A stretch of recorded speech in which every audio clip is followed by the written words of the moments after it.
The Earth hides many secrets.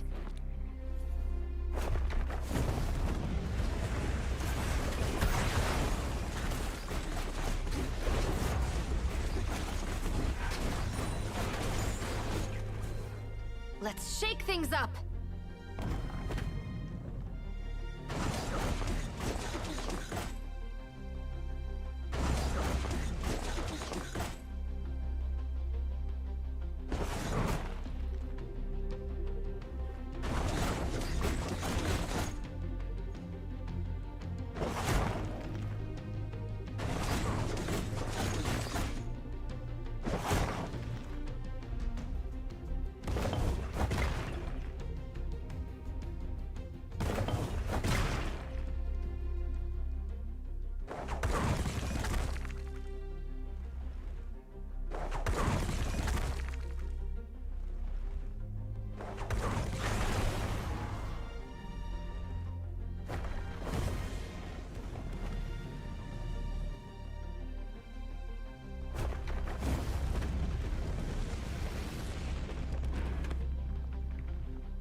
Every stone weaves a different story.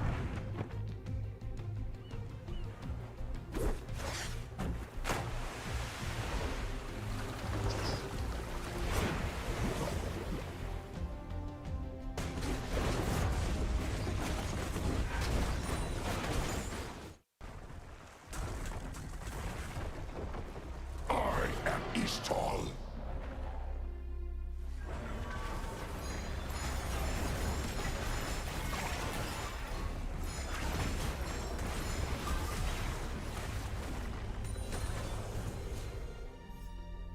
You've already lost.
Witness my might.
The Earth hides many secrets.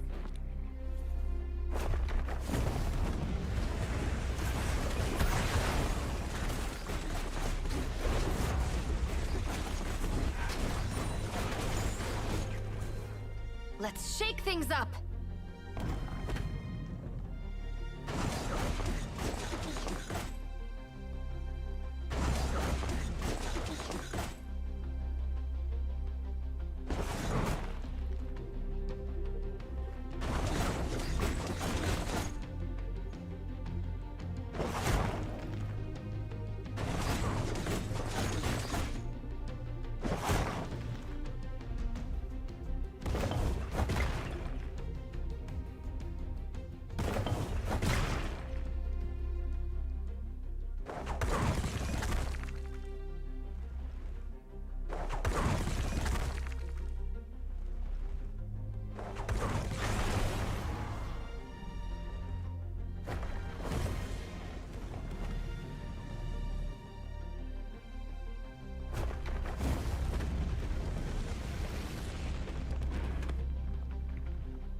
Every stone weaves a different story.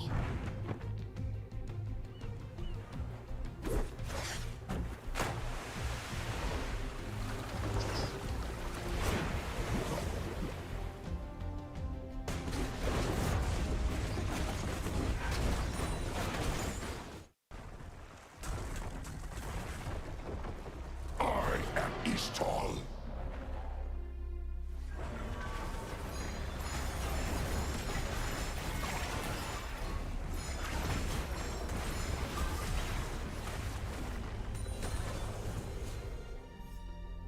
You've already lost.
Witness my might.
Pilipinas, Luzon, Visayas, Mindanao o kung saan man kayo nanonood ngayon. Welcome kayo lahat dito sa Wild Rounds Pilipinas Open. Nako, matinding laban na naman ang mangyayari ngayon dito sa Wild Rounds natin ngayon. At syempre, ano ba yung kanilang, what are they fighting for? Of course, yung Road to Smash.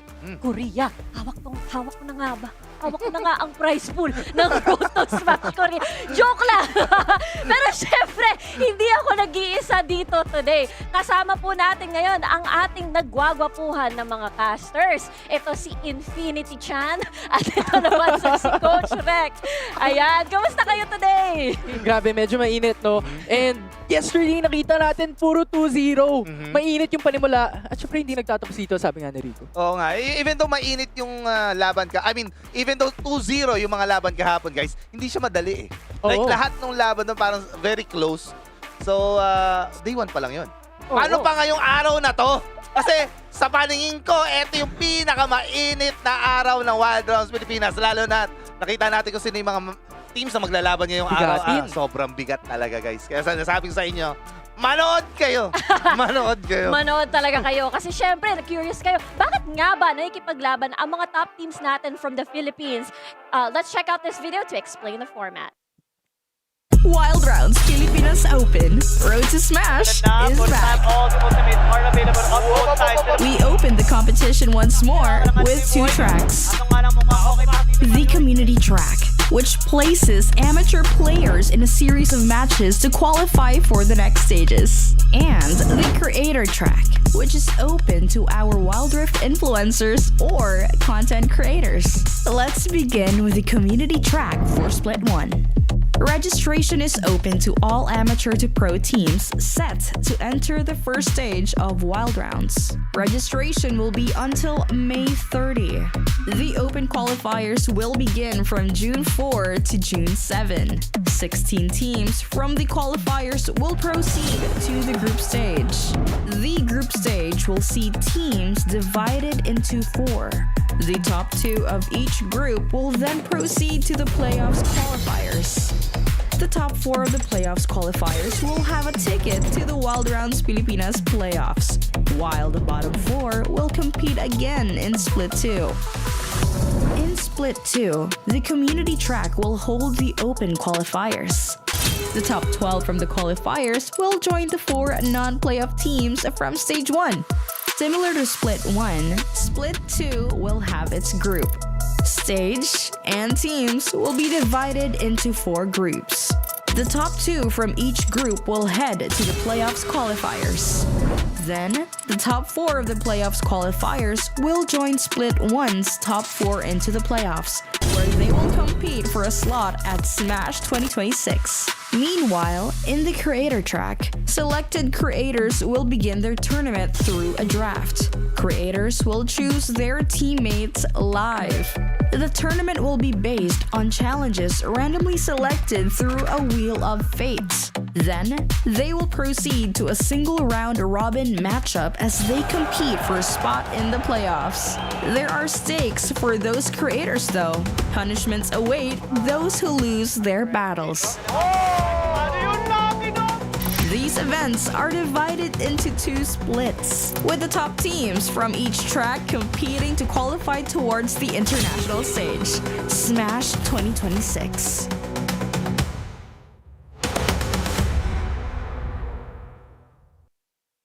Ayan na nga po, mahaba-haba ang ating samahan dito sa Road to Smash 2026. I mean, we talked about Split 1, ito yung schedule, pero syempre meron din tayong Split 2. Mahaba-haba ang pagsasamahan natin with the Wild Rift community. I believe about 3 to 4 months of Wild Rift action. Aabutin tayo ng September dito. Wow! Pero hindi pa dun matatapos. Oo. Kasi, sabi nga nila, di ba? Kaya na-excite yung mga tao Road to Korea. Yan. So after ng September at malaman na natin kung sino yung team na magre-representa ng Pilipinas, pag-move on naman tayo sa Korea. Ayan ayan yung schedule Grabe. I think that's what's beautiful, right? Kasi di ba last year nagkaroon din tayo ng 2 tracks, pero I think this is one of the longest journeys that we're seeing for a lot of these teams to develop, build their roster, and para ready na sila sa Korea pagdating ng panahon. Yeah, nung kita natin last year, naganap yung Wild Round Smash 2025. Doon nagbakbakan ang mga pinakamalalakas na teams across different regions. And this time around, may chance itong mga teams na to para magrepresenta ng Pilipinas doon sa international stage. At anong rason pa ba? Diba? Para makuha yung kampyonato, kundi isang malaking motivation. Tama. Ito yung prize pool natin sa harap natin.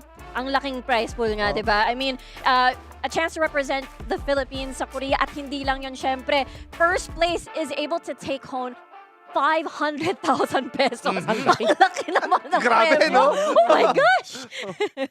Second place natin, mag-uuwi ng 200,000 pesos. Third place, 125 at saka yung fourth place. Oo. In a total of 1 million pesos. Yan. Galing, ang galing. I mean, syempre, mahirap yung road, kumbaga, ng ating participating teams. Pero ang dami ang nakasali dito sa ating split one. Yeah, and bigatin din tong mga to. Nasabi kanina ni Coach Rick, itong araw na to malalakas. Pero even then, itong top 16 teams natin, ito yung mga pinakamalalakas na nag-join and nag-register here for the Wild Round Smash. Kung napansin natin, during the registration, I believe 70 plus ang mga sumali. Yo, totoo yan, totoo yan. So kung sino man yung mga teams na nakita natin kanina, yun ay yung top 16 teams na pinakamagagaling sa buong Pilipinas ngayon.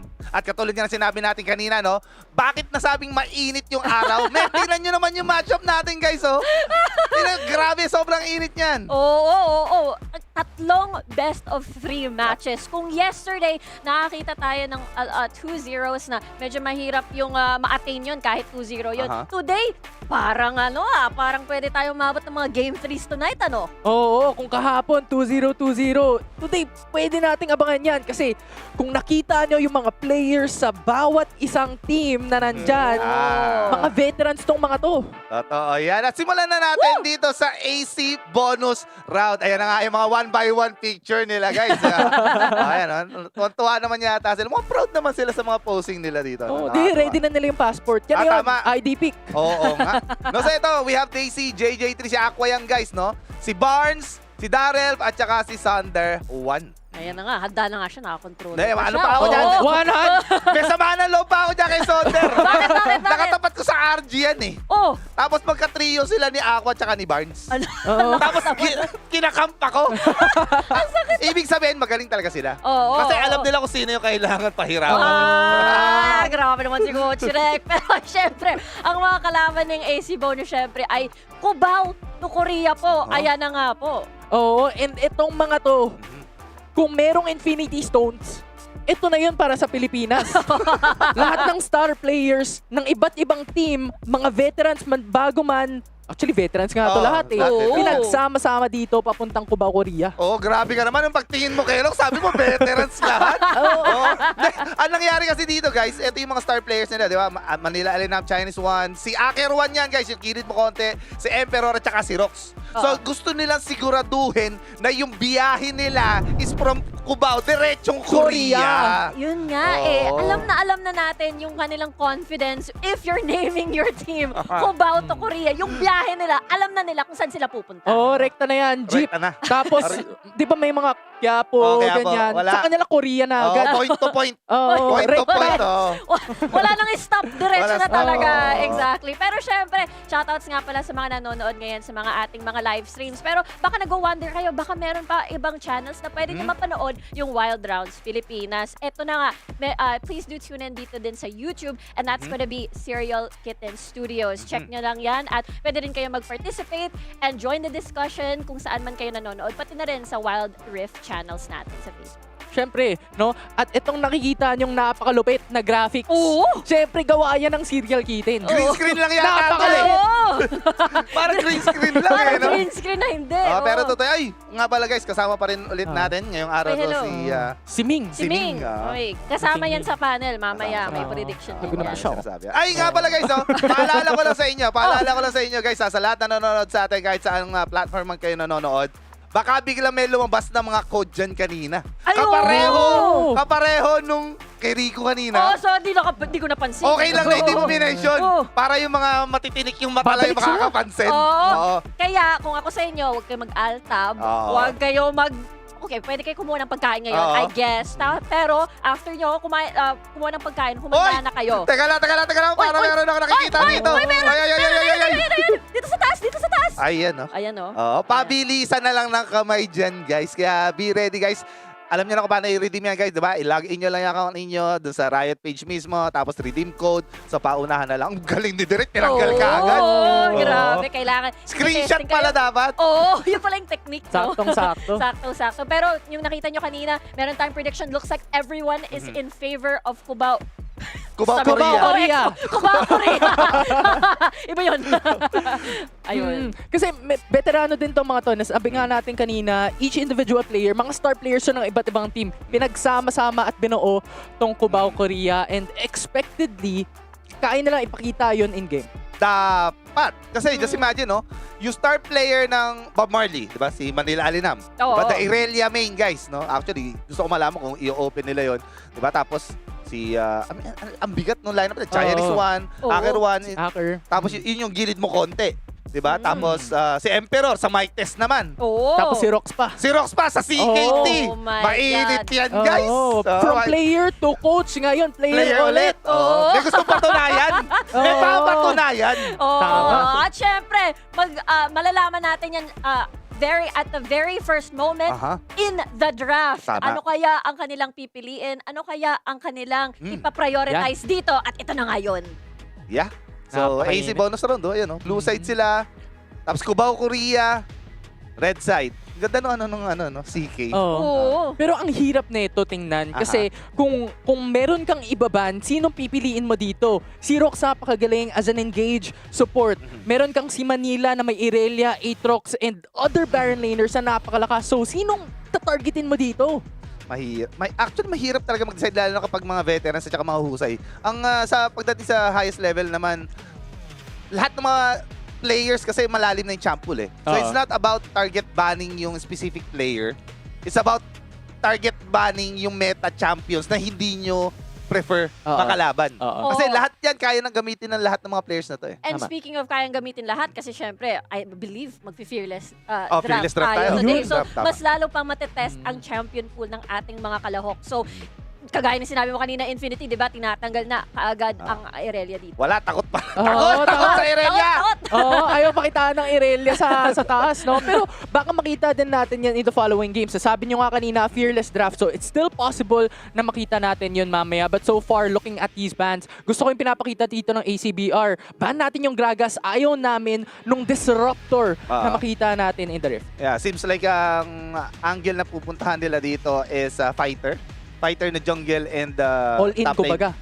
Like mga Lee Sin, mga ganyan. Riven, I think, siguro na gusto nilang gamitin kasi yun yung mga champions na naka-counter dito ng isang Gragas. Eh. So, nag-ban naman dito ang Cubao Korea ng Zillion. Ooh. So, yeah, like I said, no? Malising. Dito naman, dahil nag-Zillion ban sila, most likely assassin yan. Possible. It's either mga Nocturne, mga, yun yung mga Talon, yun yung ginagamit sa ano eh. And hindi ako magtataka kung gagamitin yun ni Chinese One. Pero right now, mas prefer nilang kunin muna itong mga meta champions natin, Kisante and Ezreal. And gusto ko to kasi si Kisante dito is able to kind of fight and sustain himself in the top side. And alam din naman natin ang ACBR, yun yung tinitingnang medyo mahirap sa taas, no? But Renekton is a really good pick kung gusto nila ng early game. Yun yung sinasabi natin, right? Kadalasan yung Lee Sin Renekton combo Yeah. has been quite a popular combo as of recent, Oh, diba? never na wala sa meta yun eh. Oo. Kasi sobrang dali ng execution nun eh. Just imagine, di ba? Pre-level 5, second skill, tapos, I mean, burst down. Kasi Oo. syempre, yung skill ng Lee Sin, di ba, meron siyang execute damage. The Oo. lower the health, mas masakit siya. Exactly. And yun yung kaya ibigay ng dalawa. Kaso, mas prefer dito na side ng AC bonus round yung Camille and Corki. Oh, tinapatan na kagad nila Ezreal. Uy. Ooh. Gusto nila ng scaling, no? Pero CK, sinasabi nila, gusto nyo, mag-leasin kayo, sige. Aha. Ibigay na namin. Pero, naalabanan namin yan ng isa pang early. Vi, ang Vi. napili ng CK. Yeah, so meron na silang pang lockdown plus follow-up tank na pwedeng humarang dito at mag-engage with that Kisante. So, ang kulang na lang sa kanila ngayon sa akin para nakukulangan pa ako sa damage nila. Oo nga eh. Someone na parang may burst damage na pwedeng Uy. ibigay dito. Pero sila yung nagba ng ano. Ng Galio. Kasi Actually, gusto ito ko yung pinaka actually combo. Parang classic. Bumabalik nga tayo sa Oo. dating Wild Rift Esports na Oo. kinasanayan natin na Camille is the best deliverer of the hero's entrance. And parang hinahuntingan mo lang yung enemy jungler once you get priority in lane. Very classic combo. Kasi pag nilockdown ka ng isang Camille, sasabayan ng hero's entrance ng Galio, wala ka nang magagawa. Oo. Insta-kill na yan. At really, really good ban so far. Pero itong CK, ayaw namin na magkaroon ka ng anti-CC. Kasi meron silang Vi, meron silang Kisante. So pag na-access nila yung backline dyan, ayaw namin ng Black Shield. Gusto namin ng instant kill. Ang ganda ng ano, ang ganda ng pagkaka-ban dito ng ano ng CK ng Morgana. Morgana, no? Oo, kasi nakita nila na parang may angle ng pwedeng kumbaga ma-disrupt yung matanggal yung plano na gusto nilang gawin. No? Kasi ang dami lockdown eh. Yeah, Oo. although ang ganda sana no Galio pick sa kanila, no? Kasi Oo. sila na may susunod na pick eh. Pero mas prefer nila. I think meron iba silang gustong gamitin dito and we'll see it right now. Ooh. Wow! Alistar. Ano kaya ang kanilang final pick dito sa mid lane, no? Kasi nakaka-curious yung sinabi mo, 'di ba, damage. I feel like they'll definitely lack in that department. So, I'm not gonna be surprised if it's something in the AP department to really help out the rest. Pero itong Rise for ACBR, they're double downing on the potential CC. Alam din naman natin, aside from the damage output that the Rise does have, it scales well and does have a lot of damage and utility as well with the root. So this can really mend well for ACBR if they want to fight in the in a sense of that front to back, and we have to stay put for a little bit and scale up until we have Rise and Corki to get damage. Sobrang ganda ng draft dito ng AC bonus Oo. round. Lalo na kapag nilock in nila itong Ornn. Kasi ang ganda rin ng synergy ng Camille and Ornn eh. Although mas pinili nila yung early game pressure dito with that Lee Sin, Brom, and Corki. So mas mabilis nila ma-proc yun. Pero this time, oy! Grabe, sobrang classic Okay. na lineup Kaya nila. nga eh. Bumabalik. Ano to? Parang season 1 Wild Rift Oo, Esports eh. ulit, no? Oriana Vi. Oo. Easy lockdown, easy shockwave delivery. Honestly, both of these drafts are amazing, di ba? Yeah, and gusto ko rin tong pinili ng CK na Oriana kasi kaya niyang i-pressure si Rise in the mid lane, especially in the initial phase of the game. So aside from the potential scale of yung ultimate niya with the shockwave for that 5v5 team fights, meron din siyang potential on hindering si Rise na umabot doon sa late game. Yeah, and if we're talking about scaling kasi sa Wild Rift, I believe mas maganda scaling talaga ng Oriana. Yeah, Low I cooldowns at the same time, isa siya sa mga few AP mages, control mages na kaya mag-shred ng tank sa late game eh. I And yun yung pwedeng i-deliver niya with the help of Vipa and Kisante and Alistar. Alistar. Kasi ang problema lang nila sa early game, parang Mahirap. medyo mahirap yung laban nila dito. So, kailangan ma-survive nila itong early game potential Yeah. ng AC Bonus round. And gusto ko yung point mo, no? Pero I want to also point out na meron silang Alistar, Ezreal, and Vi. And bakit ko tinuro to is expectedly, si Alistar will also roam alongside with the Vi. Kasi si Ezreal, pwede naman siya mag-self-heal. Meron siyang Arcane Shift. Iwan niya yan sa baba, mag-roam ang support Yeah. for CK. Pwede. Ang magkakatalo na lang sa synergy kasi if you look at Vi, medyo mahaba yung range niya eh. So ang tanong lang dito kung maganda ba yung synergy nung players na kasi depende sa execution. Even though si Alistar kasi medyo ano siya eh, parang telegraph. Pag nakita mo si Alistar, matik yan ang gagawin niya, maglalakad, di ba? Tapos Headbutt, knock up. pulverize. Exactly. Mukhang excited nating mga casters to get right into the game. And of course, it's game 1. Cubao Korea versus AC bonus round. Eto na, casters. Take it away. Let's go! So ito na nga, game number 1 ng ating day 2, guys. AC bonus round versus Cubao Korea. So blue side, guys, ang AC bonus round. Tapos Cubao Korea on the red side. So mga standard ano lang tayo dito. Standard opening. And si Lee Sin expectedly magpo-full clear on left corner jungle. And I think the main pressure point for both sides actually is yung bottom lane and mid lane. Kasi yung top side, si Camille, napakabilis. Pwede siya mag-out in a span of like a moment's time, in a moment's notice. Si Kisante sobrang hirap din patayin in this stage of the game. So really, these two champions or these two junglers will look for that mid lane, bottom lane gap. Yeah, so yun yung play na gusto nilang gawin. Mid lane, bottom lane kay Lee Sin. Meanwhile, kung titignan natin yung rotation dito ni Chinese One, going towards the top lane siya. So, ibig sabihin, nung nagsisimula pa lang yung drafting nila, sabi dito ni Manila Alinam, men, dito ka pumunta sa akin, potential tower dive to and potential plates to para sa atin. Walang mangyayari sa bot lane, naka-brom sila eh. So, Oo. yun yung discard nila. So, yin-yang sila dito. Parang reverse yung gagawin na itong Aha. both sides. And yun nga nasabi natin kanina, no? Hindi mo naman kailangan i-babysit si Emperor, hindi mo kailangan niyang tingnan kasi Aha. meron siyang arcane shift to go away. And really, it's so hard to beat an Ezreal, especially considering the fact na meron din siyang pressure on those skill shots. Yeah, skill shot. Yun ang problema dito sa Ezreal kasi skill shot siya. And nung na-pick kagad itong Brom ni Sonder, so basically pagdating sa teamfight as well as dito sa laning phase, meron kagad mid shield ba? Diba? Nakaharang sa mga skills dito ni Emperor.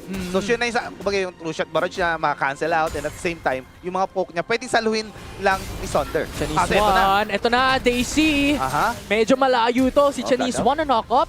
Daisy, Summer Pasok, Spell oh. burned. Tinitingnan nila for the top side.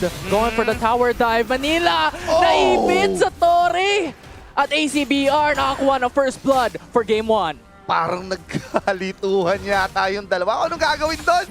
Nung moment na natanggal na nila yung flash ni Camille, parang, ano ba, magpe-plates ba tayo o go for kills? Pero sumakto kasi. Nag-level 5 si Daisy. Oo. May ultimate na ready sa kanyang skill. So, nilock in niya si Manila Alinam nung wala ng wave. So, may kakampi siyang Torre, kumbaga. Actually, alam nila yun eh. Kasi nakikita Oo. nila yung XP bar eh. Mapupuno na yun. Parang nagkaroon lang ng dull moment. Pero ito na oh. Chinese One, lahat sila. Apat dito sa baba. JJ3, medyo naipit dito. Has to use the force, the flash to return back to safety. Pero hindi niya ito magagawa. Jungler natanggal na for ACBR. Realm Warp, pababa. Tingnan natin, medyo naipit si Barnes. Oy, Has to boy! use the flash over the wall. Chinese One, the counter attack for ACBR. It's a 3-for-2 trade.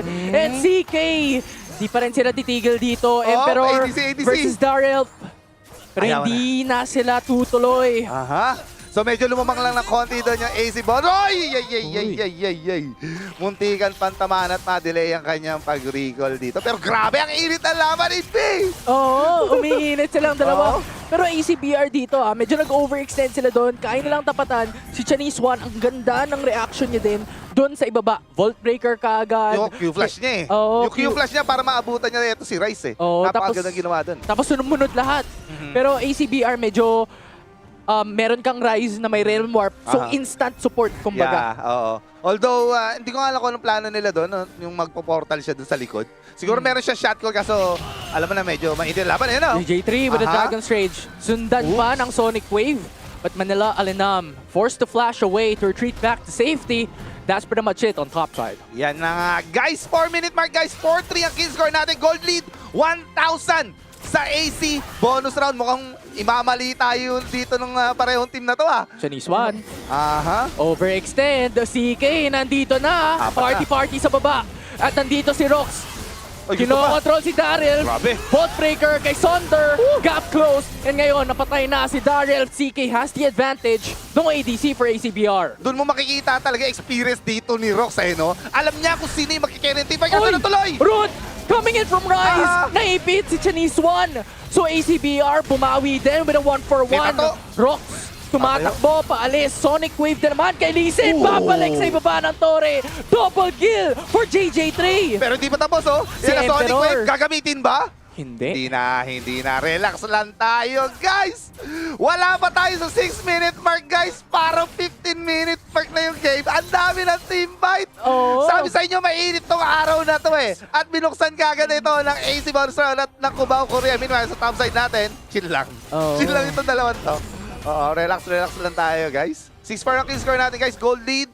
600 na lang on the hands of AC bonus round. Tsaka ang hirap na rin dito eh, for the junglers. Feel ko, itong stage na to, hindi na sila masyado titingin on top side of the map. Meron ng ultimate si Manila Alinam, meron na rin ultimate si Daisy, and alam din naman natin si Camille, napakabilis umalis yan in terms of a team fight. So, ngayon talaga ang titingnan na nila itong mga squishy targets, but good switch in lanes. Itong dalawa na to, yung dual lane natin, very traditional going to mid. Yeah, ang nakakatakot lang dito sa side ng Cubao Korea is sobrang fed itong Oriana natin. So right now, meron siyang completed loot din sa Echo Shot, tsaka upgraded boots na. Pero if mag-cash out yan, meron pa additional item yan. Kaso Seems like hindi na yun yung gagawin nila. Mas ibibigyan na lang nila ng value etong map control nila. Kaso, eto na, Rox, nakita. Si Rox nakita ni JJ3, pero yun lang yun. Hindi sila tutuloy. Medyo malayo-layo ang mga damage dealers neto Yan na, for bro. CK.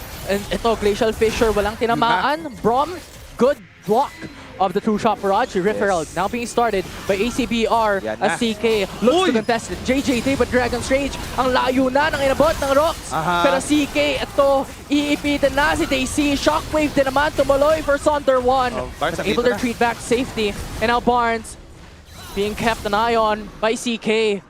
But no committal so far for both these teams as CK runs to retreat back to safety. Discipline na lang sila eh. Sabi nila, nakuha na natin yung objectives, hindi na natin kailangan mag-commit pa sa fight. Meron pang available na isang objective which is yung Dragon. And right now, sinisecure na yan ng CK. Oo, makakuha na nila Ting-isa dito. sila, ting-isa. Since nakita din naman nila si Lee Sin nasa taas, binaba yung referral. So, libreng Dragon na rin for CK. All in all, good so far. Kasi ang expected natin dito, ACBR, gusto nila ma-pressure yung early game. Meron silang Lee Sin, meron silang Camille to be able to go for a lot of these lockdowns. And si CK gusto rin naman mag-scale.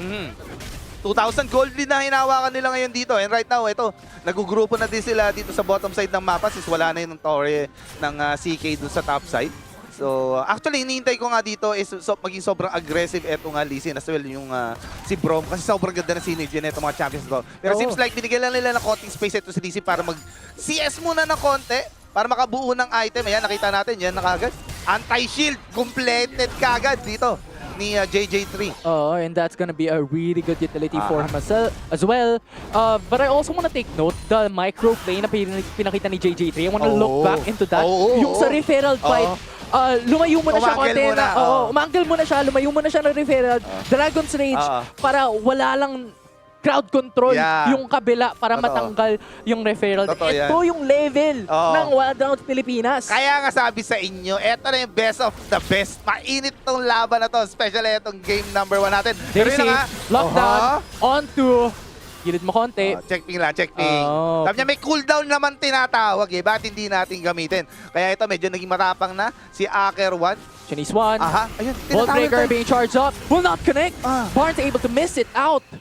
Pero ito, support coming in from Lumaban. Sunder. Ayun Cease and desist onto Barnes. Has to force out the flash. And he's now in danger. Crucial barrage is blocked out. Looking into the backside. It's Grabe. Kisanti. It's Manila Alinam. Yan Able to bring down Barnes. And it's now Daryl. Naku. Now in danger. Has to force out the flash as well. But it's ACBR who has the man advantage. Looking onto Emperor. Has to force out the flash as well over the wall. Chinese 1 is coming back into the play, into the fight. But Rox is defeated. Now it's a 2v1. As Chinese 1 is isolated. It will be a double kill for ACBR's Daryl. Kala dito ng Cubao, Korea, nasa kanila na yung control ng Blue Side Jungle. Pero nung dumating si JJ3, which is si Aqua nga pala guys, no? Na isa sa mga nakahawak ng pinakamalaking goal dito sa team na ACBR, biglang bumaliktad yung laban. Ang ganda rin ng pagkakabugaw nila dito kay Emperor eh. Na-push si Emperor na makipag laban dun siya sa sa Baron River, which is merong wall. So ibig sabihin limited yung spacing niya. Na kung saan si Chaisman parang kaya pa to. Ang problema, medyo na-overextend siya. Nakalimutan niya, merong pader na nakaharang dito kay MP. Oh, tsaka nag-overstay ang CK doon. Kasi si Shanice 1, nakita natin yung Volt Breaker, hindi kumonekta kay Barnes. Meron siyang cease and desist, pero na-flash ni Barnes, palayo yung, basically yung damage nung lumapit si Manila, no? Pero overall, yung ACBR, napakabilis. Ito, I think, yung maganda for the likes of a Lee Sin and a Brom. Ang dami nilang mobility skills. Yun nga sinasabi ko sa inyo, ang ganda ng synergy nung dalawang champions na to. Pero kanina guys, gusto ko rin i-mention kung bakit parang biglang tumapang yung CK.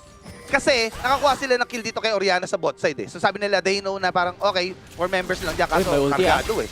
Ayan na. Shanice 1, Volt Breaker, with cease and desist, ready up already as well. Daisy. Okay. So babasag lang silang Torre. At yung sinasabi natin, napakabilis lang lumayo at lumayas ng isang Camille. Guys, take note guys ha. Gold lead is almost 3,400 now on the hands of AC bonus round. Nasa kanila yung lead. Driver seat. So if ever na gusto nila ng teamfight, most likely sila yung mananalo dapat. Diba? And I think the driver's seat na sinabi mo nga dito for ACBR is JJ3. JJ3. Tingnan natin yung scoreboard, 4-1-1 ang 4-1-1. kanyang KDA. Tingnan mo yung gold na hawak niya. Oo, napakalaki. 10K. Pag may 10K. 10K ka, anong gagawin mo? Wala na, di yan yung bibiling ko. Kakain ako ng masarap, guys. Yan. Oo, so eto na nga guys, 10 seconds mag-spawn ang ating next dragon. And this very monumental dito sa Cubao, Korea, guys. Kailangan nila makuha itong soul point. Inunahan na nilang pwesto, itong AC Baron. AC, bonus round rather. Pero eto na nga, Thunder, spotted na si Rox. Infernal Drake now being Aha. started by CK. As ACBR looking for that angle, So, JJ3. Sonic Wave hindi kumonekta. Medyo mahirap to Chinese One. Kailangan mong tingnan. Oy! Ayun yung Oy, oy, oy, oy, oy! But Thunder One steals the Infernal Drake and denies the soul point. Parang si Keria yata to, boys. Sinaniba ng spirito ni Keria. Nang i-steal yung support.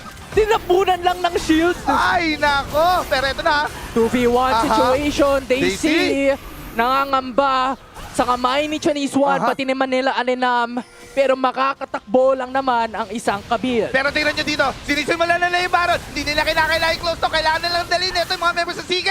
Chinese Ayan na. One, nandito sa harap. Aha. Front to back so far for CK. Pero tingnan mo sa gilid. Oh. Si Daisy, tinitingnan si Emperor. Now Shockwave comes through. Knocks up onto 3. And CK comes in Aha. with that all-in engage. Pero si Di Manila, pinitas na. Si Rox sumunod pa. Tatlo na lang natitira for CK. And Baron once again will be started by ACBR. Ang tanong, iko-contest pa ba ito na Cubao Korea? Ibibigay na.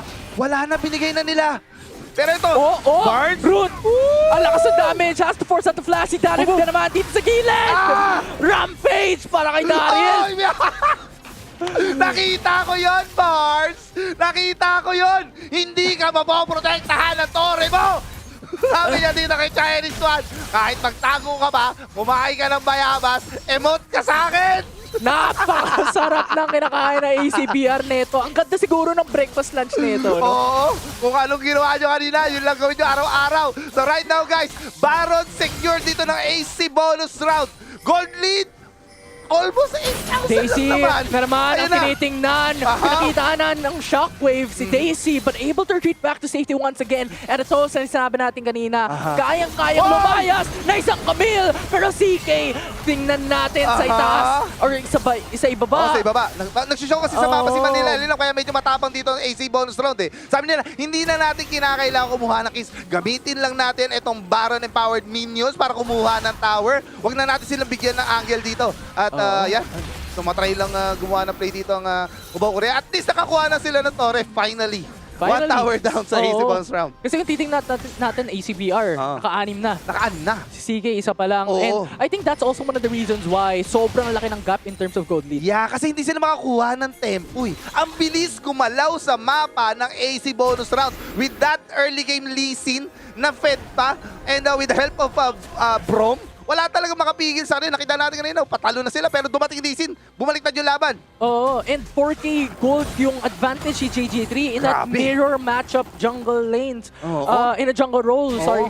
And napakalaki na ito. Yeah. And considering na early game to, kaya talagang i-snowball ng JJ3 Totoo into like a bigger advantage. Totoo yan. At ang pinakamagandang play na ginawa dito ng AC bonus round, na-deny nila yung soul point eh. Isa sa win condition dapat yun ng Cubao Korea eh. Kaso tinanggal nila. Rox, pumasok. Brex, flash onto Daisy. Pero Galit no na. follow-up. Oh. CK has to respect that advantage from ACBR. Yeah, so medyo nagmatabang lang doon ng Cubao Korea. Show sa mapa, eto si Barnes. No, sabi dito na AC bonus round, hindi natin kailangan ilaban ng ano. Easy lang. Oh, easy lang. Diba Easy wala, lang, Sir Chip. apat lang tayo eh. Chill lang. Baka magkaroon pa ng angle itong Cubao Korea ng, kumbaga magkaroon pa sila ng win condition. Walang magto-throw. Laruin natin ng tama. Disiplina. And right now, mag-spawn ng ating next dragon in 40 seconds. Ang tanong dito kung ipaprioritize ba ng parehong team. Kasi ang tunay na laban dito is yung Baron. Oo, pero ang tinitingnan ko dito CK, alam nilang medyo mahihirapan silang labanan tong Mountain Drake. Aha. And pag natalo sila on a team fight,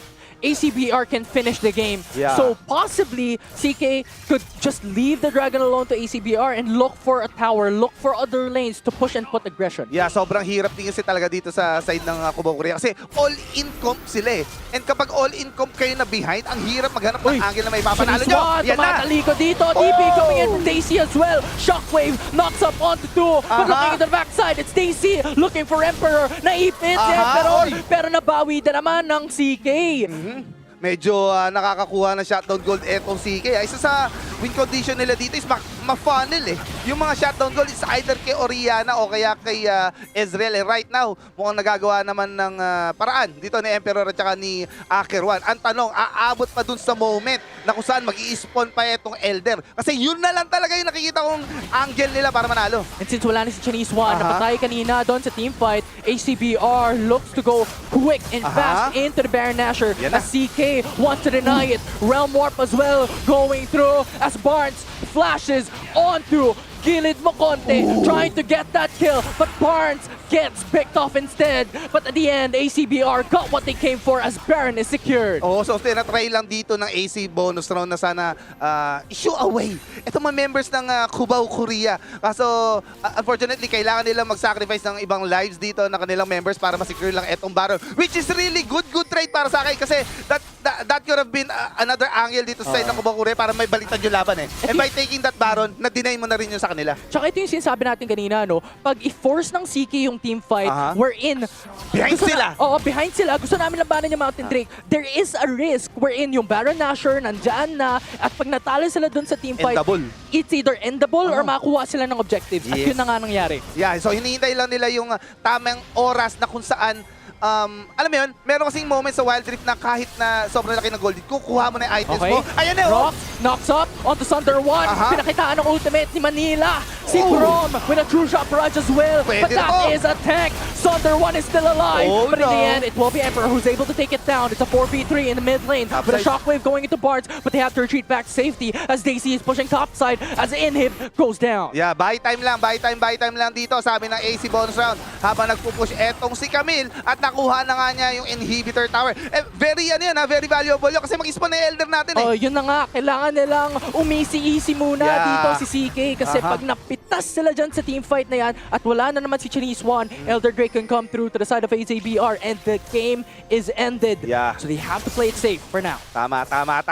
Sobrang ganda na nangyayari dito sa laban na to. Pero guys nakakahabol na etong Cubao, Korea. Kahit ganyan kalaki ang gold lead natin guys, almost 10,000, 9,000 gold lead ang hawak dito ng AC bonus round. Kompleto na yung core items ng Oriana dito. Halos kompleto na rin sa Ezreal, no? So kahit na gaano kakakunat, babakat na rin yan. Masakit na rin yan. Ang problema lang dito ng Cubao, Korea, perma-prayo na sila dun sa top side, which is away from the Elder Drake. Paano ngayon nila i-deal etong lanes nila ngayon? Oo, yun yung mahirap eh. Kasi kailangan sila mag-iwan ng isang tao dun sa itaas para mag-defend. Where in fact, ACBR can just go in for the dragon and get that innate advantage dun nga sa nabanggit mo. So it will be a very, very difficult job to do. But if there's any team that can do it, can probably be CK. Hindi ako magtataka. Kasi right now, kargado na yung tumakay sa Infinity Orb, completed na dito kay Oriana. As well as, Masakit na yan.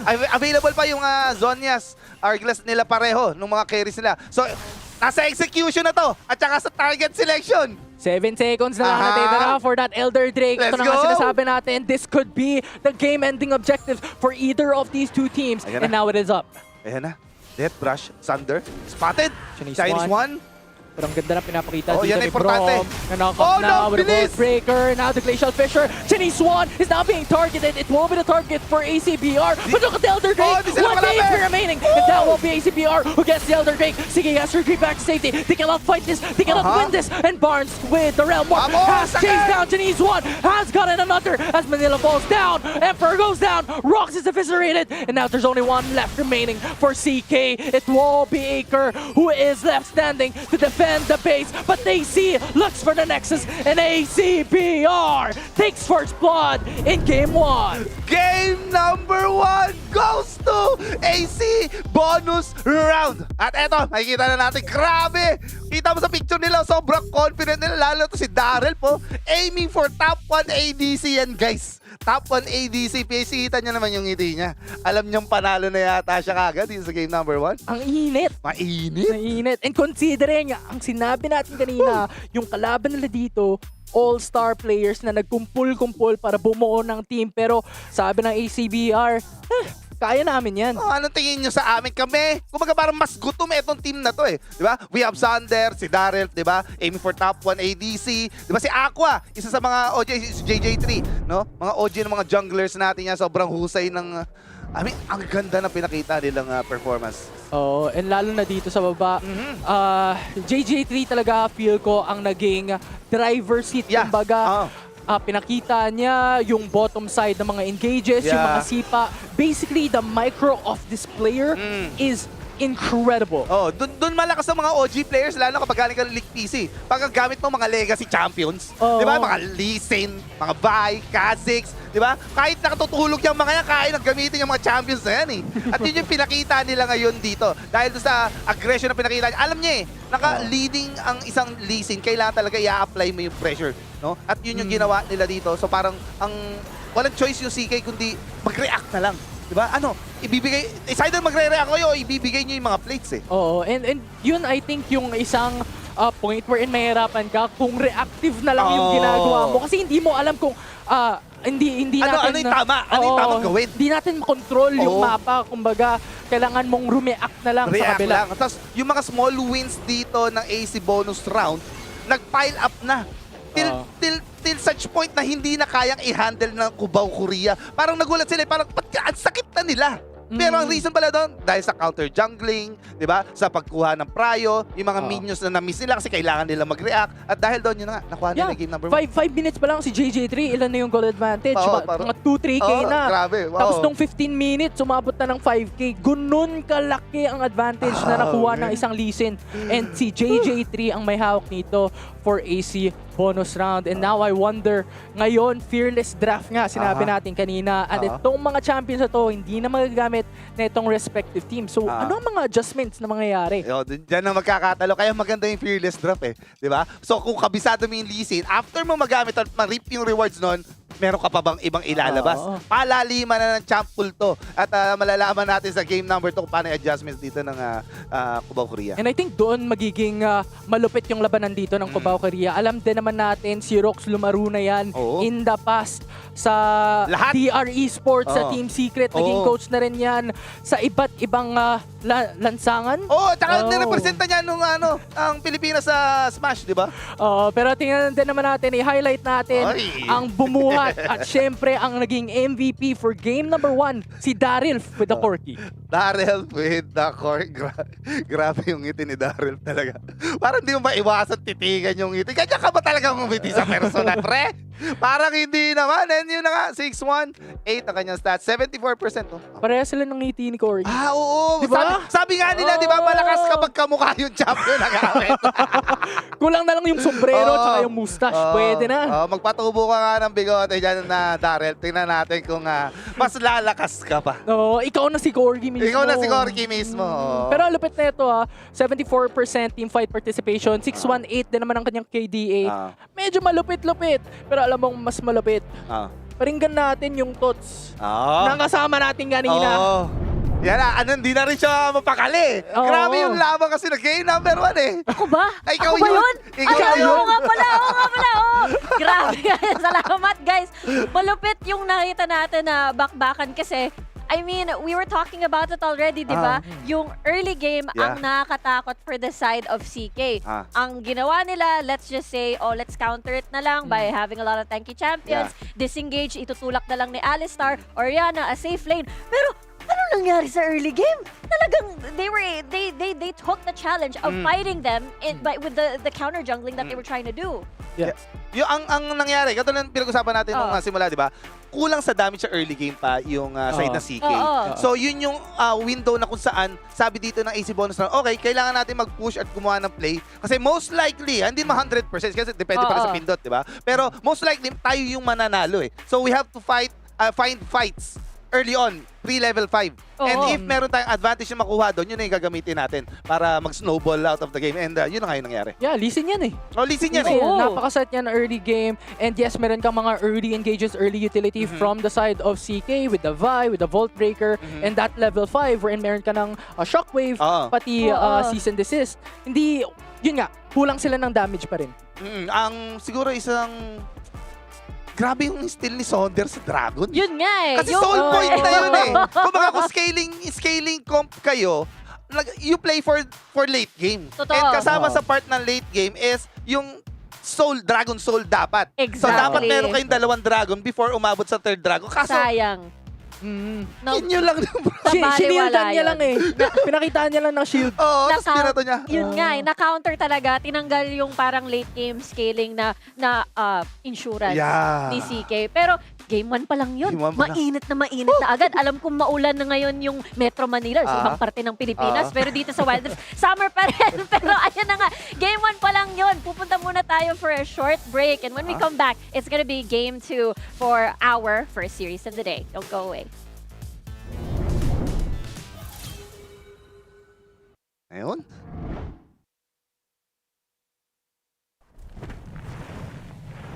The Earth hides many secrets.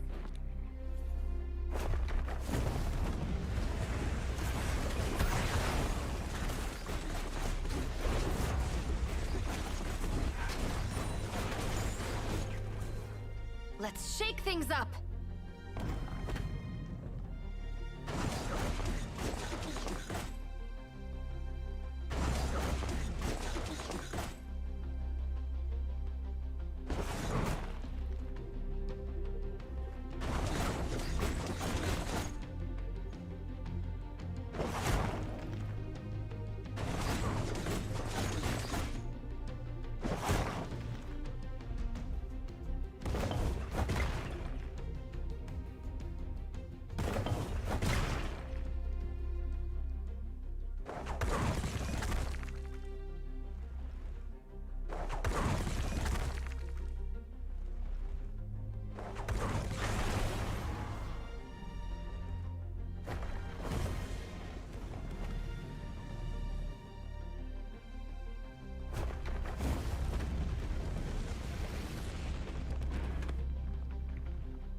Every stone weaves a different story.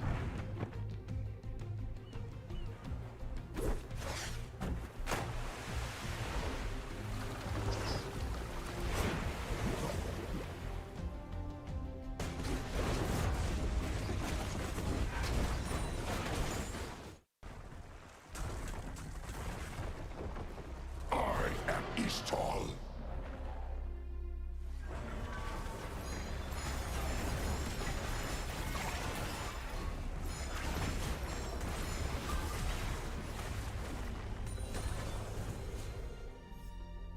You've already lost.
Witness my might.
The Earth hides many secrets.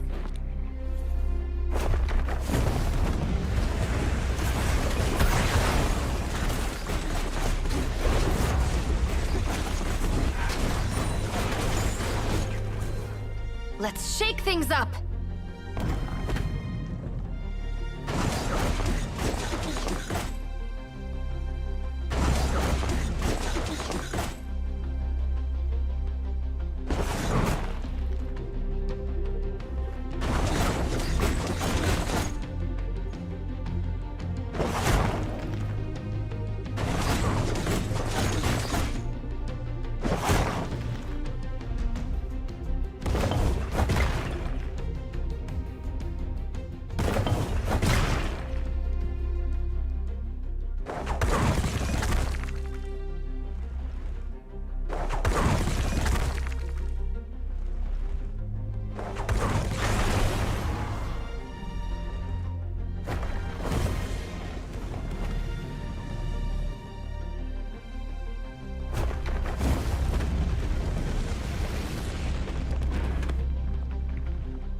Every stone weaves a different story.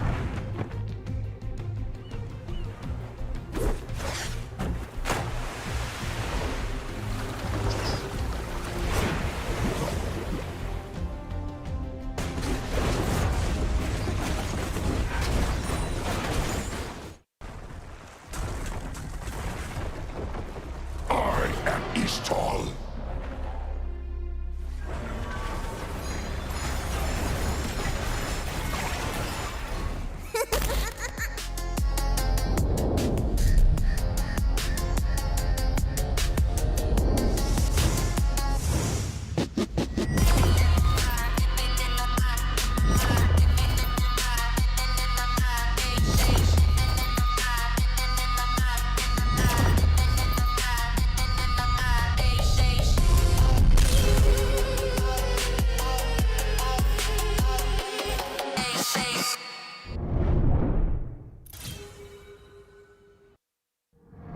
Maligayang pagbabalik dito sa Wild Rounds Pilipinas Open Split 1. Day number 2 nga pala ulit, week number 1. Ako si Rico, nakalimutan ko magpakilala kanina sa opening, so ngayon gagawin ko na. At syempre kasama ko pa rin ang ating nagwagapuhan ng mga casters, Coach Rec and Infinity. And gusto ko nga pala sabihin sa inyo na Tayo alam na ko si na 10-minute kayo na. Kami si Rio. Oo. Nag 10-minute break kami pero nagpatuloy pa rin yung analyst desk, guys. Oo eh. Oo. Kasi, Mainit eh. Oo. Kailangan mo talagang tingnan yung draft pero malupit eh. Malupit yung ang problema kasi, lahat tayo bumoto sa Cubao, Korea. So para tayo, ano nangyari? Ano yung pinanood natin? So para nangyari, sabi ni Invi, parang ang mali yata sa draft na yata. So tinatry namin i-figure out. Tapos yun, yung break, start na ulit. Oo. Di pa tayo tapos. Di pa tayo tapos. Yung pinapanood nyo ngayon before the second game to start, before magsimula na yung draft, ito yung continuation ng analyst desk natin. So, syempre, hindi nyo narinig kung anong pinag-usapan namin nung during the break. Pero, ano nga, kung isa-summary natin, TLDR natin, ano nga ba yung pinag-usapan natin during the 10-minute break? So para sa akin, parang ang pinaka-bottom line nun, sabi nga ni Infi, di ba? Oh. Trap deep! Trap deep! Ako ba yung... Ako yung... Sabi niya, pwede naman sila mag-hagarim. Which is true.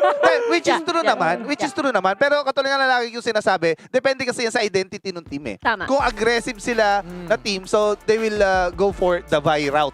Pero kung parang scaling sila, pwede silang dumaan dun sa Hecarim. Pero nung moment na yon, they believe na mas mananalo sila kung magba-Vi route sila, Vi Oriana eh. Unfortunately, hindi gumana eh. Tapos nag-snowball yung Lee Sin. So yung TLDR, nakuha ng AC bonus round yung early game, tapos hindi na nila binitawan yung lead. Yung pressure, tuloy-tuloy na. Tsaka depende sa winning condition. Yung aside from the identity, winning condition, ano bang gusto nilang ilabas sa game na yun? Specifically, gusto ba nila ng early game? Or gusto ba nila ng balance? Meron tayong early game draft, meron tayong scaling na champions as well. So it really depends kung anong nasa isip na itong mga players. Exactly. And I mean, we talked about this, di ba? Vi, Lee Sin, they're really important champions ngayon sa ating meta. And depende na rin yun kung ano, how do you build around that? I mean, the idea was Orianna, ease of execution for the Shockwave. Madaming mga tanky champions surrounding the scaling of Orianna and the Ezreal. Pero yun nga ang sinasabi natin, it's a little bit too late. But of course, yun yung resulta ng game number 1. Game 2, makakabawi kaya dito si CK? Pupunta kaya tayo sa game number 3? Yan ang ating tanong. Kasi lahat ng laro ay syempre magsisimula sa draft. Yeah, and Fearless Draft nga pala tayo once again, guys. So ito, nakikita nyo lang ngayon dito kung sino yung mga champions na hindi na pwedeng gamitin ng parehong teams natin. Nag-switch tayo ng sides, guys. CK on the blue side na and the AC bonus round on the red side. So first ban dito ng Cubao Korea. Mga Irelia Angle to. Irelia Angle. Pwede, no? Pwede na lang ilabas yun. At yun nga, nabanggit mo kanina, Coach Rek, meron pang Heka, meron pang Rakan, meron Leona, merong Nidalee as well. May Akali pa na pwedeng pumasok dito sa draft. Napakaraming open champs. Yeah. Tinatanggal na kaagad dito yung mga single target, yung mga pwedeng magsimula ng laban right away. I mean if you think about it, if you itong Nautilus, itong depth charge, pwede parang Vi na rin yan kaso nasa support lane. And of course, Poppy that has been quite effective when it comes to the keeper's verdict to really have a fight. And sinabi natin, bakit di nag-appear si Nidalee kanina? Yun nga yung sagot mo, di ba, Coach Rek? Kasi meron pang mga champions na pwedeng makahabol sa kanya. And right now, CK believes na hindi pa oras ng Nidalee ngayon. And napakaganda ng Akali pick nila dito. Isa sa mga champions na pwedeng kumounter kasi dyan is yung mga nakapag-reveal sa kanya, Lee Sin, Karma. And since wala na yung alpha na Lee Sin, I think it's time for Akali na daw, sabi dito na Cubao Korea. Pero pwede pang Galio. Yun da eh! Pwede pang Galio ilabas ng ACBR. Pwede. Kasi mag-taunt ka lang doon, pwede mo nang makita. Sakto-sakto yung shroud sa taunt ni Galio. So pwedeng ilabas dyan. Sakto pa, Renekton ang pinili ng ACBR. For that early game. Oh my gosh! Baka ma-checkmate ang Cubao Korea. Ang bilis nga lang responde dito ng ACBR pag nakita nila instantly ito. Kasi alam nila magiging heavy dive comp ang side ng CK, di ba? Linak na nga rin nila yung Aatrox. Very familiar. Nakita natin actually itong exact comp at Ionia Cup, right? Pero ito si CK, sabi nila, sige piliin nyo yung Renekton, mag-early game kayo, sige papakitaan din namin kayo na Lucian. Lucian, pick ang nilock in dito ng Cubao Korea. So alam naman natin, Galio, usually nagsusupport siya. Very, na mag-mid siya. So support siya. So sabi dito ng CK, okay, kontrolin na natin early game. Wag na nating ibigay sa kanila early, tayo na mag-control ng tempo ng laban. Sivir. Pwede sila pumili ng hacker yung pag linak nila tong Sivir. Pwede. And I think yun yung magiging condition dito eh. Galio support, kailangan pwede sila mag-pure damage in mid and bot. Pero pag nilagay yan sa mid, ang damage nila manggagaling sa jungle and sa bottom lane. So yun yung magiging titingnan ng ACBR. Ano bang gusto natin gawin dito? Actually, pasok na pasok ang Galio. Kasi alam naman natin, si Galio naturally mataas yung MR niya. At ang mga gusto niyang match-ups is AP na champions and at the same time melee. Yes. Which is yun yung meron yung Akali. Exactly. And sa meta ngayon, kayang i-survive. Actually, ginagamit nga yung pang-counter kay Rumble sa highest level ng gameplay. Pero ngayon, I think may angle So ngayon, napapaisip ang Cubao Korea, saan ba nila ilalagay yung Galio? Sa support ba talaga o baka i-flex nila sa mid? Yun nga, meron pang big question mark where they can flex. Depende yun kung anong ibaba ng CK kasi sila din nag-iisip, no? Kasi for me, ano ba yung kailangan nila dito? Kulang pa sila ng heavy engage to really help out the Akali, to help out the Aatrox, and I think Leona came up in the conversation earlier. Yeah, exactly. You read my mind there. Kasi open ba dito sa Leona and really pairs well, especially with the Lucian early game champion. And Sivir, alam din naman natin, napaka-squishy niyang champion na yan, especially in the early game. Wala pa siyang bloodthirster, wala pa siyang anything. And the only thing that can keep her alive tinanggal yung Hek. The shield. Yeah, so Hekarim being banned dito ng Cubao Korea. Mga nakita nila, alam nila. naririnig eh. Naririnig kasi tayo eh. Okay, napakaganda sana nung Hekarim, no? May isang avenue pa kay Galio para mag-Heroes Entrance kaso natanggal na nila. So tingnan natin kung ano ang pipiliin ng AC bonus round. Let's see dito nga. Oh! That makes sense. Wait. Because ang pinaka-problema ng Nocturne usually mag-isa siya. But with On the Hunt, Galliumid. Sivir, or Wait. it is a Galliumid. Oh! It's a Galliumid. Okay. So kailangan nila ng damage output na naman gagaling sa jungle. Ito yung kailangan natin tingnan kung anong lalaki ng ACBR, and I think yun yung gusto nila itago. Mag-lock in muna kayo ng final 2 picks ni CK bago namin ilalabas. Kameo maglalabas ng counter pick. So far guys, ang ganda ng drop na ACBR. Kompleto sa area damage. Ang ganda ng synergy naman. Hoy! Sila ba yan? Sila ba yan? Dalawang assassin na makikita natin ngayon dito. Pero paano to? Medyo mahirap to All in to, Kasi all medyo in to. matigas ang Renekton Aha. and medyo matigas din ang isang Galio. Oh. Okay. Interesting. Interesting. So this is Karma and Lucian. So ang plano nila is kunin talaga yung priority sa Dragon Lane. I think isa sa gustong gawin dito ng Cubao Korea is mag-deny ng lahat ng ng Scuttler. As in, take control talaga ng early game. Walang vision or control dito ang side ng AC Bonus Round. Yeah, and gusto ko itong pinakita ng ACBR for the final lock-in, si Nocturne. Kasi kung titingnan mo ang draft ng CK, malalambot yung mga yan.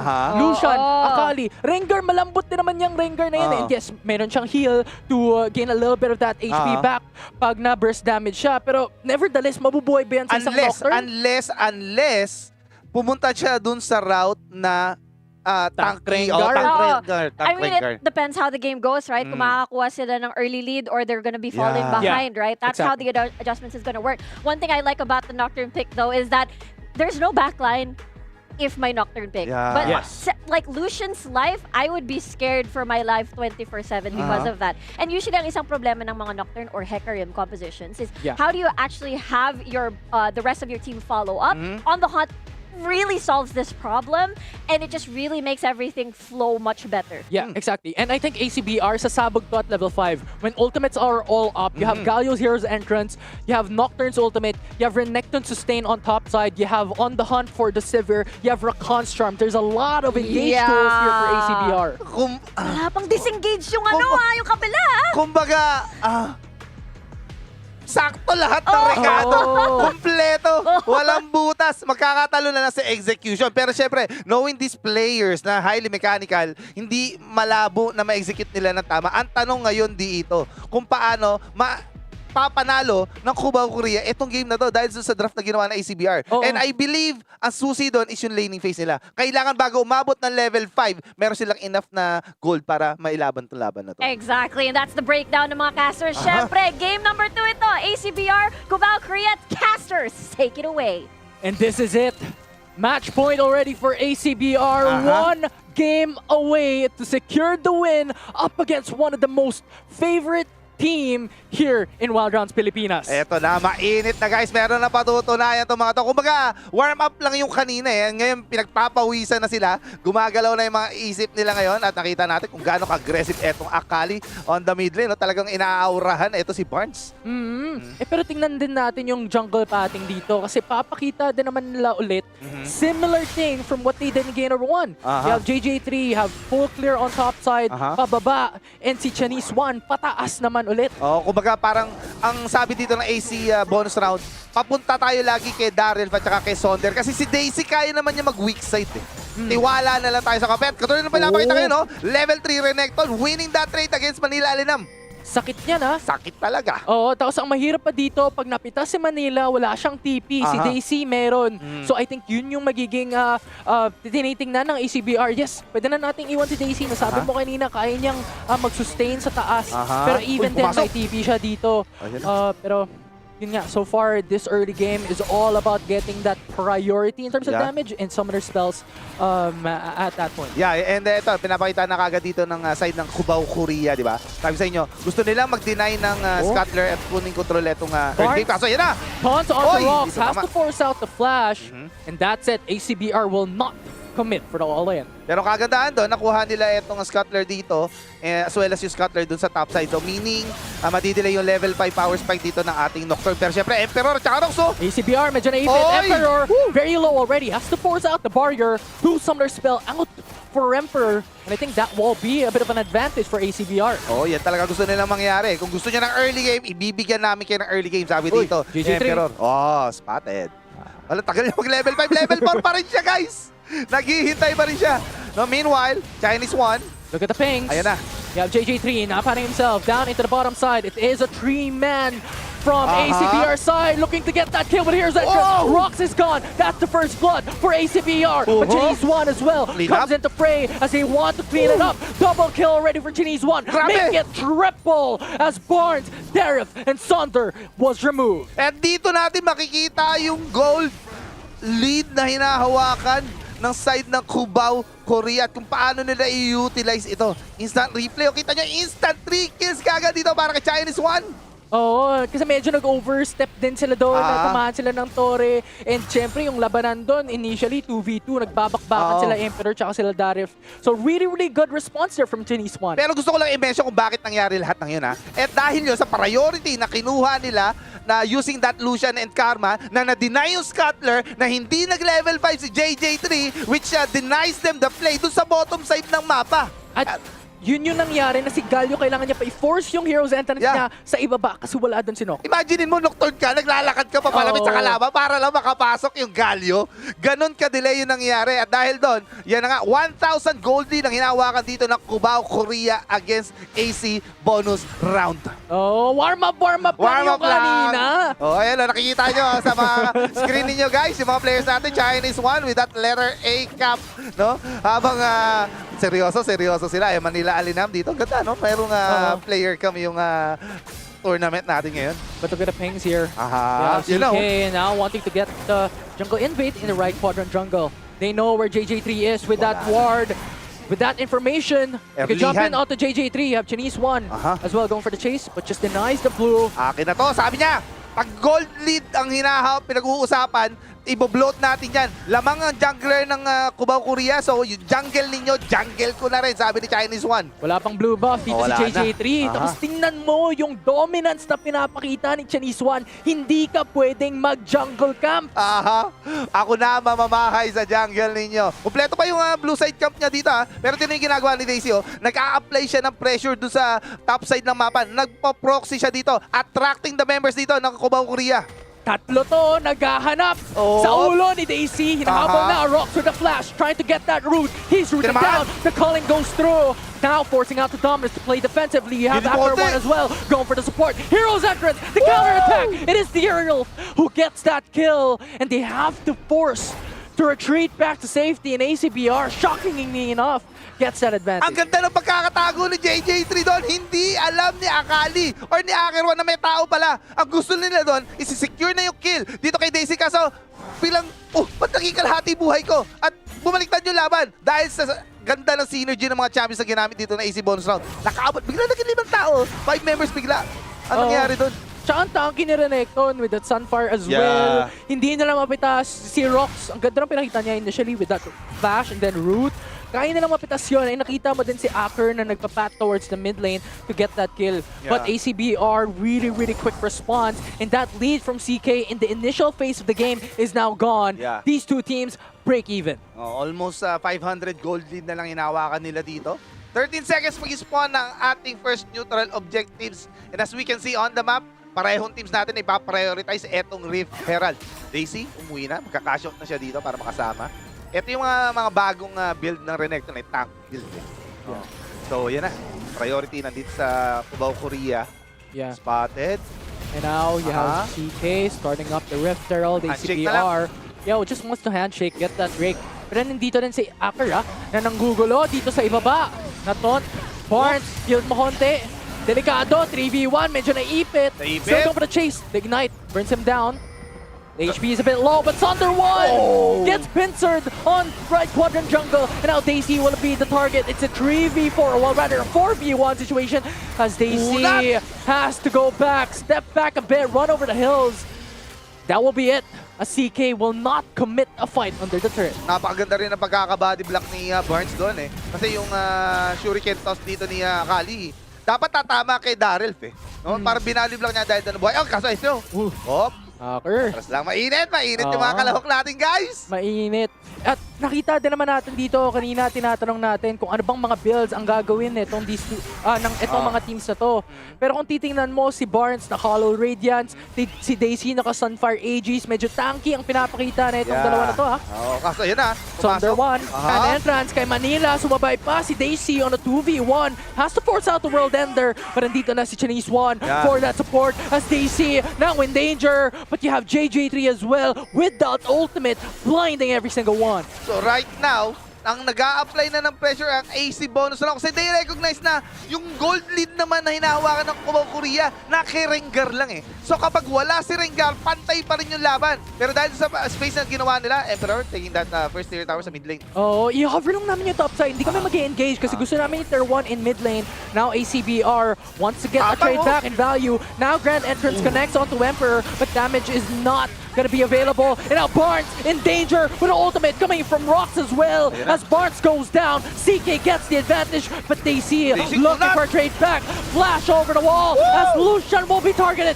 Emperor goes down to the hands of Daisy, but the trade back is there. Gilid Mokonte able to secure that kill, but Severe is just jumping with it all in as Emperor will also go down with a World Ender from Manila Alinam with a 1v3 situation. Wala kayong anti-heal. Kaya niya namin lumaban. Ayaw pa. Pero inayawan na sila dito na AC bonus. Sabi nila, tama na. Merong Rengar, mabilis lang cooldown na ultimate niya. Baka maabutan tayo dito. Good enough na yun na mapabagal natin yung play na gustong gawin dito ng Cubao Korea. So 8-minute mark tayo guys. Almost 9-minute mark. 7-4 yung kill score natin. Advantage ng Cubao Korea pero yung gold lead almost 2,500 I think ang hinahawakan nila dito. Good job dito sa AC bonus round para mapabagal yung game ha. Oo. Para mapabagal. Imbis na para mag-snowball yung Rengar, hindi nangyari. Napipigilan nila ito. Pero ito yung medyo delikado, no? Kung Aha. titignan natin yung mapa, CK, napitas na yung tier 1 turret in the mid lane, so it means the map control is their advantage. And ACBR, kailangan nilang tempohan kung anong gagawin nila dito kasi especially kung tinitingnan natin yung early game, si JJ3 hindi siya mapakali doon sa kanyang jungle kasi laging nag-i-invade tong CK. Oh, pero this time kasi dahil sa pag-switch nila ng lane, no, yung support natin si Sander as well as si Bambam, Barnes rather, is kargado na. So, pag nilagay mo kasi yung support at saka yung galing sa side lane, kaya katulad na nakita na sa minimap, abot nila pareho itong si JJ3 eh. So if gusto nang mang-istorbo ulit yung Chinese one, papalag na sila. Kasi right now may items na sila eh. Like 2 items completed na sila pareho eh. Yeah. And ang nakikita ko dito for Cubao Korea, in terms of the mid-game, late-game, si Karma magiging enabler to ng Aatrox pati ng Rengar. Yep. Isang pindot mo niyan, napakabilis niyan. And yun yung kailangan tingnan ng ECBR kung paano nila ma-handle itong dalawang key players na to. Ganda ng abot oh. Gox, tinamaan. Chinese one, tinatry din na itong mga chickens natin. Pero yun na, hindi na takot. Ito si JJ3. And, take note, Infi I believe pagdating sa late game, para mas lalamang etong AC bonus round eh. At kinakailangan pigilan nyo ng Cubao Korea by getting a lot of lead sa resources or even end the game before mag-hit yung power spike dito ng Severe. Kasi tinan mo, tatlong carry nila is melee. So just imagine meron Severe na nag-free hit. Kasi ito, Tsaka isa pa, yung Nocturne, pwedeng abutin tong Lucian, ganun-ganun lang, tapos may counter ka pa on the Galio. So kailangan nila respetuhin to. Pero yun nga, pag nabalo nila yung advantage, magiging raid boss, kumbaga, si Manila Alinam, pati si Chinese One, kung nagawa nilang i-balloon yung advantage na meron sila dapat ngayon. enough yung lead na hawak ninyo para ma-equalize yung scaling potential ng isang Severe. So right now guys, 11-minute mark na tayo guys. Available na ang ating Baron. Ito na yung Baron dance na tinatawag natin guys. Tingnan natin kung paano sasayaw itong dalawang teams natin. And so far, both these teams are clearing down the mid lane. They have to control the wave kasi yun nga, mid lane napaka-importante niyan, especially in terms of objectives na kung saan, kung meron kang prio in a lane, meron kang innate advantage of the control for those objectives. Exactly. Kumbaga, mas tutulak yung minions ninyo sa mid lane, mas malaking opening yon para i-take yung mga major objectives natin. Katulad na nakikita natin ngayon. Kasi wala ng first tier tower ang side ng AC bonus rounds. Meaning, open na. Mas lulubog yung mga minions nila. So, laging ang may control ng Baron River dito ang side ng Cubao Korea. Uy, sa baba, si JJ3 nag-ultimate na! Wala siyang ulti. Tinitingnan si Manila Alinam, wala yung jungler sa itaas. So pwede start ng CK ang Baron Nashor. Tapos delikado pa ang buhay ng dalawa from ACBR. So now Baron already half HP as Rox is zoning away the opponents here. Tatapusin. Chinese 1, 3k HP left. Heroes entrance coming up. TP is coming in. 1k HP for the Baron. And it is CK who secures it. ACBR wants to get Abutan. value back. But Rox trying to run away. They're all low. Barnes retreating back to safety. Chinese 1 eliminated, and Daisy trying to go for the chase, but the gap is too far. And look at Manila Alinam, nakakuha pa ng Torre sa ibaba. Grabe yung paggamit na information dito ng Cubao, Korea. They saw, eto si JJ3 making a play dun sa bottom side ng mapa. Na-survive yun ni Manila Alinam at sinabi niya, men, walang buhay, walang jungle yan. Take nyo na yung Baron at yun na yung window para makuha nila at masecure itong Baron. Tsaka ang hirap din ng decision making dito na ACBR. Alam nila, with the ultimate coming in from Nocturne, na apat sila nagkumpul-kumpul. Yes. So may decision siya. Apat ang lulusubin ko or isa sa baba with Daisy. Pero hindi nila kayang pitasin ang isang Aatrox. Yeah. Yun yung sinasabi natin kanina. Under tower pa naman sila. Oo, na magiging raid boss si Manila Alinam pag nabalo niya yung advantage, and that's exactly what we're seeing right now. So dahil doon sa play na yon, na-secure nila etong Baron. And the priority dito sa jungle camps ng side ng ACBR. And right now, yan na, makikita nyo sa minimap. Medyo bumagal lang yung playstyle nila. Pinapantay lang nila yung mga lanes, yung mga minions for them to maximize etong Baron buff. Pero gumana play! Flash, grand entrance, Rox in danger. The Cully secures the lock-in as Rox is defeated with the CC chain. Incredible stuff coming from ACBR. And after that, they retreat back to safety with Darius' ultimate. Medyo tatakapang na dito ACBR ha. They know na wala na si Rox as well as na bait out nila itong ultimate ng Rengar as well as ng Aatrox. Apat to Apat to coming from ACBR. Tower defense sa ibaba. Followed up with that CC onto Emperor. Isa na lang! Isang HP na lang! Pero hindi nila kayang pitasin si Emperor with 3 man looking to defend them. And now Sunder 1 has to force out the Zonias to defend themselves. And now we hear Heroes entrance as well. Played really well from ACBR. So nakuha na nga rin dito na side ng Cubao, Korea. Ito second tier tower sa bottom side ng mapa. So right now guys, 14-minute mark tayo guys. Gold lead, almost 5,000, 4,500 in the hands of Cubao, Korea. Dragon is spawning in 30 seconds. This is possibly the Dragon Soul Point sa side ng Cubao, Korea. Another win condition sa kanila. Kung naalala mo, anong sinabi natin kanina, if CK na balloon yung advantage from the early mid-game, manlalamang sila, mangkakain sila dito sa laro na to. Yan na Pagtingnan yun. natin yung gold, 4K gold lead na sila ngayon. Yeah, 4K gold lead. And they've also managed to bait out itong ultimate dito ni Sonder. It seems like free dragon na to para sa kanila. 8 seconds na lang natitira, and Saunders' ultimate is a key engage tool. Tapos cooldown pa dito ang Heroes entrance. So ang kailangan nila maasahan is pumitas ng isa. Manila Alinam, World Ender already. That is a really, really good ultimate burned by ACBR. Oo. 40 seconds mag-spawn naman yung Baron natin. Mukhang aabot pa rin naman. And since ginave up dito na side ng AC Ball. Lalaban sila! Lalaban! Pero Emperor buhay pa! Oh my God! Pero hindi pinatakas as Barnes secures the kill. Nakaisa dito ang AC bonus round. Eto na ba? Heroes entrance! Si Daisy napitas! Pero kilid mo konti, kailangan mo mabuhay, pero hindi ka makakatakas. Sure can flip, keeps him alive! Hindi nila nakuha, patayin si Hacker 1. At napakaganda ng play na pinapakita dito AC bonus round. Kahit na ganyan kalaki yung kalamangan dito ng Cubao, Korea, lumalaban pa rin sila. Fighting spirit, kumbaga. Di ba? Power of friendship na ang ginagamit, guys! At din dito na, Baron Nashor is up and running. Kaya bang ipakita ng ACBR ang power of friendship na sinabi mo kanina? Posible yan. Pero right now, nasa death timer pa siya. Ang tanong, anong gagawin dito ng side ng Cubao, Korea? Wala. Hintayan ng galaw. Easy muna.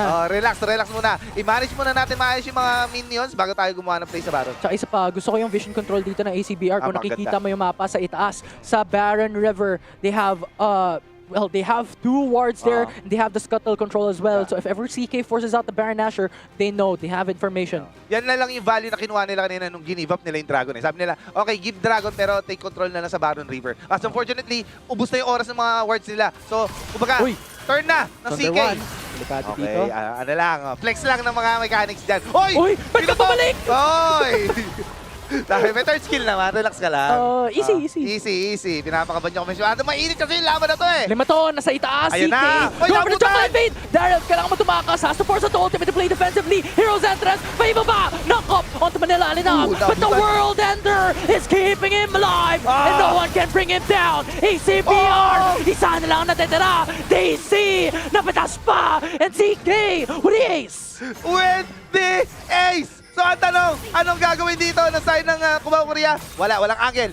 Di endable to. Dalawang tore pa yung natitira din sa mid lane. As well as yung mga minions, medyo malalayo pa. Pero ano? Pero pwede na lang makuha yung inhib dito. Pag Pwede. nakuha nila to, diretso sa Baron. Pwede! Tatangkin nila! Naka-ranker nga pala! Etong mga members ng Cubao Korea! Nexus! Ang target ng CK! And CK is back in the map as they secure Game 2! And we're going to Game 3! Game number 3! Sobrang sulit na game na to at pinapakita dito ng Cubao Korea kung bakit sila malakas. Hindi porke nakuha nyo yung game number 1, sa inyo na yung momentum. Kaya namin pigilan yan. Warm up lang kung warm lang yan, up! boy. Warm up nga ni. So ito, makikita natin yung mga mukha ng mga players natin ngayon, guys. So we're seeing Manila Alinam Chinese 1, Aker 1, Emperor, as well as Rox as the winner ng game number 2. Bring us to game number 3. Oo, hindi tayo magtatapos. Hindi sila magtatapos. Hindi. Sa dalawang game lang. Hindi lang. Oo. Kailangan natin ng game 3. At etong game 3 yung magde-decide kung sino ba talaga ang mas batak dito sa dalawang teams natin. Pero ang hirap din Oo. Hirap din ang laban Like, even though nakuha dito na side ng Cubao Korea yung early game, hindi naman ganun kadali. Diba? Napigilan nila yung pag-snowball dito na Rengar.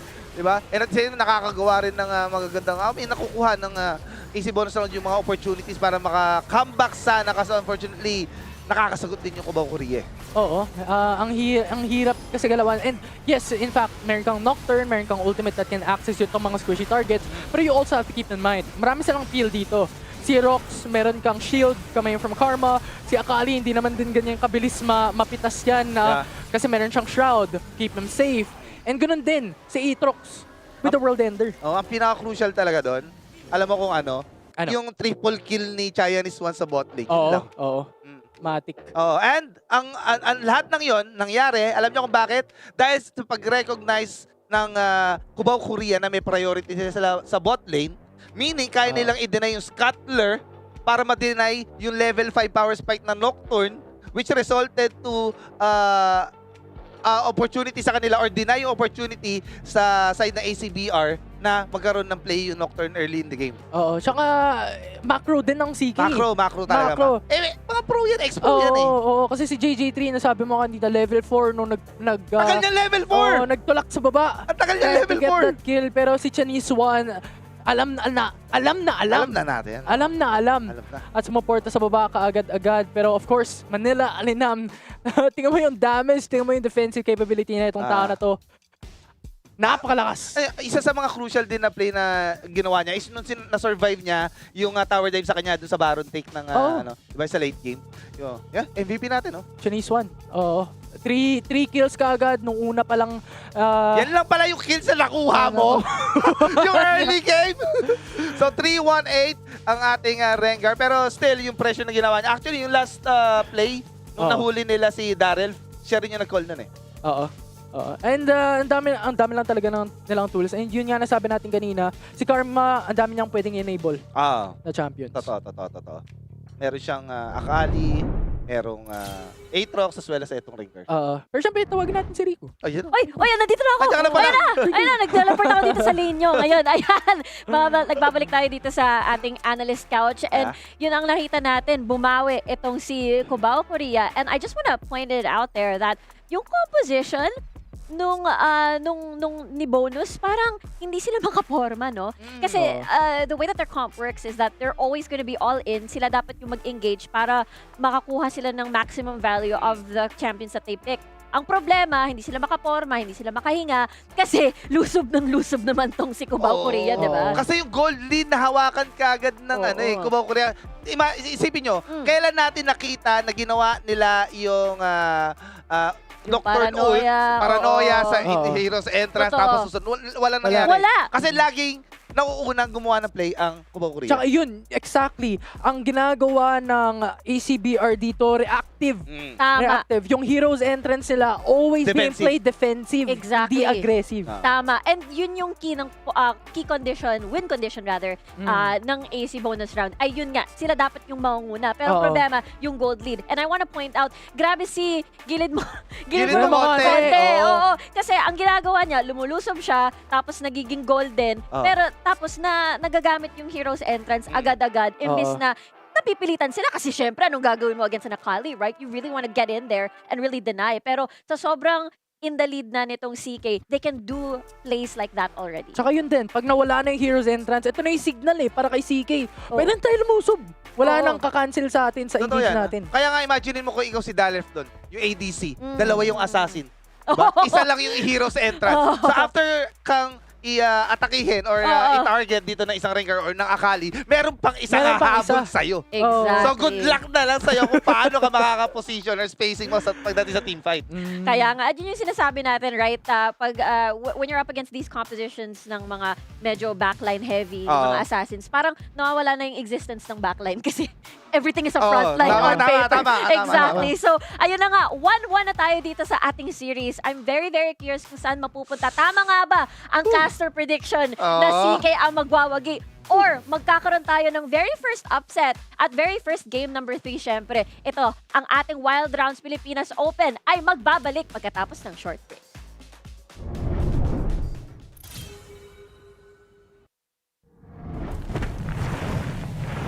The Earth hides many secrets.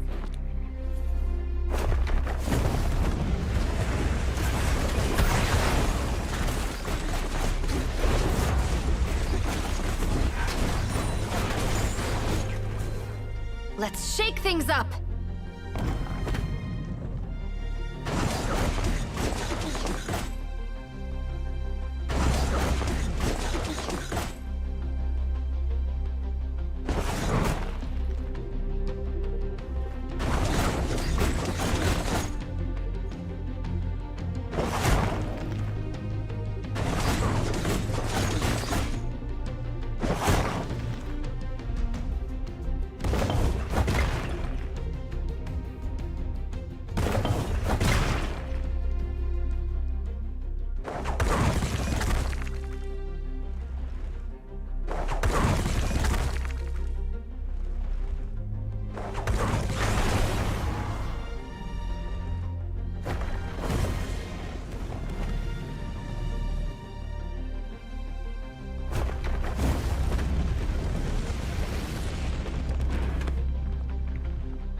Every stone weaves a different story.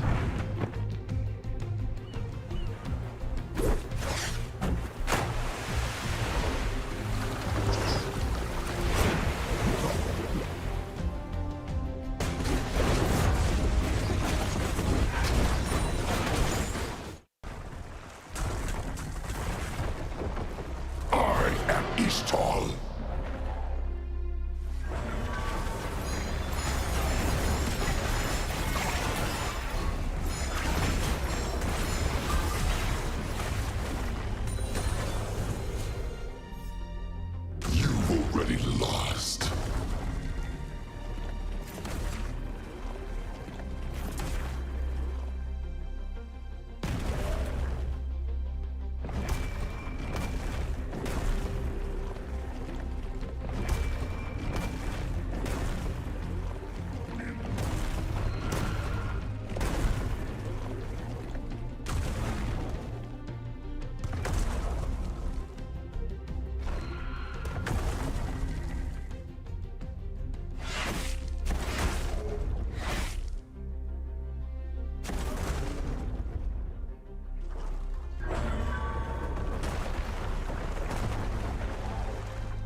might.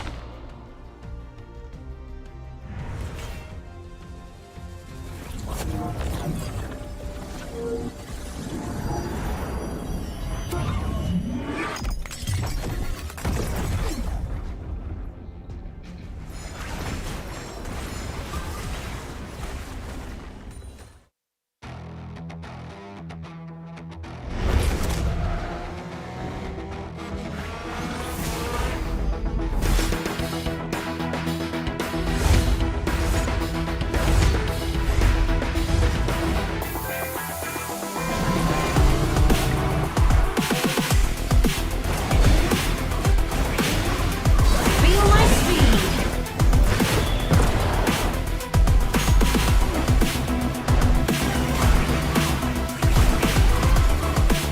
Speeding up.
The Earth hides many secrets.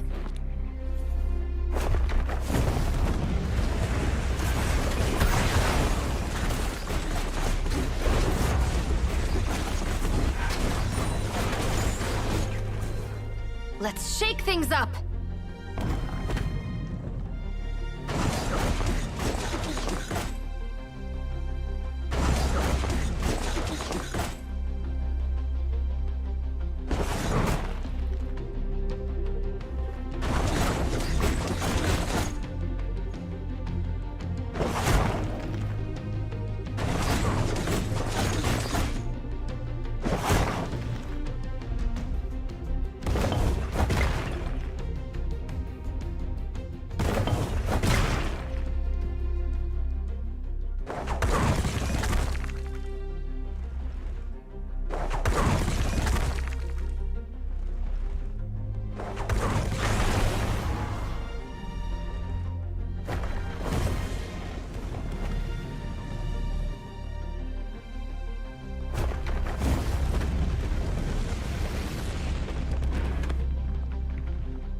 Every stone weaves a different story.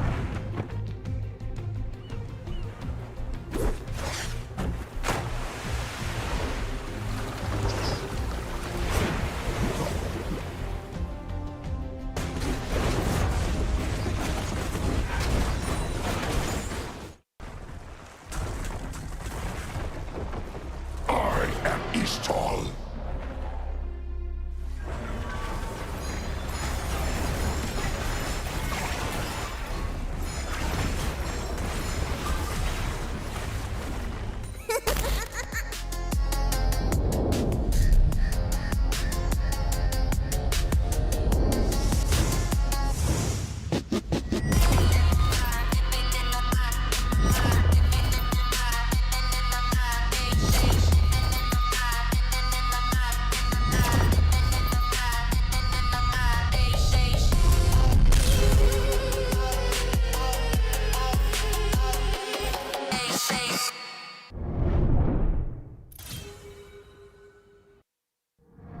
At ayun na nga po, nagbabalik tayo dito sa Wild Rounds Pilipinas Open Split number 1. Ako pa ang iyong host, syempre. The entire night, kasama ko syempre ang ating mga casters, Coach Rec and Infinity. And balikan natin yung, if you're just joining us in this broadcast, we are currently in the middle of our first series of the day. First series pa lang tayo. Umabot na tayo ng game number 3. And again, this series has, if we're to summarize, yung draft nila ay imbis na yung nagka-counter sila parang water versus fire, nagiging fight fire with fire yung atake nila. Oo, tapatan natin yung laban. And Pagalingan na lang, no? ito yung first game 3 natin for Wild Rounds. Oo, exactly. So, this is gonna be very, very interesting to find out kung mag-iiba ba ng angulo, mag-iiba ba yung atake.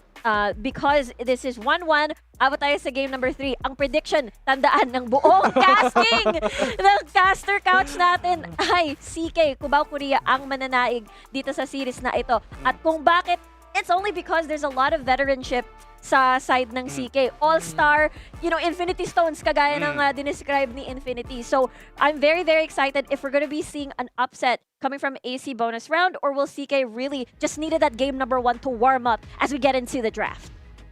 Medyo mahirap na to kasi 20 champions na ang hindi pwede gamitin for both these teams. And ACBR starts the draft off with ban on Gragas. No, talaga ayaw nila ibigay yung Gragas ni Papa Rox dito. Sabi nila hindi mo magagamit itong isa sa mga they believe na comfort champs dito ni Rox. Pero Rox is Rox eh. Sobrang lalim na ng champion yan. Hindi mo na ma-outgun yung taong yan. Kahit ano pwede mong gamitin para kay Rox eh. Oh, trash. Charot. Tama. Diba? Classic Oo. champion na pwede nyo ginagamit lagi. Exactly. So, syempre, tinatanggal na yung, kagaya na sinabi mo, Gragas, Irelia, who's been really consistent, lalo-lalo na sa kabilang side ng CK. Nidalee, parang hindi na siya papakawalan. Pero ang Hindi pinaka-curious ko dito, makikita ba natin yung Jarvan the Fourth or yung Nuno sa wakas sa last game? Yeah, kasi na-ban siya on the prior game. Game 1 din naman, hindi siya ginamit. So it's still a possibility if they want to go for like a stacking engage type of setup in a team fight. Nakita natin yun in game number 2 wherein gusto nilang team fight yung composition pero hindi lang pumaldo yung ACBR. Kumbaga dinideny nila ng dinideny ito. So right now guys, no, ACBR, consistent sila sa banning nila, target banning itong mga key players dito ng side ng Cubao, Korea. Talaga ayaw nilang ipagamit. Uy! Talia! Tama! Ganda na sinasabi mo. Pwede. Talia is open. Wala nang Rise. Wala nang Oriana. Mm. Yun na yung mga champions na pwede tumapat. Siguro Syndra na lang pwede. Or wala na rin Akali. Oo nga eh. Oo. So isang malakas na AP champion na medyo priority, actually very contested kasi lagi siyang binaban. And the reason why that is because actually Nautilus! The support Vi. Charot. Gusto ko to. And pwede rin tapatan ng CK na i-pick up yung Leona to really match that early game potential. And ang Besa, maganda tong duel champion sa ibabaw. Yeah, and also isa sa mga champions na pwedeng i-negate yung ultimate dito ng isang Nautilus. Kung matatimingan mo na tama ng second skill yun, ha? Tapos syempre, kinuha na kagad nila itong Talia. Curious ako kung angulo ng Morgana dito sa side ng CK kasi isang counter yun against the Nautilus for this and hindi pa siya napili. But of course, ano kaya ang responde nila dito sa picks nila, Smolder. Smolder. I mean, I see it. There's a lot of scaling potential. We can see this in the hands of such as a player ng ACBR, right? Sinabi mo ito, di ba, Coach Rec, yung aiming to be the #1 AD carry in the Philippines. Yeah. Comfort pick niyan ni Darrell. And wag natin kalimutan, ang ganda ng pagkakasabi mo ng Morgana. Kasi si Emperor yung isa sa mga players na talagang ginagamit pang keso yun eh. Like Morgana Kalista. Promise, Morgana Kalista yung pick nila eh. Tapos yun yung ginagamit nila talaga as in walang makatapat. Sobrang top 1 Kalista yata ito, hindi ako nagkakamali eh.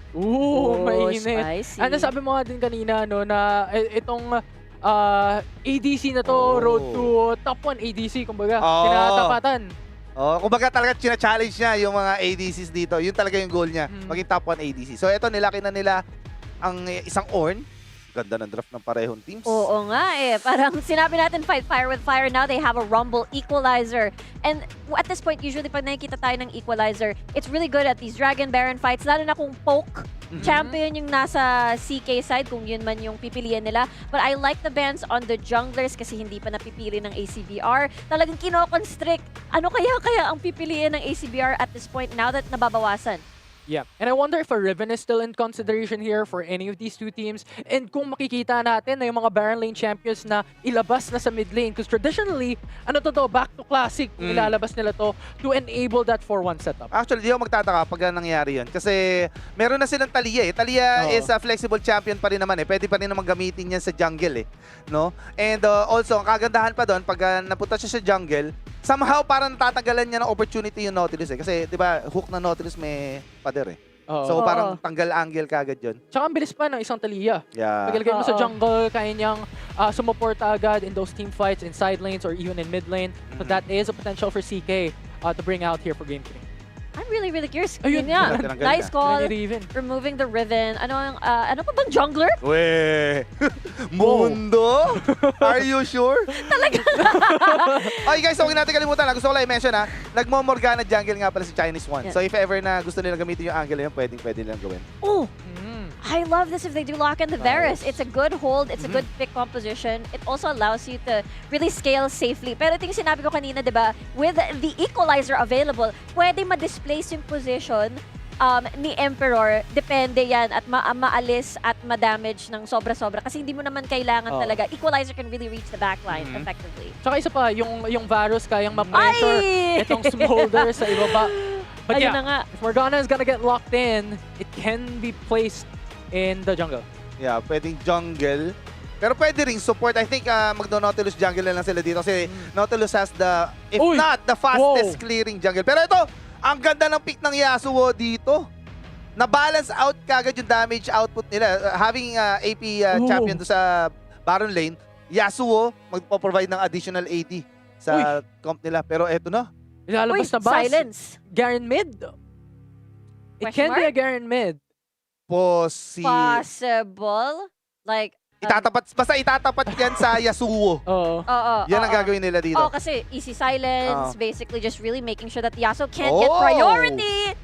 At ito na nga yun, what is happening with our game number 3? This is what happens when you have a fearless draft. This is exactly what we're expecting. And it's just so exciting kasi pagdating sa ACBR, there's just a lot of damage and a lot of, wombo combos that they could possibly do. There's a lot of carry potential. But also, it's so easy to shut these down very early if you look at the side ng CK. Yes.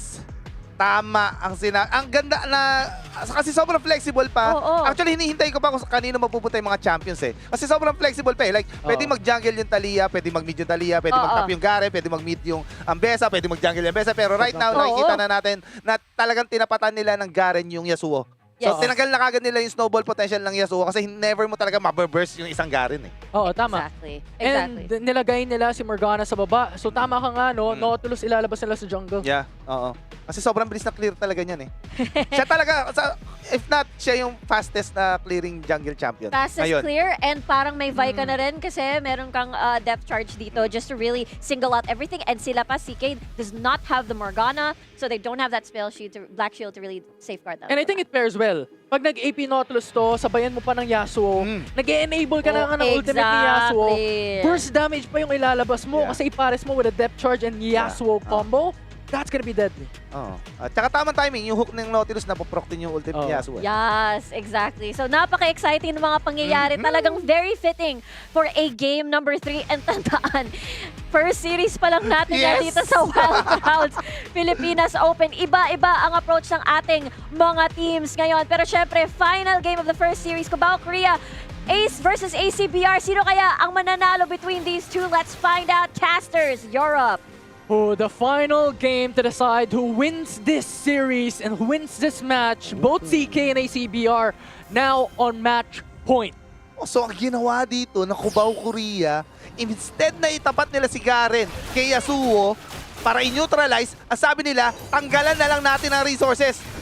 ADC support ang nilagay nila sa mid lane at kumuha na sila ng plates ngayon. Yeah, and I like this. Kasi kaya namang mabuhay ni Garen, hindi mo kailangan yan bantayan. Yeah. I-hug niya lang yung turret and he just can keep himself alive for the longest time. Yes. So they have to switch, they have to adapt, and ACBR brings Daryl in mid lane. Kumbaga si Garen yung perfect champion para mang-neutralize ang lane. No? Kahit na i-poke mo siya, sobrang ganda na sustain niya. Kapag na sobrang daming minions, ang ganda rin ng clear niya. Diba? And meron din siya kill potential if ever na umabot siya ng level 5. Oo, tsaka mahihirapan din dito si Daryl if i-sustain niya lang sa baba.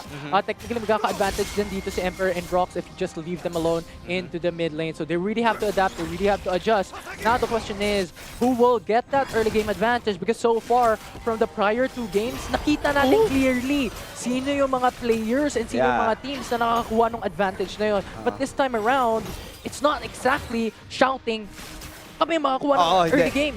Hindi na. Kumbaga kino-contest na nila. Makikita natin sa flow ng draft nila no? Sabi nila, early game ang name of the game ng parehong team na to. So parang ayaw nilang magbigayan nun. No? And gusto ko lang i-mention, napakaraming outplay potential na pwedeng gawin dito na ACBR. Kaso yun na! JJ3 Manood. knocked up, Rox follows through. JJ3 half HP already, but they're still lacking in damage. And CK still keeping things up as Rock goes in for the knockup. Rock's in danger already. It's a 3v3 situation. Has to force out the flash back to safety. And Daryl almost getting that kill. Has to force out the S3. Flash over the wall, back to safety. Now one in danger. But there you go, Emperor with the snipe. Gets the double kill. Sunder 1 goes down and JJ3 follows suit. Lahat ng yon para lang sa Scuttler, guys. Akala ng Scuttler, baron siya. Tsaka meron din tayong off-cam kill na ginawa dito ni Manila Alenam against Daisy, guys. And 2-minute mark pa lang tayo, guys. 3 kills na kagad dito na secure na side ng Cubao Korea. And yun yung sinasabi natin kanina during the draft. Bessa is really a champion that pairs well in a 1v1 situation, and Rumble isn't really exactly the strongest champion in the early game. Yeah, actually, ang ginagawa ng Rumble, parang Garen lang din siya eh. Mas more on neutralizing yung lane, at ang gusto niya yung tina-tower dive siya. Kasi ang problema, pag ang nakatapat niya is nakakuha ng sobrang daming gold, at mahirapan na siyang i-manage yun. Kasi hindi na niya pwede contest yung wave eh. Lalo na kapag dinedepensahan ng kalinya. Yeah, totoo. And I think yung Rumble, aakyat yan pag level 5. Yung pag may available na yung equalizer, he can clear down the wave easy. And I think that is what ACBR is wanting, especially on those team fights as well. Nasasakit yung damage niya or can be that tank to be in the front lines for the side of ACBR. But so far, CK still taking the charge here.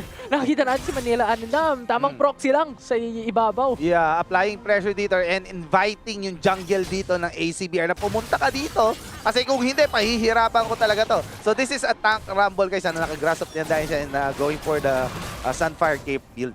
Pero nakita mo yung deep ward? Ganda ng deep ward dito ni Aker1 sa baba. Nakita niya si JJ3 pero nandito na with a depth charge.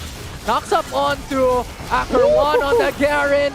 But Janice won with that quick response. Gets the kill instead as Barnes goes down. Now Garen in danger already. It's a 1-for-1 trade-off. But he's able to run away with that sustain. And instead, costed them 1 life more.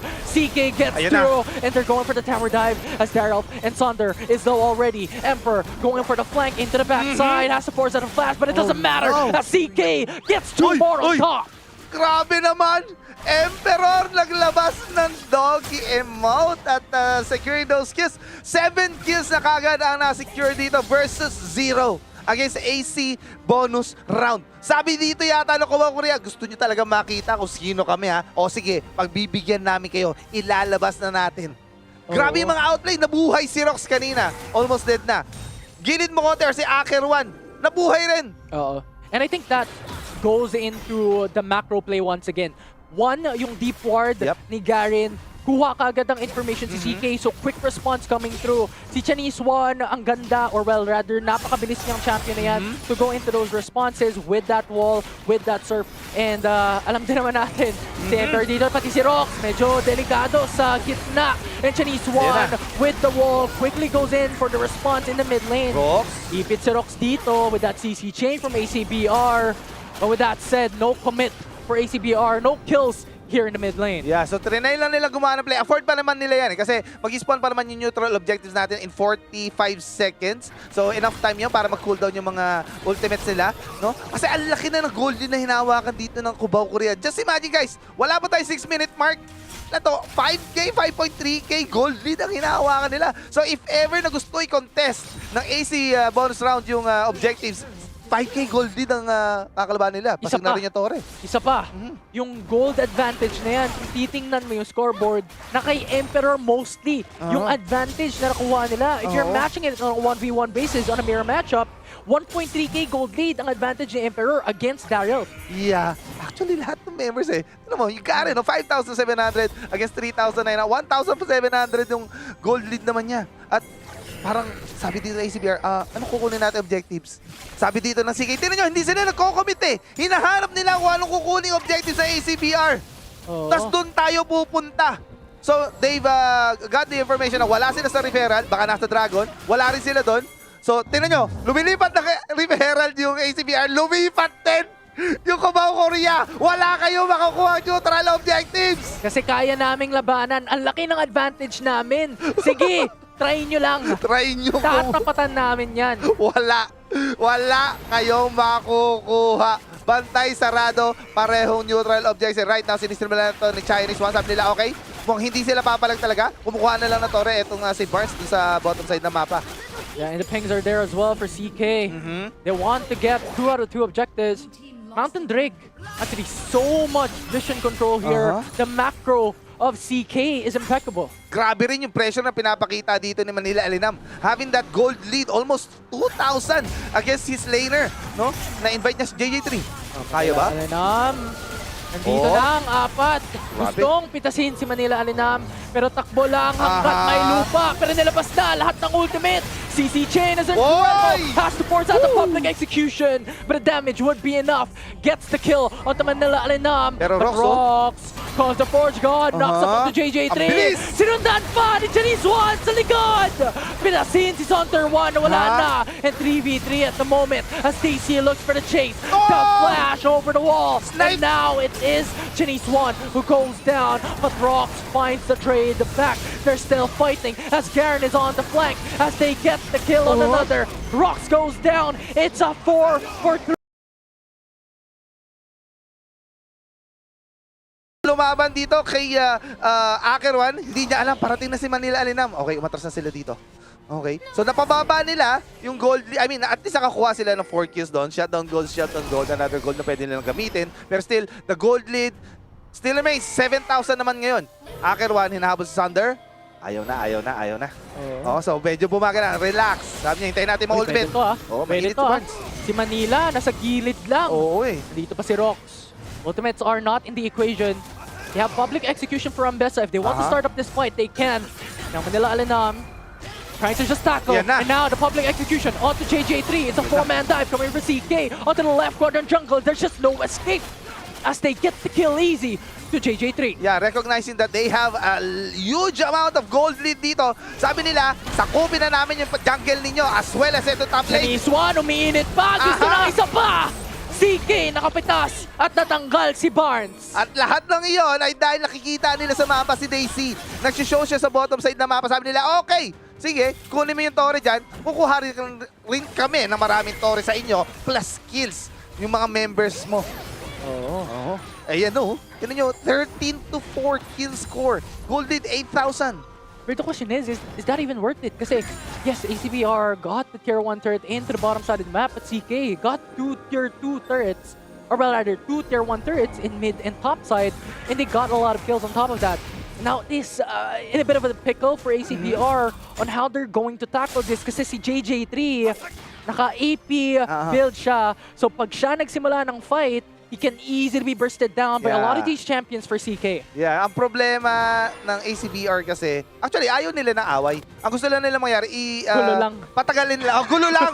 Gulo-gulo lang! Gulo lang. Kaso ang problema, ang ganda ng hard engage dito na side ng Cubao, Korea. Kung gusto nila ng fight, makukuha nila. They have Ambessa, they have Chinese One para pumigil, they have Varus. Pero ito, may flank ko. Oh! Ganda, All collect the forward angles! guard, pero walang napitas dito. Equalizer to just clear down the wave and zone out the opponents here. Smolder with the ultimate, bit of damage, but it will not be enough to signal a fight.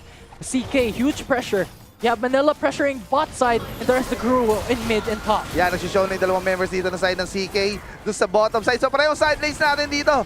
Habang etong tatlong members, grabe yung pressure nila, men, all lanes! Oh, for one setup, tier 2 turret, nakuha pa ng CK. And that makes it 5 turrets already taken down.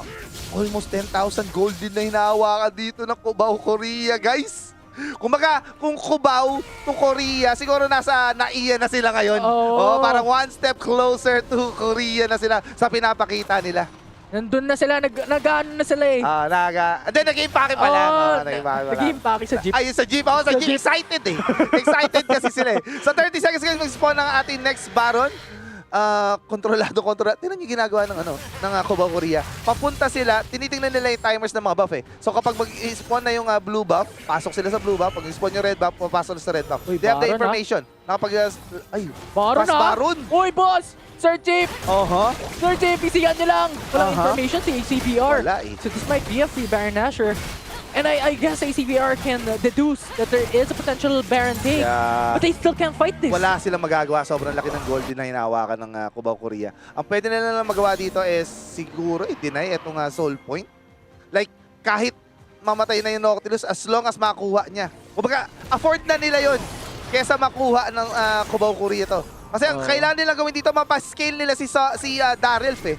Kasi smolder still smolder. Pagdating na late game, sobrang sakit pa rin talaga niyan. Stock lang ng stock, no? Yeah. Kumbaga, kailangan nila paabutin ng 18 minutes itong laro na to. Dapat Especially umabot. considering na 10k gold lead. Sobrang hirap na yan abutin. Pero kung meron mang player, champion, na makaabot niyan, it's Yasuo and Smolder Yeah, that can dapat. be able to scale. May mga shutdown gold dyan. Sobrang laki ng mga shutdown Oh, gold. ito na nga, Ayan flash over the wall. Sinusundan si Emperor. Depth charge, hindi ko manekta. Oy, Goes the pumasok, Force oh. God to counter it up. It is a 3-man knockup coming in from CK. 3 people already down, make it 4. And JJ3, ang tanging nag-iisang natira for ACBR. ACBR! Decimated dito sa base nila mismo. Nililinis nila ng Cubao, Korea. Etong mga towers with that Baron empowered minions, tatapusin na yata nila. Nexus, bukas na, inhib turrets, lahat wala na. Oh. And CK ends the game 2-1 in their favor as they win the series. Nagalit yung Cubao, Korea, guys. Ilang minutes yon 13 something lang yata. Baka ito pa yung fastest game natin ngayon eh. So far sa Wild Ross Pilipinas Open. Oo. Posible. Ang bilis. I mean, all throughout that game, sila yung nakakuha ng advantage and they just snowballed.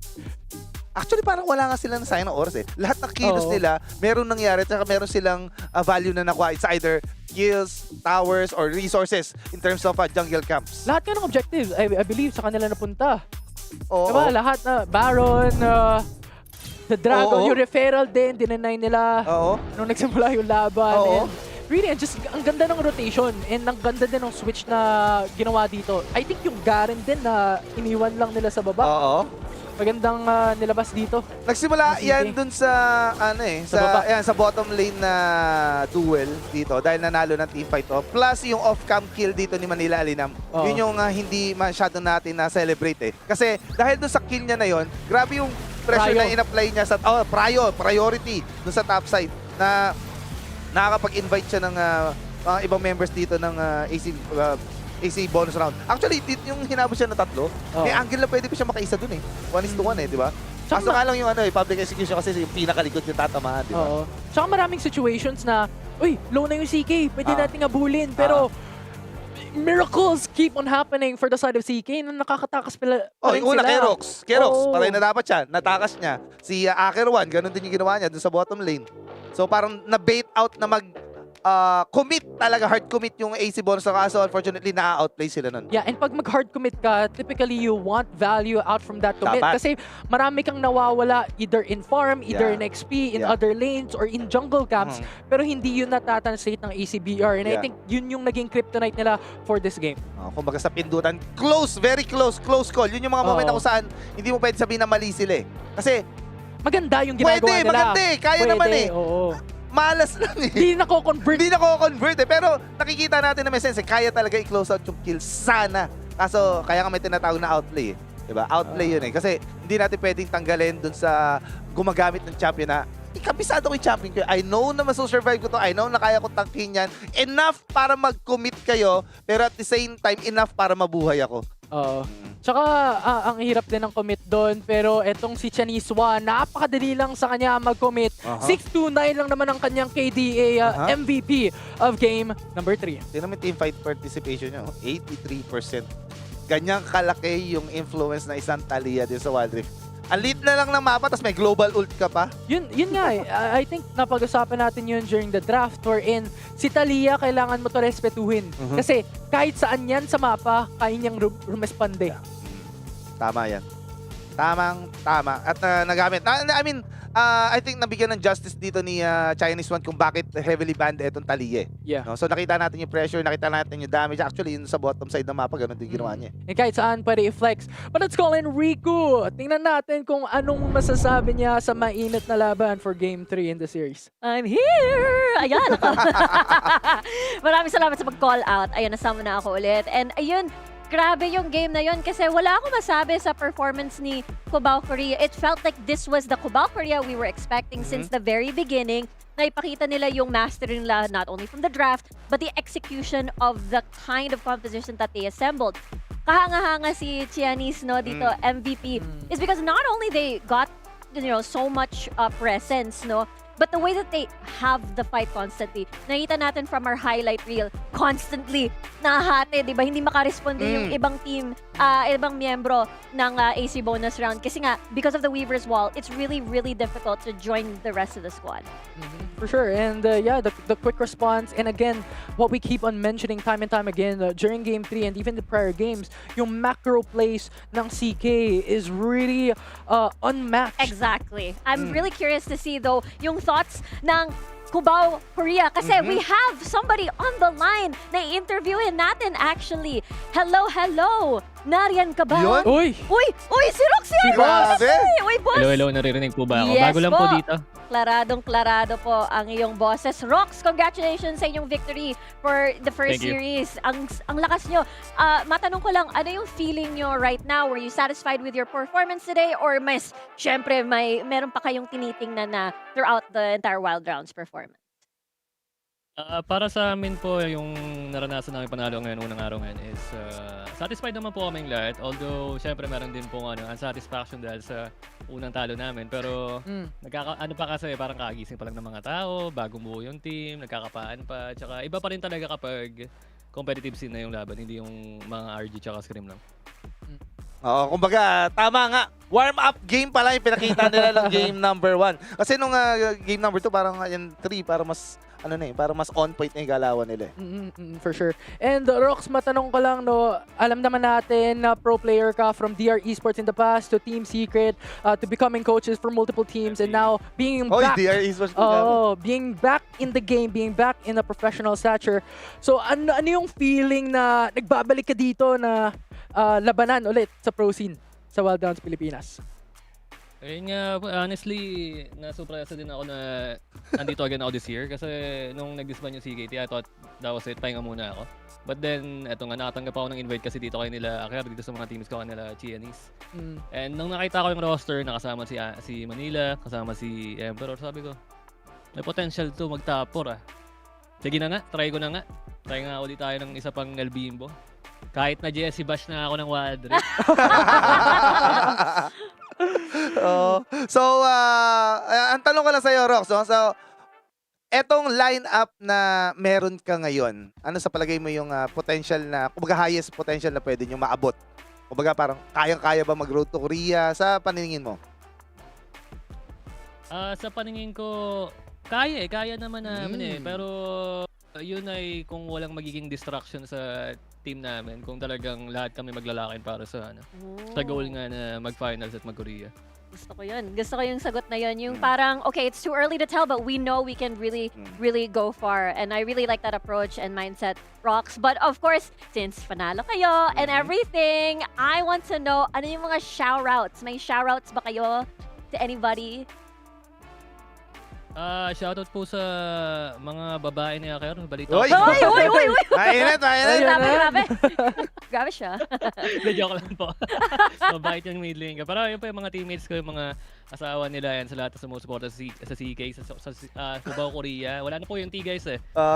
Tapos sa mga sumusuporta din ng page ko throughout the years. Thanks so much sa inyo lahat. All right. Alright. Thank you. Thank you so much, Rox. Again, congratulations and best of luck sa mga susunod nyong mga match. All right. Pahinga time. Okay. Thank you, Rox. Ayan. Wow. Okay. So this is one, Cubao, Korea, one of the teams we're looking at for top 4, right? Yeah. For sure. Itong mga players na to, really, we know them. Even in the past tournaments, nagsama-sama sila dito. And from the words of Rox himself, nakita niya, nandito si Manila, nandito si Aker. May potential to Actually, kapag si Rox nakasama niya na sa team, ibig sabihin naniniwala siya na kaya niyong mag-top 1 or mag-champion. Hindi yan sasama sa team na parang laro-laro lang. Yeah. Kasi very competitive na tao yan. Yes, and he mentioned nga pag nag-lock in, there's just a possibility of going even beyond top 4. But that is our first series of the day, guys. May dalawa pa tayo. Kaya sit back and relax muna kayo kasi at pag bumalik tayo, we are going to go over to SM versus SKL. Huwag kayong aalis at tayo'y magbabalik.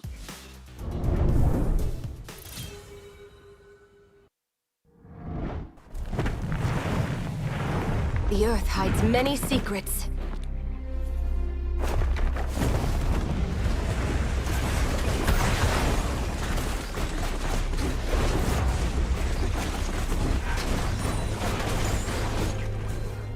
Let's shake things up!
Every stone weaves a different story.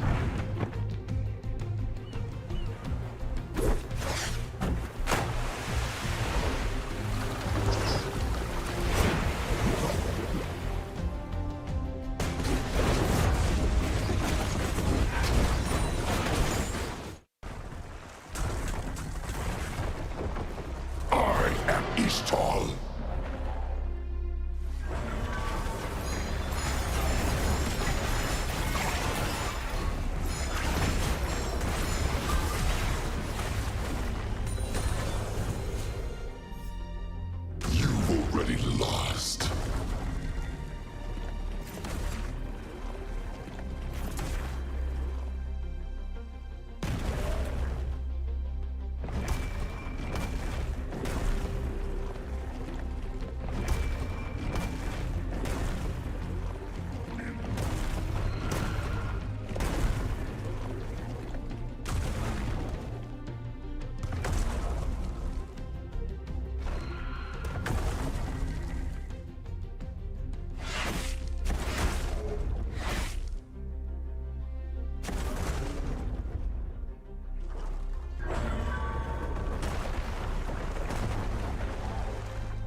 witness my might.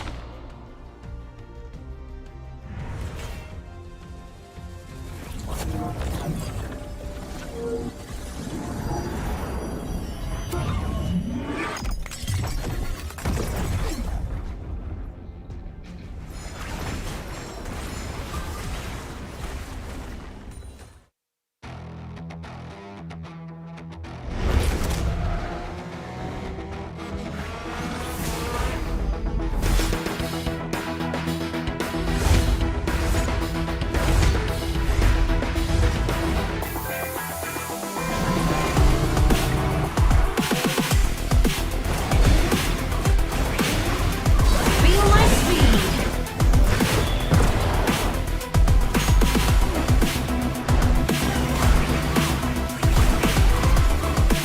Speeding up.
The Earth hides many secrets.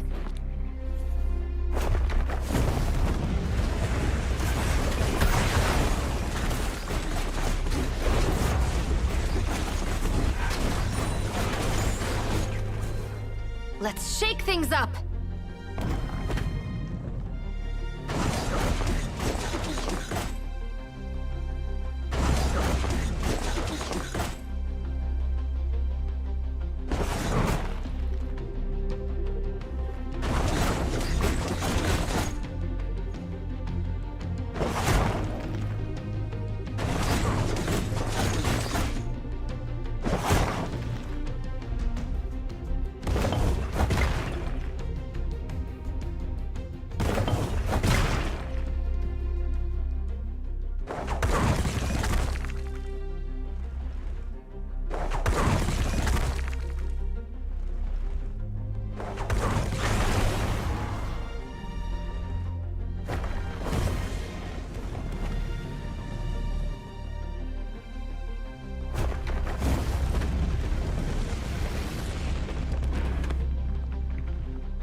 Every stone weaves a different story.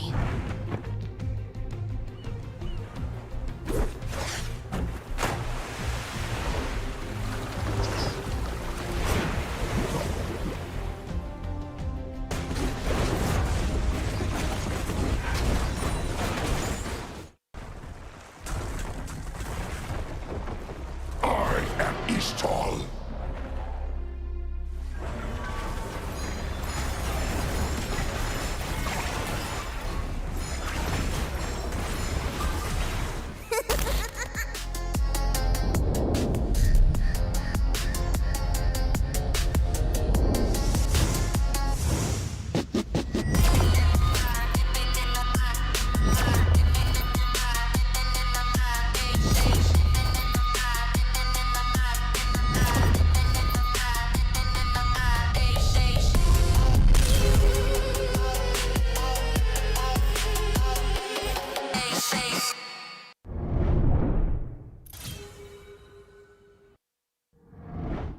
Welcome po ulit dito tayo sa Wild Rounds Pilipinas Open Split number 1. At nandito ulit tayo for another set of action because we're entering our series number 2 for today. Pero bago ang lahat, introduce natin ulit ang ating mga casters, Infinity at saka si Coach Rek. Itong matchup na to sobrang exciting kasi nanalo yung Cubao Korea kanina, 2-1. Mananalo ulit kaya yung mga teams na meron Korea sa pangalan nila at nagmamanifest na sila agad early, di ba? South Korea lang naman. Oh, South Korea lang. Oh, actually, tinanong sila. Sabi ko, ano ibig sabihin ng SK? Akala ko nga share ko lang. Share ko lang. Oh, diba? Pero hindi daw, South Korea lang. So, yun okay. daw talaga yung pinaka-goal nila dito. Kaya binuo nila itong team na to. And I think it fits perfectly well kasi mainit din tong team na to. Yeah. All-star lineup din, kumbaga. Yeah. Sobra. So, di ba katulad ng pinag-usapan natin kanina, di ba? Nagre-roster lahat ng teams. Yes. Gusto natin pag-usapan natin yan because I think, Wild Rift Esports has been around for some years now, right? But itong season na to, nakakapanibago kasi roster shakeups, a lot of the teams parang hindi nyo na ma-recognize because iba-iba na yung mga placements ng ibang mga players natin na we know and love from way back, di ba? Tama, totoo yan. Katulad nga sinabi mo kanina, di ba? Parang season 1 ulit. Yan! Season 1 Wild Rift Esports ulit tayo. Nagbabalik dun sa mga classic na lineup, dun sa mga player compositions na nakita natin and we know and love before. Exactly. And let's check out our team lineup. Ang team Soft Moves naman ang meron tayo dito. Nyx, Rhea, Shaltier, Rygen, Chessman, and Defy. Yeah, ito yung mga rising star kung tawagin natin. Yes. And very active yan sa community, especially kapag may mga offline tournaments. Talagang nagpupunta yung mga yan. Sila Shaltier, sila Rygen, and yan, sila Defy, lahat sila, Chessman and Nyx. So right now, medyo mainit yung makakalaban nila kasi ang lakas kaagad. Yung South Korea lineup, what tinan mo? Oo, si Tonte, Kani, Helios, Tactical Disaster. Nakita lang din natin to last week sa Ionia Cup Philippines. Pero nabanggit mo kanina, Coach Rek, nagre-roster pati ang CKT. Pati sinabi nga ni, di ba, ni Papa Rox kanina, CK na lang sila kasi wala nang CKT. Ngayon, SKL na. Oo nga, no?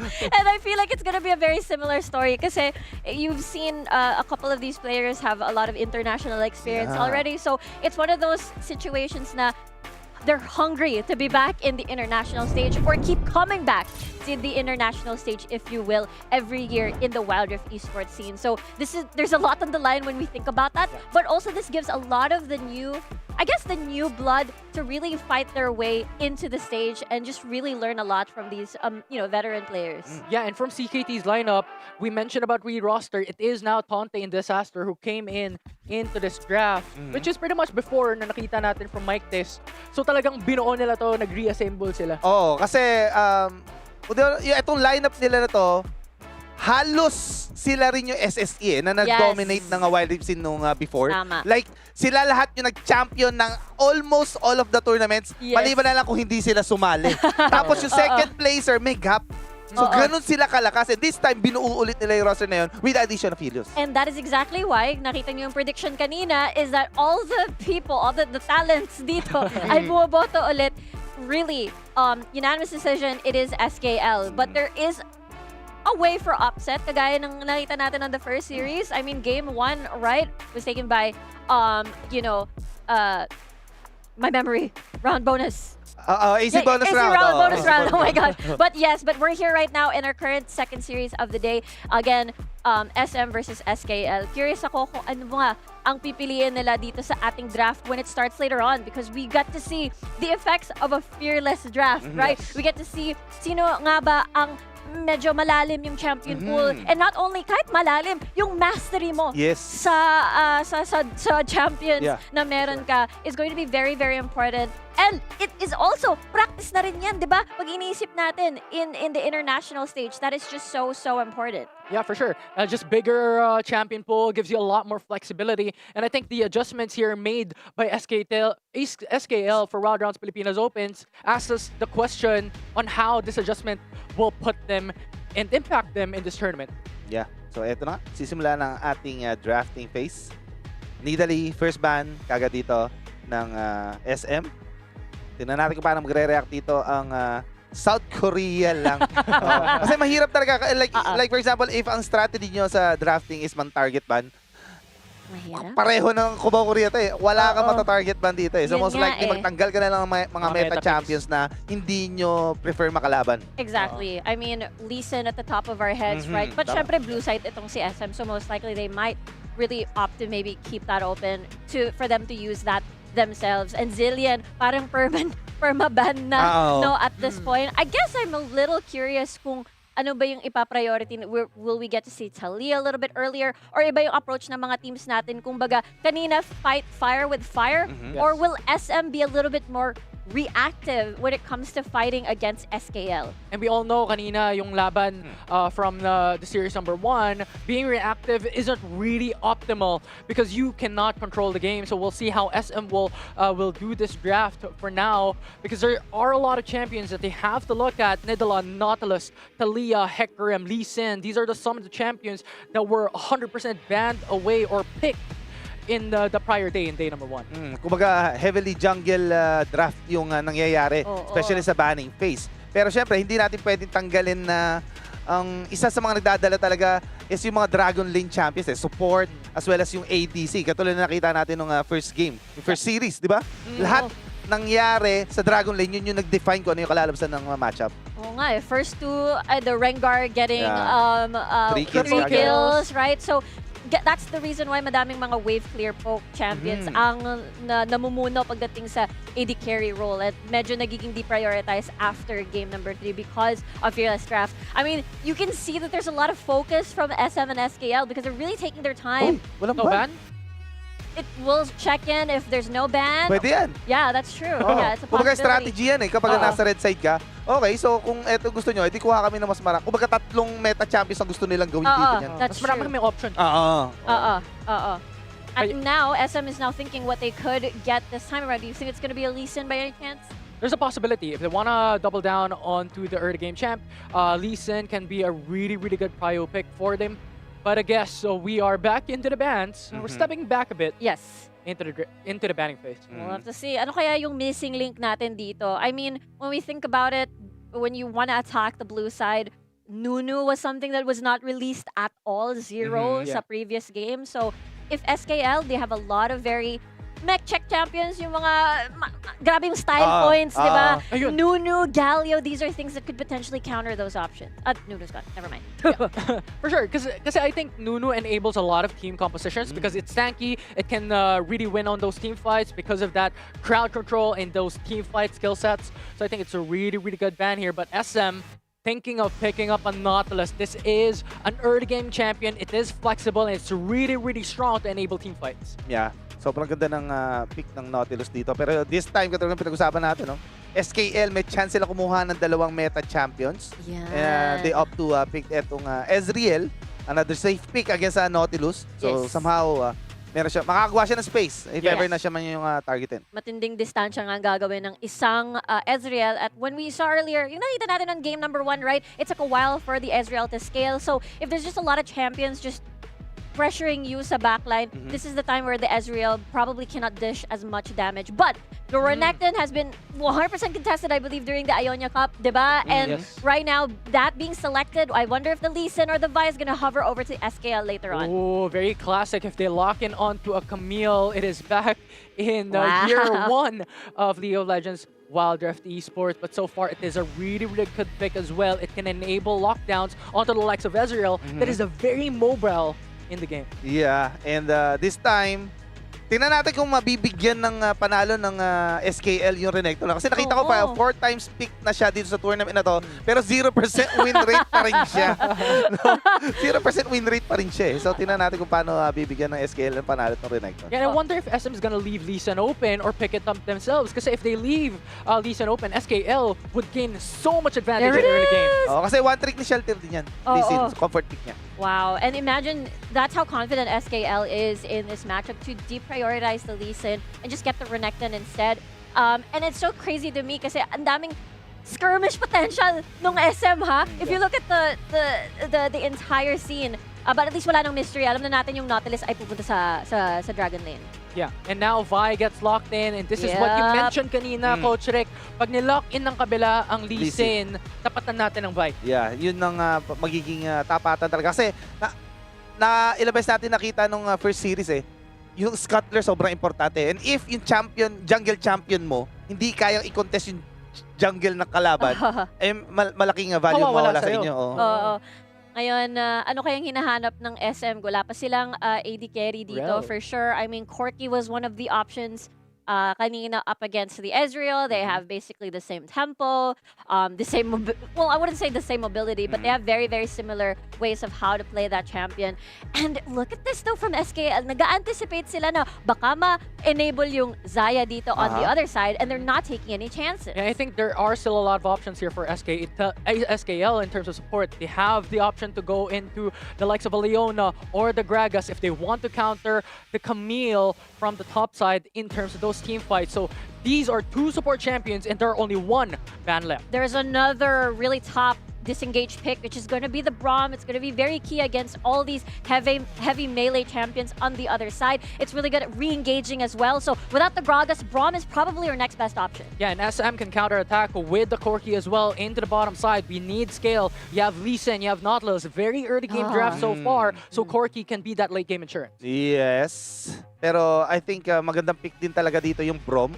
Kasi yun din yung ginamit ng game number 1 Kaya yun yung nagpala sa AC bonus round. Plus, ang ganda din ng pagkaka-counter ng Braum sa Ezreal if ever na yun man ang ilock in dito ng SM. Pero let's see kung ano ang mas preferred champion. Oy! 6. Oh! Okay. Oh. Poke, APC. double poke? I love this. Yeah, APC.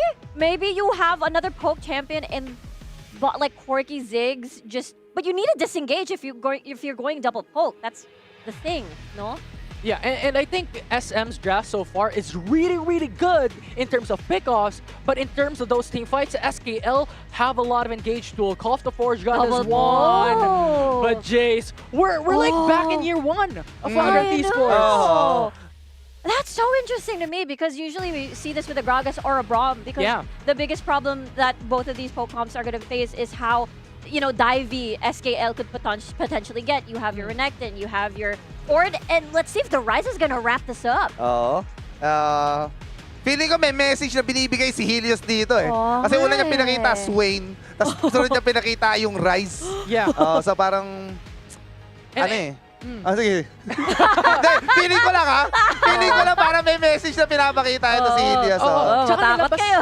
nilabas nito nung Ionia Cup Philippines Nilabas niya yung Rise and very comfortable siya gamitin itong champion na to. Yung Realm Warp na pinapakita niya, all of a sudden, in terms of escape, in terms of engage, kaya niyang ilabas to. Yeah. And yung outplay potential as well as yung DPS na kaya-provide dito ng Rise is sobrang sakto dito sa side ng SKL. So in terms of damage, I mean, ang ganda ng pagkakadraft ng SKL so far. Meron silang engage tool, merong follow-up ng Ornn, merong Renekton for the duelist, and also mga magko-close ng kills para sa kanila. Exactly. We have like a little bit of a mid to late game style coming from SKL with potential snowball from your Baron lane and your jungler. Nakakita tayo pag Vi sometimes can really sort of try to counter jungle alongside the team kapag nakakuha sila ng priority from mid. Nakakita tayo ng ganun na approach if there was a lane swap. I don't know if that's gonna be a possibility, but we'll just have to see later on. Yeah. And for me, SM, kailangan talaga nila mapanalo yung early game kasi they have to respect the scaling potential of an Ezreal or a Ryze. And the thing is, they have these double poke compositions, as you have mentioned earlier, Rico and Coach Rec. So they have to capitalize on that because later down the road, ang daming teamfight engage tool na itong SKL. Yeah, and gusto na lang parang i-neutralize ng SM yung laning nila eh. Kasi alam na, si Tactical kasi for me parang siya yung best ADC ngayon. Best ADC, exciting series number 2, SM versus SKL. Eto na, casters, take it away. Let's go! So this is game number 1 ng series 2 natin, guys. Sisimula na, guys. It's like reminiscing back into year 1 of Wild Rift Esports. SM's draft is exactly like that. Putting Ziggs into the bottom lane alongside the support, Lee Sin, Camille, and Jace. Itong mga champion na to, yung nakita natin in the peak era or the first year of Wild Rift. Totoo yan.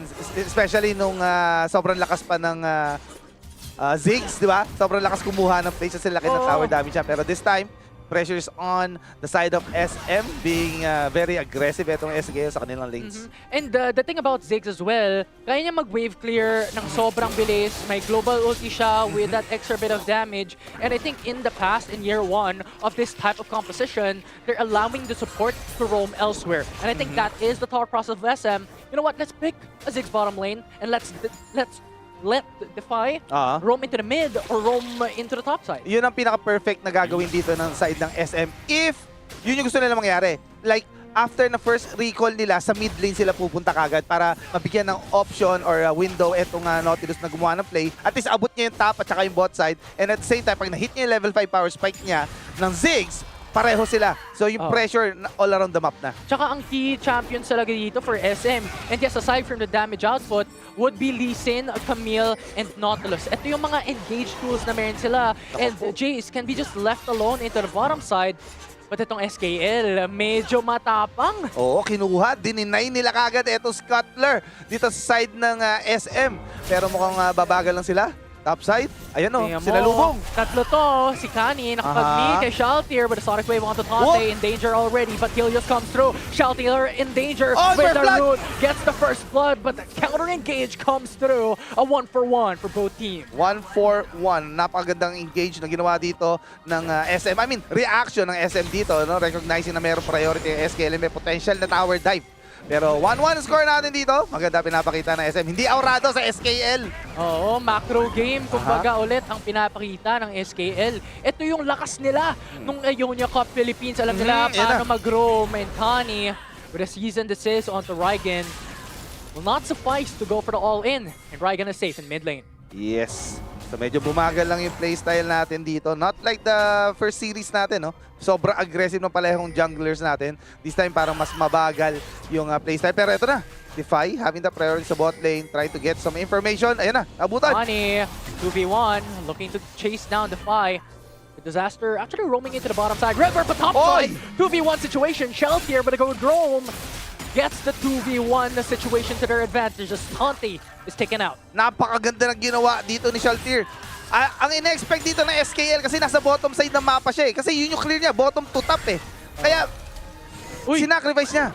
Yung minions niya. Ayun na. Delegado tayo dyan, boss! But gonna go overstep. And SKL reacts very quickly with Disaster, calling the Forge God into the mid lane. And CC Chain is flawless as Rygen taken out as well. 2-2 for now. 3 minutes in. Nakasagot dito ang SKL, recognizing na Lysis is on the top of the map. So medyo matagal-tagal siya makarating. Shaltier. Helios, kaso nilalaro lang. Wala na siyang aabutan. Ayan, tinachache eh. Nagsusumba lang eh. Sinusumbahan lang sa lane eh. Ganun siya ka-confident sa mechanics niya. Sayaw tayo dito. Sayaw lang. Hindi siya kailangan mangamba. And on top of that, on top of yung root na available sa kanya, tingnan mo yung summoner spell niya. May ghost na siya, may flash pa siyang available. Yeah, DPS champion. Yan yung mga runes ng mga DPS champion. Kailangan maganda yung spacing as well as if ever na gusto nila mag-engage, maaabot at maaabot nila yung mga targets nila. Tsaka in a mechanics-heavy player like Helios, naka-face rush pa siya. So, napakabilis na itong player na to and champion na to na gagamitin niya in the game. So, he doesn't really have to worry about the Lee Sin, especially in this early game phase wherein he's at an advantage pretty much up against Raigen. Yeah, true. And also, sobrang tataas yung DPS damage ng Ryze kasi kapag naka-face rush siya. Kasi bumababa yung cooldowns ng mga basic abilities niya. At yun nga yung gustong mangyari dito ng Ryze. So right now guys, no, 2-2 yung score natin. Pantay na pantay yung laban. Gusto ko yung nakikita ko na nakakasabay itong SM sa SKL. Kasi ang ina-expect, alam ko, naiintindihan nyo, ina-expect natin parang isang mabilis na ano lang to, random bulldozer ni dati nga. Pero, SM, nagagawa nila na tama yung laro nila. Handa sila ngayon. Yeah, but I believe this is favoring SKL kasi SM wants to really prioritize that early game advantage pero hindi nila to nakukuha. So far, dead even on both sides. But here we go into the top side of the map. Very aggressive stuff here from SM on a 2v1 dive but opts to back away. Oo, so parang tina-target nila dito is si Tonte at gusto nila patabayan si Nixeria. Etong Camille ng side ng SM. Wala nang buhay ayun, napatay. Uy! Lee Sin nakapitas sa ibabaw. Tonte with the overextension. But that is an investment of the ultimate as well coming from Charles here. So at the very least, nakakuha man sila ng kill pero even then, dead even pa rin yung gold. Oo parang na may personal yata itong mga to. Bakit kay Tonte kayo lagi pupunta? No, bakit nyo kinakam si Tonte? No? Yun ang plano nila kasi like, just imagine Lee Sin, i-sacrifice mo yung buong red side jungle mo para gumawa lang ng play dito kay Renekton. But I think the thought process is sobrang hirap itasin ni Helios sa may flash and ghost spine. Banggit natin kaninang mechanics ni Helios as a player and even the bottom side of the map and that's Ezreal. May arcane shift siya, may barrier siya, may flash siya alongside with appeal of disaster. So really, siguro ang iniisip ng SM dito, taas na lang tayo. Taas na lang. Mas mataas yung chance natin makagawa ng play doon. So right now guys, spawning na ating first neutral objectives. Pick comp guys ang comp ng SM. Pero sinisimulan na itong referral. Alam ng SKL ang Kita Death sila. Brush. Shells here now in danger. Patay. Pinatas lang with the cease and desist. And now SKL has the advantage. No more jungler left and SM has to retreat back to safety. No more smite means no more contest on the referral as SKL secures it. At doon mo makikita yung value ng vision control. Doon sa pixel brush, akala ni Shelter hindi siya kita or fog yun. Pero hindi niya alam, pinaghahandaan na pala siya ng SKL. Because of that, libre na kagad yung referral as well as etong Dragon. Oh, inabangan lang siya. Inabangan lang na sumama ang ibang miyembro ng SKL into the topside river fight before they engaged it. And kung wala na si Shelter, hindi sila pwedeng lumaban dun eh. Exactly. Paano mo wala kang smite? Diba? Sobrang hirap i-outsmite ang isang jungler Unless ikaw si Sunder One. Diba yung ginawa ng prom niya kanina? Ang lupit nun. Ang lupit nun. At saka ang nabanggit natin kanina, remember, SM, ang dependence nila dito sa draft na to would be the Camille, would be the Lee Sin, and would be Nautilus. Pag wala nang isa dyan, napakahirap lumaban up against SKL na meron kang Fall of the Forge God and a knock-up with the Ornn. Tapos si Tonte kaya ding bumakbak with a Call the Meek for that single targeted stun. And also yung item path na ginawa dito ni Tonte is Blade of the Ruin King. Mas more on bruiser fighter. So gusto niyang mag-apply ng pressure sa side lane. Hi, X-Flash, prepping, hook, will not connect. Tactica with Arcane Shift, back away. Nice try, nice try. Kasi yun rin naman yung strength nila eh. Huwag natin kalimutan, pick up to. Lee Sin, Nautilus, pag nagsama yung dalawang yan, anytime na meron sila makitang kalaban, G na kagad sila. Kumbaga, ayaw nila na makumpleto yung members dito ng SKL. So every time na merong objectives, kinakailangan makapag-pick muna sila bago nila makuha ng libre yung objectives. And yun yung dapat na ginagawa nila. And I think yun yung mga isang problema na kailangan inisipin ng SM dito. Kasi especially dito sa ibabaw, SKL, 5-man roam into the top side of the map. And now it's Nixeria Zoro in danger. And you have the support coming from SM, but it doesn't matter as Nixeria is already down. SKL dominating, but the tactical trade back is there. But Shalt here is on the death timer. SKL talagang pinapakita nila dito kung sino ang boss. Oo, nauuna talaga lagi sila sa priority sa mapa. Tingnan mo kung paano sila gumalaw. They move as one. Isang buong team talaga. Kumaga, even though para kakabuo lang na team na to, alam nila yung galawan ng sets eh. Oh, Raigen running out for the hills. Okay, no more tier 1 threat into the bottom side of the map. Have to fight the 2v1 situation. But Raigen is a setting duck into the bottom lane and Helios takes the kill. Helios taking that kill. Very monumental dito. Medyo delikado. 2v1. Ang ganda ng hook. Tapos niroot pa ng kanyang basic attack. Oo. Sabi nga sa'yo, may personal na galit yata itong mga to eh. 0-4 na si Tonte ngayon. Pero even though, laki ng gold na hinawakan niya. 6,200. lamang pa rin siya sa gold. Uy, disaster. Disaster. Gustong lumaban. Gustong makakuha ng kill dito. And Uy, now with the ganda! Dragon Trade, tactical, Oh! vulnerable! Kani! Cease and desist cancels the Sonic Wave. Sinalo sa ere, guys! Ganon!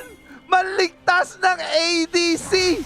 Second Q ng Lee Sin, sinalo lang sa ere. The timing, the anticipation. Ang ganda na ng play na ginawa ni Shelter doon. Pinakitaan ng micro. Pinakita ng micro, hindi diretso na nga. Pressuring the red side jungle dito ng SM. Wala na kayong makukuha. 5-man stack sila sa isang mapa. Tinin siya lang mag-rotate. Oo, ang galing. Ang ganda talaga pinapakita. And I think this is important for them kasi alam ng SKL, ang winning condition ng kabila, pick-offs. Yes. So pag magsama-sama tayo dito, Walang mapipick. Walang mapipick off. Kasi team fight ang kalalabasan. Oo. Exactly. So eto, dahil doon sa ginagawang rotation dito at pressure na SKL, tingnan nyo yung gold din na inawakan nila. 5,000 na kagad in 10-minute mark. Yan, napakaganda ng pinapakita dito Oo. ng SKL. Nakuha. Go for the knock-up onto Raigen, followed up by the call to Forge God. What can you do against 4 as Raigen gets picked off once again? Kumbaga kung kayo yung pick-off, kami yung mampipick sa inyo. Yun ang ginagawa dito ng SKL. And that's one way to prevent yung pick-off comp eh. Yeah. Kumbaga ano to, masterclass ng SKL on how to counter itong ganitong draft. Yeah, it's just SKL thinking about the winning condition of SM. You know what? Let's do the same thing, but we come in as 4-man or 5-man team across the map. And so far, it is giving them a lot of dividends here at a 5K gold lead and 18 seconds remaining before the Ocean Drake comes up. And this time, ito na yung angle dito ng side ng SKL para i-control ulit yung red side jungle nila. Pero, okay. Wait lang, kuha lang doon ng red buff sa itong si Tactical. Tingnan mo si Disaster, oh, napaka-confident niya. Tamang lagay lang muna ng ward. And SM also has placed the ward onto the Dragon's Pit. So nevertheless, they have information for both sides here. And both these teams wants to contest the Ocean Drake. Yan na. Control mid lang muna sila dito. Sinisilip na ni Shelter kung nag-start na sila ng Dragon. Right now, Kani starting that Dragon. Uy, nice pull. Na-pull. Nice Buy pull. time. Ang ganda nun. Oo, napakaganda. Oh, kasi may control na dito ang side ng SKL, hindi sila makapasok. So, ang ginawa nila, pinuli lang muna nila ito, cleaner yung mid, tapos gagawa sila ng play. Oh, And this time, round 2. Ang kailangan magsimula dito si Disaster. Meron pa siyang ultimate with the call to Forge God. Yan At na. ito na nga si Tonte lumikod with that flank. And Nick Zero Touch. is down low. Half HP remaining and they're fighting it very long. But Disaster with a 3-man knock-up that enabled them to get the kill. Nick Zero in the fight is taken out, is removed. And now SKL has the man advantage. And they're starting up the Ocean Drake. Disaster zoning out their opponent. Sonic Galing! Wave! Pinatabingin is Disaster with a knock-up on the wall. And now Helios pinush back si Chessman pabalik into the base! Oh! Sinamaan pa rin Tactical sa mid lane! Oy!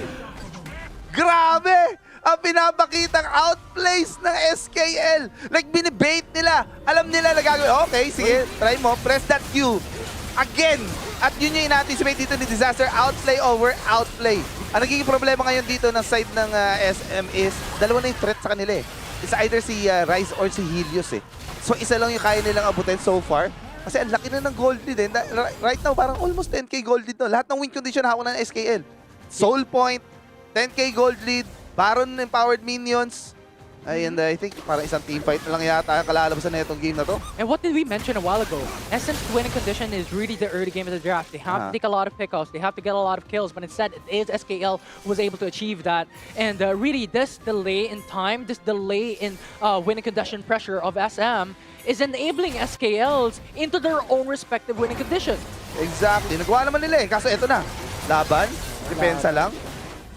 At saka mahirap to kasi Nagdadalawang isip na sila eh. 1-3-1 to ang ginagawa dyan ng SKL. Paano Oy, mo lalabanan bot lane. yan? May realm warp pababa. You want to fight this? And Ayun now na. Connie is now going in alongside with Disaster and Helios. tinamaan. Taking down one. Shelter is gone. And Xer, the only one left standing into the bottom side of the map, trying to run away, trying to buy time, delaying the wave, but it doesn't matter as you have Lee Sin, or rather Connie with a buy that is very quick on his feet. Tactical has to go golden. By a second longer into this fight, Raigen almost gets secured as a trade back there for Tactical. But good response nevertheless. Getting that kill onto Tactical is very important for SM. Sobrang laki rin ng gold na nakuha dito ng SKL using that Baron buff eh. Natanggal na kagad nila lahat ng outer towers dito sa side ng SM. And right now, kinukuha na nila itong inhibitor tower sa bot lane as well as yung sa mid lane.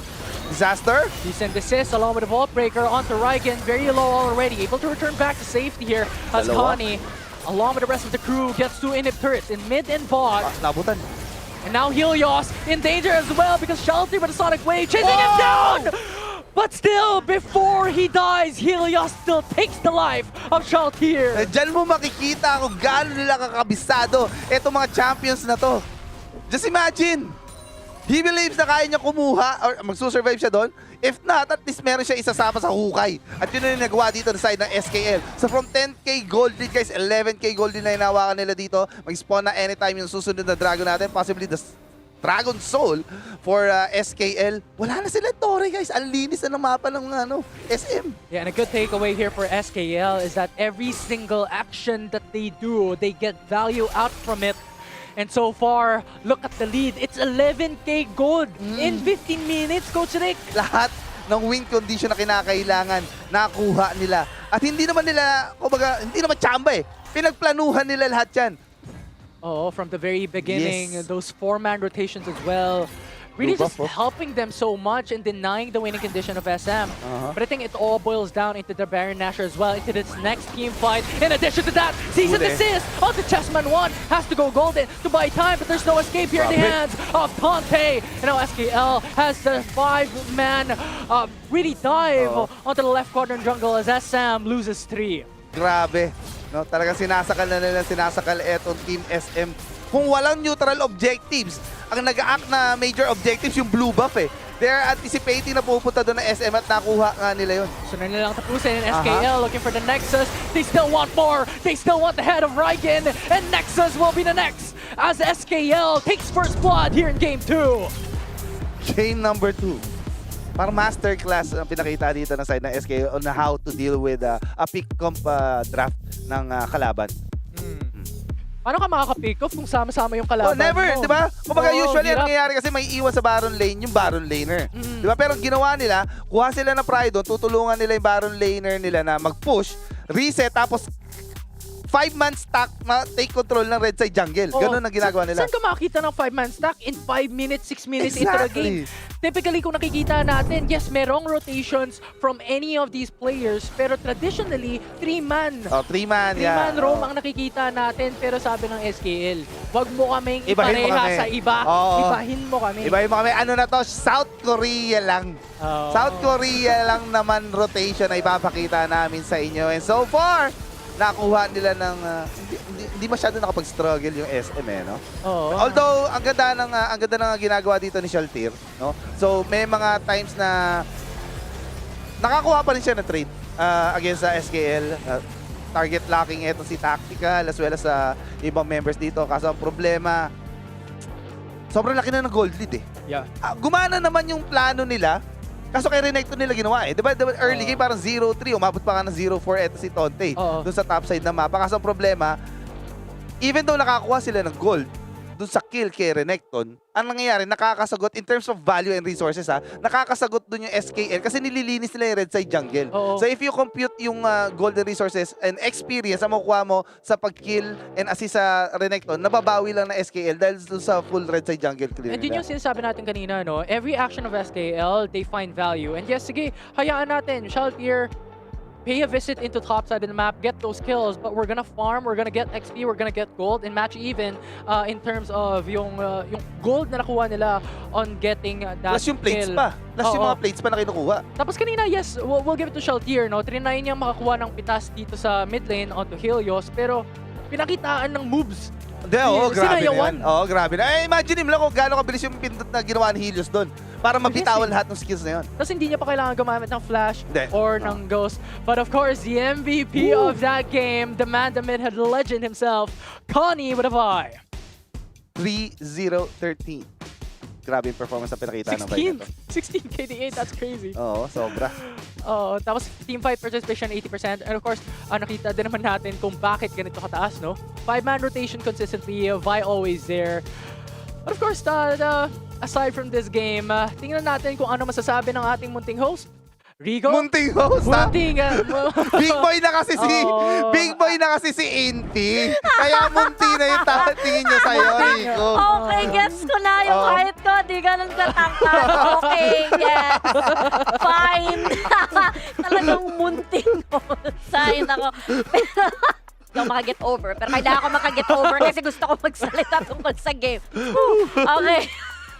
First time ko matawag yun. Gusto ko lang sabihin. Wait, ano ba meaning At least nakakabata, di ba? Oh, At least nakakabata. Ano ba meaning nun? What do Kala you ko think it means? Tell me. Oh, sige, yun Sige, muna. sabihin mo. Senior or whatever. Hindi. Hindi. Wait, ano meaning nun? Ay, ibig sabihin ng muti maliit. Ay! akin. Guys, Sa'yo talaga. Sa'yo talaga. ito yung reason bakit hindi ako nagtatagalog. Sorry. Please keep doing it. It's Okay. funny. Pero ayan na nga po. Balik tayo sa game. Hindi ako makaget over. Pero yun nga po. Okay.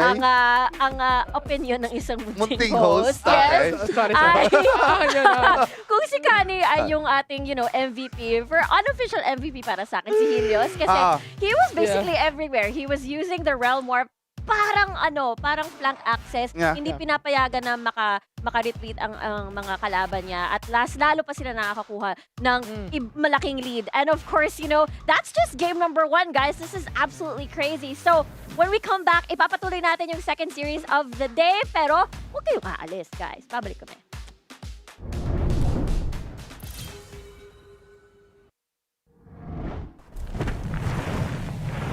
The Earth hides many secrets.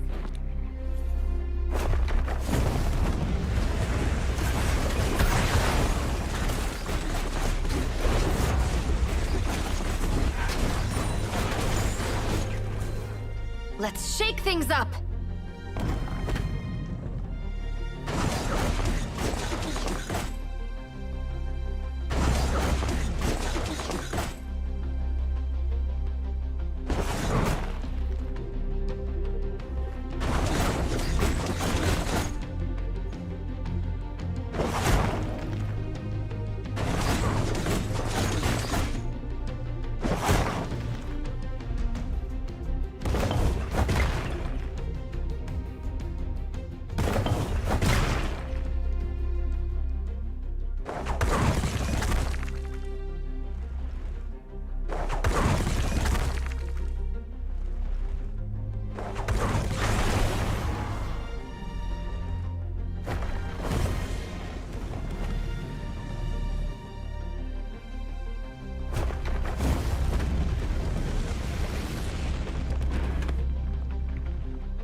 Every stone weaves a different story.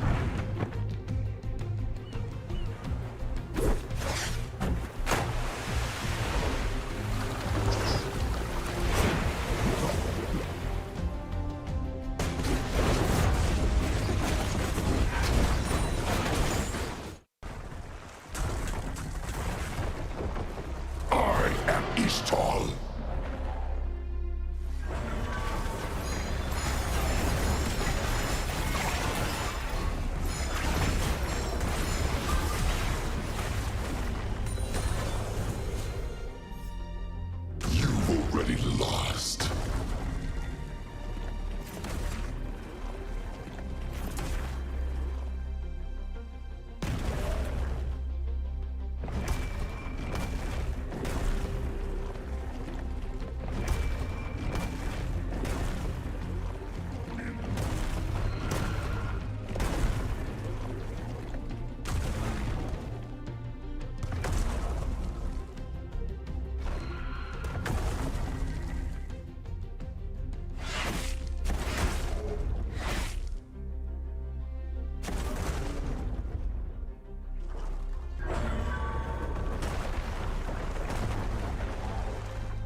witness my might.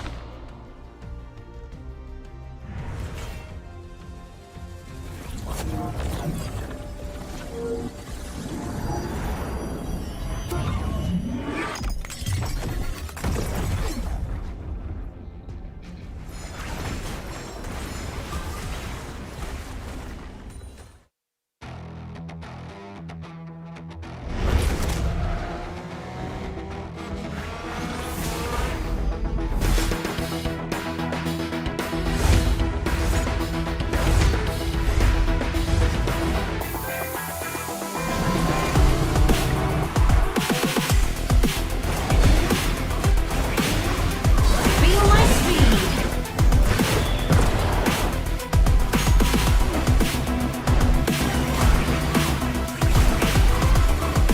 Speeding up.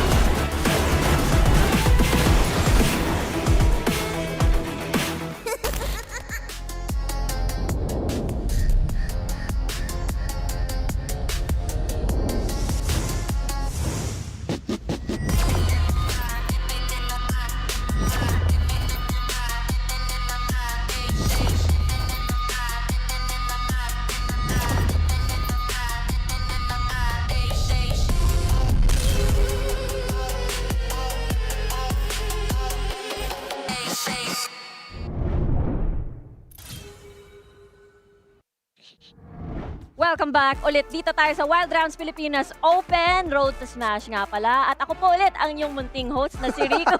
Kasama ko ang mga casters natin. Coach Rek at si Infinity. Okay ka lang, Infinity? Wala siyang masabi, guys. Okay lang. Pagkatapos doon, understandable. Understandable naman. Oo. Ayun na nga yung second series natin. Siyempre, grabe yung lead ni ano yan? SKL. oo, Grabe SKL. kanina, no? As in, hindi nila hinayaan na makahinga. Yeah. Si SM, hindi hinayaan na makaporma yung Jace, tsaka yung Ziggs. Wala talagang space or positioning, no? Because they're just practically in their face constantly. Yeah. Kung simple sabihin, tinanggal nila yung winning condition ng SM. Bawal kayong pumitas. And also, it comes with the experience kasi. Oo. Kasi kung ibang team yung kalaban ng SM, Yeah. parang matataranta na eh. Pero, Oo. dun sa sitwasyon na yun, yung SKL, ang bilis nila mag-side. Okay, nag-show sa top. Oo. Even though nakukuha kayo ng value doon, alam namin yung sagot dyan na Tama. makakuha kami na same value nung play na Oo. ginawa ninyo. Kasi Exactly. kung tutuusin, may sense yung draft nila. Maganda yung Oo. draft nila. Pick off draft, pick composition. Early game, mag-scale lang sila or kumuha sila ng maraming picks para makakuha sila ng gold injection. Pero yun nga, nabanggit natin kanina, SKL comes with experience na deny nila. Veterano talaga. Veterano talaga. At lalo nakikita natin din sa draft yung veteranship ng SKL. Especially, now they're starting on blue side this time around. SM naman dito sa red. Ano kaya yung approach nila? Kung babaguhin nila, team fight naman daw. Kasi kanina, the whole skirmish, split, and the whole poke composition did not really work out so well for them. Yeah, and ngayon, Poppy, Needly remove. May mga options pa tayo dito, like Talia is open for themselves kung sino man pipili dito. And remember, SKL is now on the blue side pick and SM on red side. So, Yes. iniisip ng SM dito, baka meron tayong dalawang pares na Pwedeng pwedeng makuha. ilabas. Kaso ang problema, isa sa mga power picks na bagay sa SM is nagamit na ng game number 1 eh. Oo. Which is yung Oo. Lee Sin and Nautilus eh. And I think yun Yeah. yung babagay sana. Unless meron silang something prepared pa dito coming into Wild Rounds Pilipinas at siguro yung pressure din ang kalaban nila, SKL. Sigurado ako naghanda itong mga to. So they banned Sigurado. itong Talia kagad. Ayaw na nila paggamit. Yeah, I'm not gonna be surprised if they removed the Nunu again. Kasi, again, it just really enables, or rather disables yung mga composition na gusto ng heavy melee. Zillion also, kaya ng sinabi mo, di ba, Coach Rek, tinatanggal din yung anti-assassinness ng isang Zillion. And I wonder if SKL is going to prioritize Hecarim. Because we all know that Tanya has played Hecarim before, especially in the Ionia Cup Philippines. Nilabas niya to, and napakabilis ng rotation na ginagawa niya, and really is able to scale in the mid-game. So we'll see what SKL will lock in. Ang isa pang paborito gamitin niya ni Kani is si Viego eh. Unfortunately, na-nerf kasi siya nung parang 2 patches ago. Pero tingnan natin, kung papasok sa draft pa rin naman, baka mapagana ng SKL. So first pick dito. Ayan! Oh, yun na. Ayan na. Ayan na sa wakas. I mean, this is tanggal na yung factors ng isang Vi, isang Lee Sin dito sa draft. Nautilus din yung mga top picks. So, syempre, the next big problem that SM is going to face ay isang Gragas na ang lupit ng disengage, pati engage din. And basically, you're kind of set. And you can build around anything with a Gragas Comfort first pick pick. pa yan. Comfort pick Yun. yan. Disaster yun eh. Oo. Dati pa to, OG, dati pa yan, year dati 1 pa. ulit. No. Pero maraming options din dito ang SM. They can opt to just pick the support in 4th and 5th pick. But Leona and Rakan are still options. Gaio is still Nuno na open ba? as well. But Kaysante will be prioritized instead. Medyo mahihirapan sila magnuno kasi may Oo nga Gragas eh. eh. Kumbaga Oo. parang pagkakita nila ng Gragas, even though hindi nakaban, wala, ang hirap talaga kasi ang daming pampigil ng absolute zero niya eh. So this time, ang kinuha ng SM is Kisante, another meta pick dito. And paired with, sino? Sino Nahirapan kaya? sila mag-decide oh. Magjo-jungler na ba dito sila agad na pick? O Ano, kaya AD Corki? carry as... Oh, Uy, wow! Not Rel. revealing Okay. anything too much just yet if they do lock this in. Tapos mag-Seaver sila? Para all-in? Pasok lang? Pwede. Actually, Pwede. feeling ko parang gusto lang nila i-deny yung rel sa side na SKL. Kasi wala pa namang mga shield na champions dito sa SKL eh. Pero they still opt to pick etong rel eh. Kumbaga, gusto na nilang pahingahin agad etong Kisante if ever magkaroon man ng team Oh. fight. Pero mag-Corki na lang tong SKL. Kaya nilang Posible. pumalag dito. Pwede na i-pick Ayan up. na. Pero Ah. Nuno, yun nga nasabi mo kanina, no? Hindi man si SM ang pumili na itong Oo. champ. Kami na lang pipili. Tama. There's just so many good champions or top picks na napupunta There's a sa lot. SKL right now. Ah. So, curious ako kung saan dito babawi itong si SM. They're trying to hide the picks, perhaps, and just really throw a curveball on them. Parang pumunta tayo ng Game 3, baka ganun. They're willing to Ayun. really give this up. Oo. And Corki is a really good option here for SKL. And so far, SM's draft, itong first 2 picks, wala pa tong damage So kailangan nila ng damage dito kasi if not, SKL would opt to ban away a lot of these champions. And Zed could be that option, but really, it's not exactly looking that good kasi si Corki pa lang ang pwedeng maging target na ito. Exactly. And Oo. right now, they're hovering etong Xin Zhao. Okay. Kasi may Interesting. Nuno eh. Wala pa rin silang damage to. Yeah, Oo. definitely Yun pa rin. last 2 picks. So SKL can now just really hammer down on the AD carries that are more on the auto-attacking side because yun yung makakapag-shred ng mga tanky champions on their end. I can imagine maybe Zaya might be removed again in this upcoming draft. I'm thinking about like Kaisa as a Yeah. potential ban for SKL, but really thinking about who is the prio here. Are they going to ban away the likes of Oriana or something else against SM? Kailangan nila tanggalin dito yung mga high mobility champions eh. Kasi kinakailangan ma-maximize nila yung damage dito ng isang Nuno. Oo. So, mas low mobile ang ADC. Yun natatanggalin nila. Like, siguro Kaisa? Lucian, tanggalin nila. Lucian, I Lucian. think, pwede. Lucian, Ezreal oh. also, Yeah. pwede nila tanggalin. Ayan, katulad yan. But yeah. I will say this is really good Xin Zhao pick against the range that SKL will possibly build up. Yes. Pero kung nag-add pa siguro sila ng later on maybe they can afford an AD mid because of the Nuno jungle here at this point. So Oo. they have to fear the fact that si Corki lang yung Ooh. probably where they're gonna get value off of the Xin Zhao ult. Yeah, I wonder what the next pick would be. But SM, looking at their draft at the moment, is Misfortune going to be an option? If they had Jarvan maybe. Posible. Kumbaga parang kunin na lang nila yung priority dito sa bottom side na mapa. Kaso, low mobility siya, maaabot at maaabot siya dito. Huwag natin kalimutan flexible pa rin yung Gragas natin. Pwede siya Tama. maging mid. Kasi isa sa nagiging meta na dito Ayun. is yung burst Gragas eh. Yeah, this is one of the expected fallbacks. Kasi wala ka ng Lucian, Corki is already picked up, Ezreal and Ziggs already in the Fearless draft band. So I think Kaisa would be that option for them. MF, Misfortune is matapang. not- Oo, matapang Oh sila. my gosh. Interesting. But this is dangerous as well for MF kasi isang body slam lang yan or a cask, wala na yung bullet time. Oo, kaso, eto yung sila nila. Ay, naku, nakakatakot. I Uy, mean, oy, teka lang. Masyadong spicy yung Oy, draft na. oy. Okay. Ito yung masasabi ko. Nalock na nila yung Rumble dito. And yung lagi kong iniisip, pag may equalizer, nadadali yung AD carry sa backline. If that's your only source of damage on the side of SM, syempre yung last pick nila, ano kaya yung makakapag-wrap up dito? Because AP is definitely an option that they can do and that they They need need. damage. Kailangan pa Yeah. nila isang damage source. Oo. Kapag Wala nag-bullet kulang time, yan. ito si ultimate, ito si... Uy, ano? wait! Whoa! Ano to? Singe mid? Ano? Spicy! Pwede! Posible. Or like Oo. a 1-2-1 setup. Lagay nila si Miss Fortune tsaka si Rel sa gitna. Tapos mag-split sila. Tsaka siguro pang tapat kay... Pero medyo may... Yasuo. medyo mahirap to, ha? Interesting. Very, very interesting. Like, flip. The thing is, sino yung if i-flip mo? Kasi siguro Yasuo, that's how you can possibly punish him. Ang idea siguro nila dito is para hindi masyado malikot yung Yasuo Oo, kasi as well as dash Corki Yeah. using that Sage. Pero Yeah. after nun, Anong gagawin? Kasi yun nga nabanggit natin kanina, kulang sila ng damage and this composition is not exactly shouting damage. Yeah. And the only dependence nila is Misfortune. But again, what you mentioned, very vulnerable into the likes of a Gragas, into a Yasuo, Rumble. a Rumble, a Yeah. Nunu. There's so much engaged tools from SKL.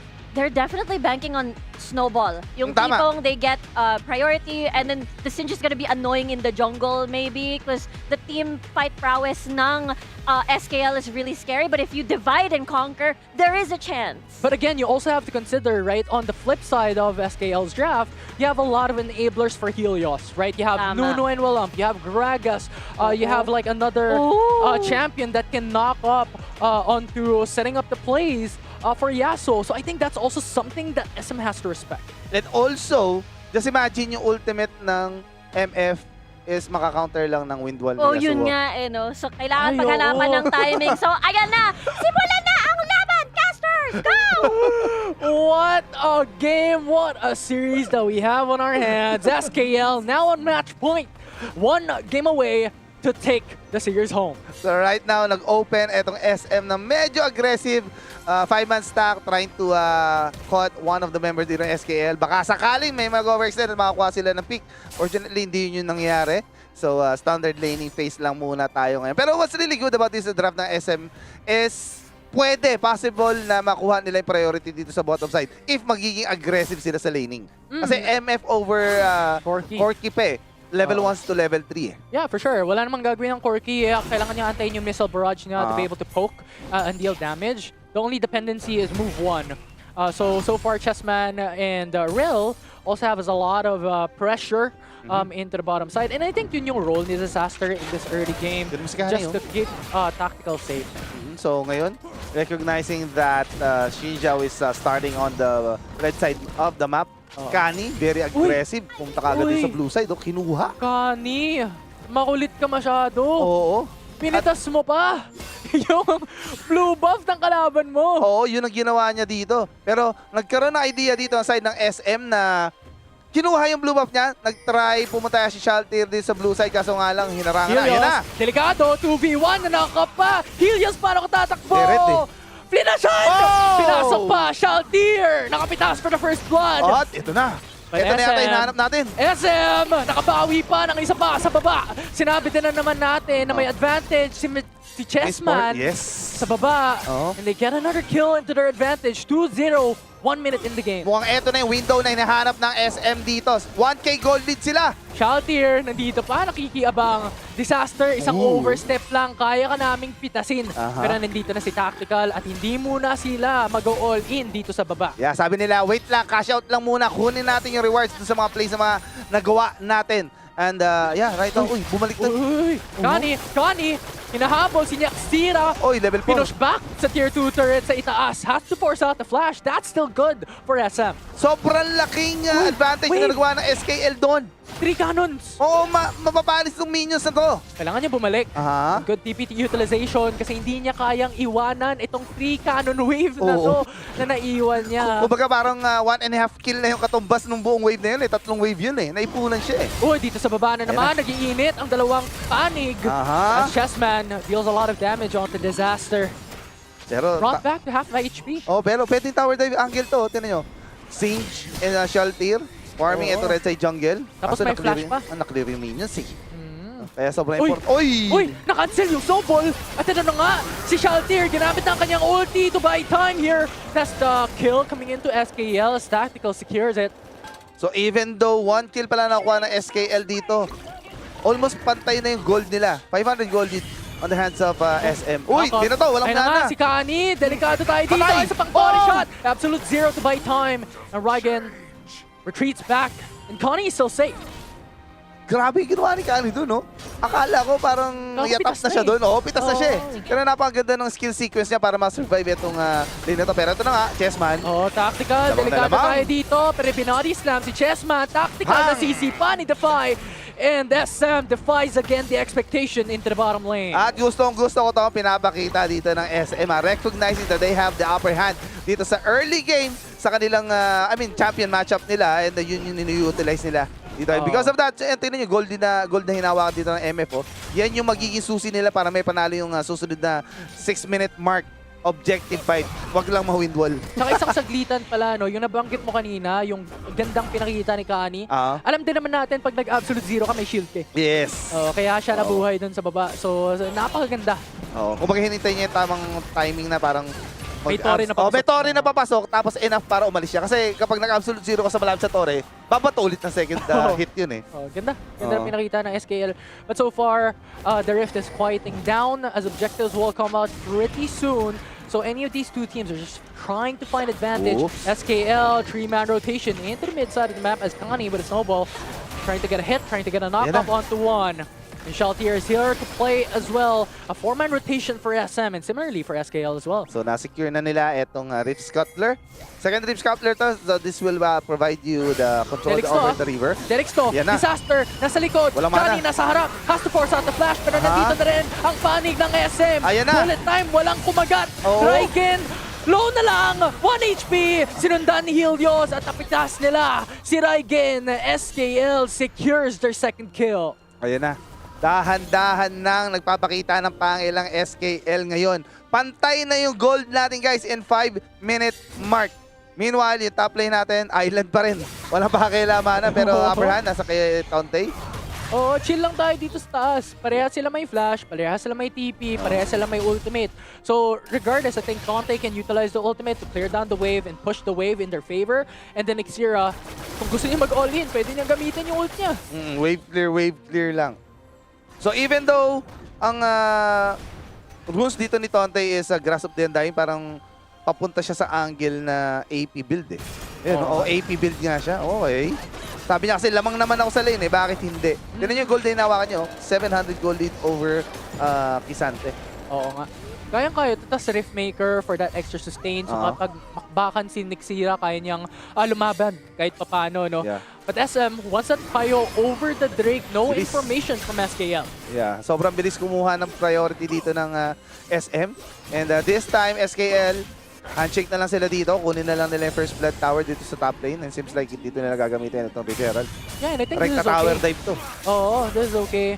But wala din namang information si Helios and the rest of the crew. Nasa taas pa si Nixira that retreated back into the base. And so far, not going to utilize the referral for now as Kani just holds off on it. Oo, kasi hindi naman contested eh. Wala naman dumipensa. Kumbaga, free first tower takedown na doon. Bakit hindi? Ba't pa natin kailangan gamitin referral? Might as well gamitin to sa mid lane. Oo, ngayon si Kani with that snowball. I just use it for that extra movement speed into the bottom side for that rotation. Totoo yan. So parang ang ginagawa dito na SKL parang iniiwasan nila, recognizing na malakas pa si MF sa part ng game na to. Bakit? Wag muna tayo team fight. Hintayin natin na maka 2 items siguro itong Corki natin bago tayo mag-commit sa team fight. Like, ang tunay na laban natin is sa second dragon na. Which is kinakailangan natin talaga i-contest kasi kung hindi, soul point na itong SM. Tsaka mahirap din kasi kung titingnan mo si Chessman ngayon, 5-5 na ang kanyang gold. Meron siyang around 700 gold lead against Tactical. So you have to respect that, especially considering meron siyang flash, meron siyang barrier, nandyan pa si Defy, At saka always naka-collector siya. babysitting. Tsaka naka-collector Papagali siya. natin yung scaling ng collector. Snowball, kung gusto nilang kunin yun, yung gold potential na ipalaki nila for Chessman. Kasi nung nasabi nga natin, si Chessman ang kanilang dependency in terms of damage. Wala nang iba. Siya lang talaga nag-iisa. So kapag nagkaroon ng team fight tapos si Chessman ang unang namatay, wala nang dadamage dito sa side ng SM. Siya ang bida. Siya ang bida. Ikaw ang star ng Pasko. Oo. Siya ang liwanag, Liwanag. Tama. ng SM. Tama. Paano yun? Ang ilaw ng SM. Ilaw ng SM yan. And this time, ito sa bottom Oy, lane. Apat Raigen. to ha. Oo. Apat to. Raigen. Easy ka lang, boss. Oo. Ginamit na lang ng Herald. Labas Oy, na, but abutan. SM good response here as well. 4-man rotation in the same lineup, in the same team here. Tier 1 turret already falls down, but Tumakbo. Raiken goes in for the signal to go in with a bullet time. Tactical goes down, and bullet time cancels with Connie putting him up with a knock-up. And now Helios, Yan na. Defy, ginamit ng ulti, pero equalizer. Ang bagal ni Chessman, hindi niya maabot Hindi ang umabot. kanyang teammate. And now the shutdown comes through as Tonte takes that kill. But 3-4-1 ang nangyari dito. SM nang nakakuha ng tatlo. Oo, Tonte. grabe. Low life na itong mga members dito ng side ng SM. Tonte, tinatry pa kumuha ng kill. Nandito na si Shaltir Aha. sa likod. 3v1 situation and Tonte takbo hanggang may lupa. Pero SKL hindi na to Hindi na pinauwi. Oo, hindi Sabi na dito ni pinauwi. Disaster, susunduin pa ba kita? Kaya mo pa ba? Eh hindi siya umabot. So pinabayaan na lang niya. Goodbye pare. Sleep tight ka muna. No. Pero ang ganda ng pinakita ni Kani doon. Hindi man lang natin nakita. Pero nag-bullet time dito si Chessman. Pero inabangan ni Kani. Instant knock-up ang kanyang ginawa with a snowball para makancel yung bullet time. So, Exactly. really, those type of macro awareness, yung map awareness nyo, napaka-importante yun. Especially considering na sinabi natin kanina na Chessman lang ang ilaw ng SM. Actually, sobrang hirap maging ilaw ng SM kung ikaw si Chessman. Kasi ang daming pwedeng pumigil sa'yo. Just imagine, yung bullet time mo, isang ulti lang ng Gragas, tanggal na. Isang wind wall lang ng Yasuo, tanggal na. Lapagan ka lang ng equalizer, katulad laban na nito. naman! Explosive gas, ginawa ni Disaster. Dalawa ang naipit sa ibaba ng Torre but able to remove, or well rather move very quickly out of the tower's range. But Connie overextends. Raigen, kita to. Pinabagal ang kanyang movement speed but will not commit. Medyo malayo si Chessman para mag-commit for the all-in. Totoo yan. So, habang nangyayari lahat ng yan, free farming lang si Nixira doon sa top side na map. And even though 7-3 ang kill score natin sa 10-minute mark, guys, ha, tignan nyo yung gold. Patas. Lamang pa rin ang SKL halos. Oo, Parang 500 gold lead pa rin ang hinawakan nila. Oo. I think nanggagaling yun sa Torre. Kung tingnan natin, SKL, dalawa yung Torre na meron sila. SM wala pa. Wala pa.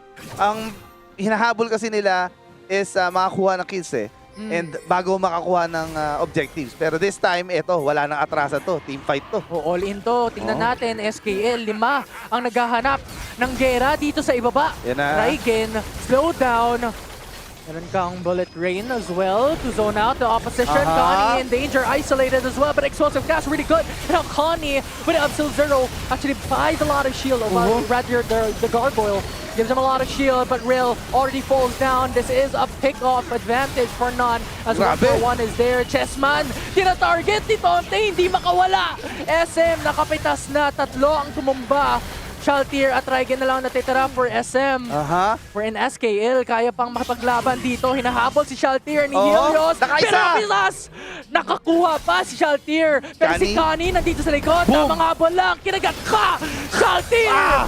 Natumba si Shelter dito. Grabe, sobrang prolong yung team fight na yon. Yan ang kalalabasan ka talaga kapag wala masyadong damage dealer itong team. At sobrang hirap. Chessman, gusto niyang umanggil eh. Kaso binabantayan siya ni Disaster. Dinidikita siya, okay, wala kang magagawa sa team fight na to. Ako, pansinin mo. Ayun ang the fall of SM. Yun ang fall si of Chessman kasi yung inuna. Oo. So nakita natin yung laban, di ba, 5v5. Pero ang unang natumba si, I think si Defy, tapos sumunod si Chessman. Hinabol siya ng una, binantayan siya ni Disaster. Tapos nung nahirapan na siya, nag-out siya kasi hinahabol naman siya ni Yasuo. Kumbaga lahat siya yung hinahabol. Kasi kasama sa teamfight yan, kailangan nyo ma-recognize kung sino yung threat sa inyo doon sa teamfight. And yun yung kailangan nyo i-focus. At yun yung ginawa dito na SKL. Veteran move ang ginagawa nila. Oo, very aware talaga kung sino ang target. And I think yun talaga yung winning condition dito eh. For SKL, really the only and the main target is Chessman 1. Once you remove him, wala ka ng problema, kumbaga. Kasi wala ka nang iisipin eh. And yes, potentially Raigen still has a bit of damage. Shaltir with the Triforce still a bit of damage. But really, it will not par against Chessman in a team fight. Kung di, like, Tignan mo, sobrang laki ng damage na pwede din ng MF kasi area damage pa sila lahat eh. Asa pinaka-problema nila ngayon, nakaka-item na rin etong si Raigen, delikado dito. Walang tier 1 turret. Teleport. Apat. Pero tingnan mo, likod. SM nandito na. Ayan na. Sama-sama tayo dito sa taas. Si Helios, yung tornado niya, hindi tumama. Pero may explosive gas sumunod. At 1 down already. SM gets Helios. Nixira goes down from SM. This is a 4v4 situation. Pero pulado na ang buhay ng SM. Kailangan nilang muwi. Connie, buhay pa. Nakapitas pa ng isa. 2-1 ang kill na nagawa dito ng side ng SSKL. Baron available. Kukunin ba nila? Pwede. Pwede. Shaltir, kailangan pang umuwi. Wala siyang buhay. Oo. At titingnan din naman natin dito kasi si Tonte in Disaster, nagiging bodyguard dito for Baron. Yeah. But Wala silang Raigan, vision. si Raigan, gustong kumuha ng info dito. Si Shaltir, malayo pa! Oo. Malayo pa siya! And SKL secures the Baron Nashor. Grabe yun. Nakita mo yung gulang and disiplina na pinapakita dito ng SKL. The way they defend etong Baron as well as knowing kung kailan stop na, tama na. Oo. Oh, hindi sila nag-overcommit sa kills. Libre na yung Baron. And you can never win in a smite fight against a Nunu. Oh. Kasi may kagat yan, may smite True pa yan. damage yan, tapos may kagat pa. Oo. And also yung Hirap. moment na kung saan nagpakita na rin si Chessman doon sa mid lane, parang alam na nila na i-give up na yung Oo. mga Baron. Oo. Hindi mo kayang tapatan. So, the only way to contest a Nunu in an objective fight is to beat him. Beat him. Oh, patayin mo muna yung Nunu para wala Nunu. Oo. Pero tingnan natin dito, 2v1 sa iba-aba. At SM naman, 4-man rotation dito sa mid lane. Oh. Nixira, naipit sa dalawa. Helios, nakakuha ng kill. Tier 2 threat, isama mo pa. Isama mo pa, walang makunat dito ngayon. So 11 ang kill score, pero sobrang laki na ng gold din ng SKL. Oo, ang hirap pa nito kasi nakakuha na tier 2 turret sa ibaba. So, mas mahirap i-defend itong tier 1, tier 2 turret sa mid lane. Oo. So, all lanes are pushing in favor for SKL. Yeah, 3 lane pressure yung ginagawa ng SKL. By the book na galawan. Kumbaga hindi na natin kailangan ng mga flashy plays pa. Tapusin na lang natin ng maayos to, ng tama kung paano gawin itong Wild Rift. O, Raigan, tinapon si Helios sa itaas pero hindi siya natapon above Wala the wall. Oo eh. Sayang. Nice try na rin sa kanila. And this time, pushing tatlong lanes. Baron empowered. Sinong magkiklear ng minions? Si Infi? Oo, tingnan natin. Si Chessman lang naman ang pwedeng gumawa niyan. And SM, in-invest na ang bullet time. Meaning, SKL can now force a fight here. No more damage left for SM. Nakakuha sila ng inhib sa mid lane pa. Asaka sa bot lane, pabasag na rin. And right now, they're pathing towards the bottom lane. And pwede, endable to. Pwede. Kung gusto nila. Pero spawning na ang susunod na dragon natin. Pero wala namang masyadong value since wala namang soul. O, clear na lang natin itong jungle camps. Grabe, walang nakuha. Sobrang disiplina nito kasi pwede nilang tapusin yun. In fact, maraming waves are pushing. Mid lane and bottom lane are in their favor. Pero wala na silang Baron buff. So sabihin natin, safe and secured muna. Ayaw nating magkamali dito kasi pwede pang bumawi ang SM. Totoo yan, totoo yan. Uwi muna tayo. Kunin muna natin Mountain Drake bago tayo lumusod. And also, on the way doon, syempre, clear na rin natin yung jungle camps nila. Ito yung respeto na pinapakita kasi top 16 teams pa rin naman itong SM eh. Kahit na sabihin natin, kumbaga, may talo talaga kayo dito kapag pinagbigyan nyo itong team na to at mahirap gawin yon. Pero ito, Kani, mag-isa lang siya ha. Oo, may delikado tayo dito. Oo, delikado Kani, ka. nag-iisa ka na lang. Has to force out the flash. Nandito pa ang tapon ni Raiden. Paitas. CC chain is incredible, but explosive cast is there to deny that potential kill. And Kani is still safe. And looking at the flip side of this fight, Helios is in danger. Ayan Has to force the flash over the wall. And Charltier brings him down to the ground. It's a 2-for-1 kill for now. But SM keeps fighting. They Minions sa can mid. win it, but the mid wave is pushing. So they have to be wary of what's happening in the mid lane because this might be a win yan. Di makauwi! Ayaw pa uwi na SKL ang mga members dito na SM! And Nexa is now being really being punched by the minions in SKL. You know what? Thank you, minions. Sa laki ng Safe. damage na nakuha Medyo malaki. But ang ganda ng pinakita din ni Kani doon in the especially Disaster as well. Kasi apat na yun eh. Apat Lima na yun. Oo. And si Kani, finorce out niya yung flash niya, may absolute zero. Tapos nandito si Disaster out of the air. 3-point. Tama. Explosive cast. So, nakabuy time yun para ma-enter naman etong Yasuo natin into the team fight. Unfortunately, namatay nga lang siya doon. Pero still, could have been worse. Kasi just imagine kapag wala kang Nunu, tapos mas lalakas na yung loob dito ng SM kasi magiging 4v5 to. So Baron right now is available. Defy, nasa Tri-Brush, nagtatago. Ay magpakita niya, ang layo ng pwesto ni Chessman. Hindi siya pwede makita bago start yung team fight. Hindi pwede. Oo. May flash pa dito si Disaster. Pwede pa mag-body slam dito. Flash body slam is available. Explosive cast is available as well. Ipakita mo yung bullet time mo, Chessman. Mawawala yan sa mapa. Pinapakitaan ng respeto na itong SKL, itong SM. Tingnan nyo, hindi sila nag-start ng Baron nang hindi pushing itong mid lane na minions eh. As well as recognizing na si Kisaki. Disaster! Flash body slam! Naipit si Shaltir! Has to force out the stasis to buy time. And SM with a TP. Nakikipagbakbakan dito sa likod. Nixira tries to go for that isolation target. Pero backs away. And Chessman uses the bullet time. And that is one down. Disaster. Natanggal na dito sa laban. 5v4 na lang, and SKL has to retreat. A good play coming from SM.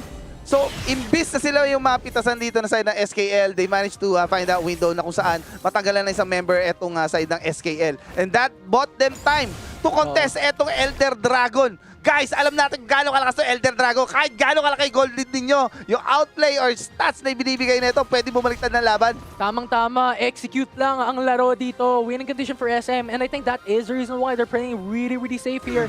Na ayaw nila mag-overextend because once they do and they lose it, it's a game and push for SKL.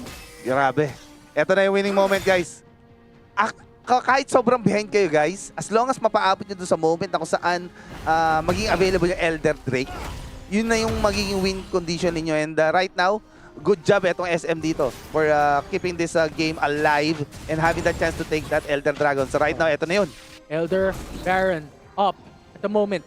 As SM and SKL is still thinking what they can do at this moment in time.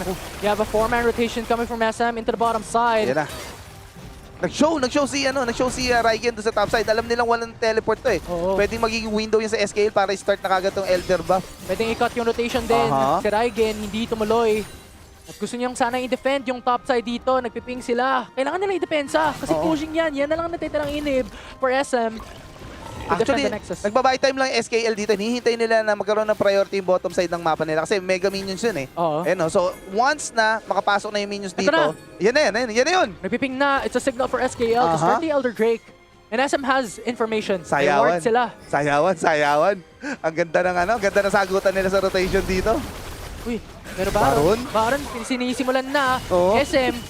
Nagtatry lumaban dito sa mid lane. Kasi di sila makapasok. Gani pati Shaltier. Nagtitinginan. Mata to mata. Baron Asher. 5k HP.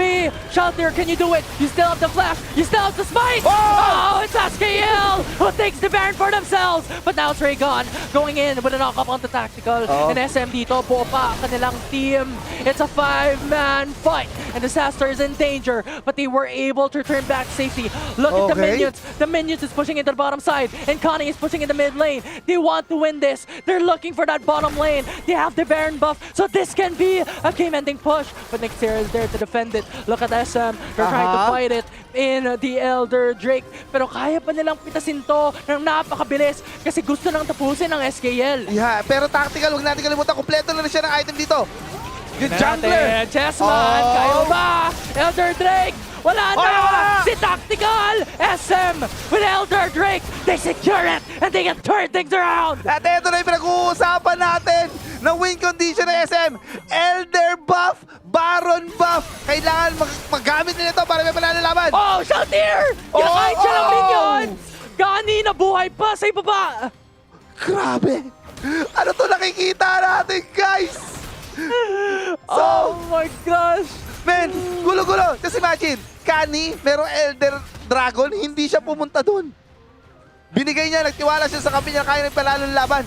Oo, pero ang ganda din ang pinakita ni Raigen dito. Tower defense lang ang plano. At SM, alam nila, si Kani kasi, si Kani yung nasa itaas eh. Oh, kumuha siya Nasa ng base. inhibitor tower eh. Oo. Pareho yung dalawa para hindi makapag-push kagad etong side ng SM. So even though meron silang Baron powered minions, ang kalaban naman is super minions dito. So parang nag-equalize lang yung power nila. So right now, if you look at the map, wala ng tore. Etong SM ngayon, na-reset yung timers. And this bought time for them to like expire yung mga buffs na nakuha ng SM. Hindi lang yan. Tingnan mo yung gold. Even na ang gold natin dito. It doesn't matter! It doesn't matter! Kompleto na yung items nila lahat, guys! Isang team fight lang ang kinakailangan pareho teams tapos to. At ang tanong, mapupull off ba ng SM yung upset or makaklose na ng SKL itong series na ito? 38 seconds na lang natitira for the Elder Dragon buff. Pushing If yung they bot. want to force out a fight, now is the time for them to do so.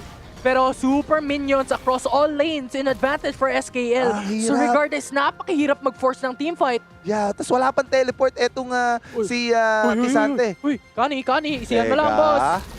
Isiyan mo lang. Oo, teka. Nakita kasi nila si Kisante doon sa bottom side eh. Sabi nila, okay, Di may pwede. angle na pwede tayo lumaban.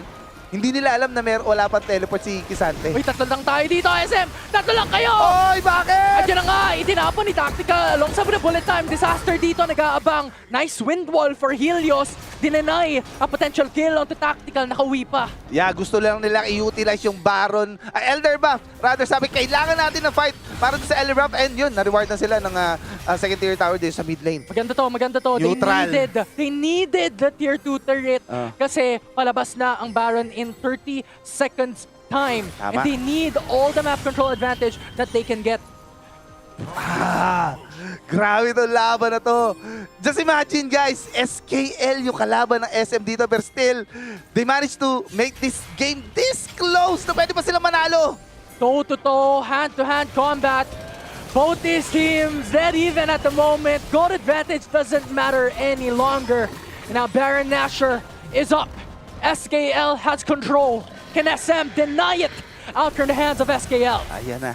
Baron Dance, the threat. Walang vision dito ang side ng SM. Nangangapa sila. Pero this time, Disaster. Disaster. Death Rush. Nagayanap na isa! But he's now on the Raigen! Followed up in ulti of Yasuo! Now Shaltier trying to find the angle onto Tactical. But the GA is now forced up. They have to fight it. They have to force something. They have to get value as Disaster will be the target of SM. But in the cost of Shaltier's life, the bullet time will not matter as you have Yasuo's Wind Wall denying out of every single damage of SM. And SKL gets 4. Grabe ginawa doon. Bullet time nila. Yan ang win mo sa harap. And Nexus is open. SKL is knocking on SM's door. SKL with a clean sweep. 2-0 in the series. Grabe yung laban na yun. Parang ang dami kinakailangan i-process ng mga utak natin para ma-break down lahat ng magagandang ginawa ng SKL as well as yung magagandang ginawa ng SM doon. Just imagine, from a one-sided match, they managed to like buy time para makakuha ng chance para makuha yung Elder, and they did it! Kaso nga lang, yun ay mga unorthodox play. Just imagine, yung decision making na ginawa dito ng side ng SKL. Si Kani, even though merong Elder Dragon, umalis siya. Kasi mas priority nila yung inhibitors na nag-respawn na din sa side ng SM. And I think it boils down into macro. Kasi kung titingnan natin yung positioning sa dulong laban, ang ganda ng positioning ng SKL doon. Sila may control ng Baron Nashor, walang wards ang side ng yun yung key doon. ng kabila. So, ang ginawa nila, death rush na lang tayo. Itsin natin yung taas. Kasi bulag sila eh. Alam nilang walang vision doon kasi wala pang dumadaan. Sila yung nakahawak ng Baron na river eh. So sabi nila, manghuhula yung mga for sure may sisilip dyan. And nung moment na nakita nila na nagsishow si Ryan sa topside, dadaan yan dito at yun na yung kinuha nilang opportunity para kumuha or mag-pick na isang member din sa side ng SM. Any input to any decision is information. True. And also, hintayin natin yung team fight, yung last team fight. Tingnan yung ginagawa ni Tontay doon. Kinakat lang niya yung exit route dito ng members ng side ng SM. Tsaka I think isa pa, si Shaltier kasi kung titingnan natin hindi ko alam kung dito yon pero prioritize si Tactical, which makes sense.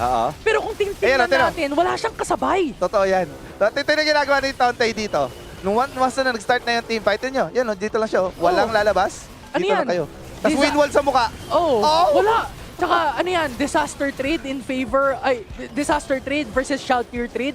Sino pipiliin mo? Support for jungler? Yun yung strength dito ng recognizing kung sino yung threat dun sa opposing team. Kasi disaster, alam niya na parang okay lang as long as ini-istorbo ko, kumbaga 1 for 1, yung sinabi mo, di ba?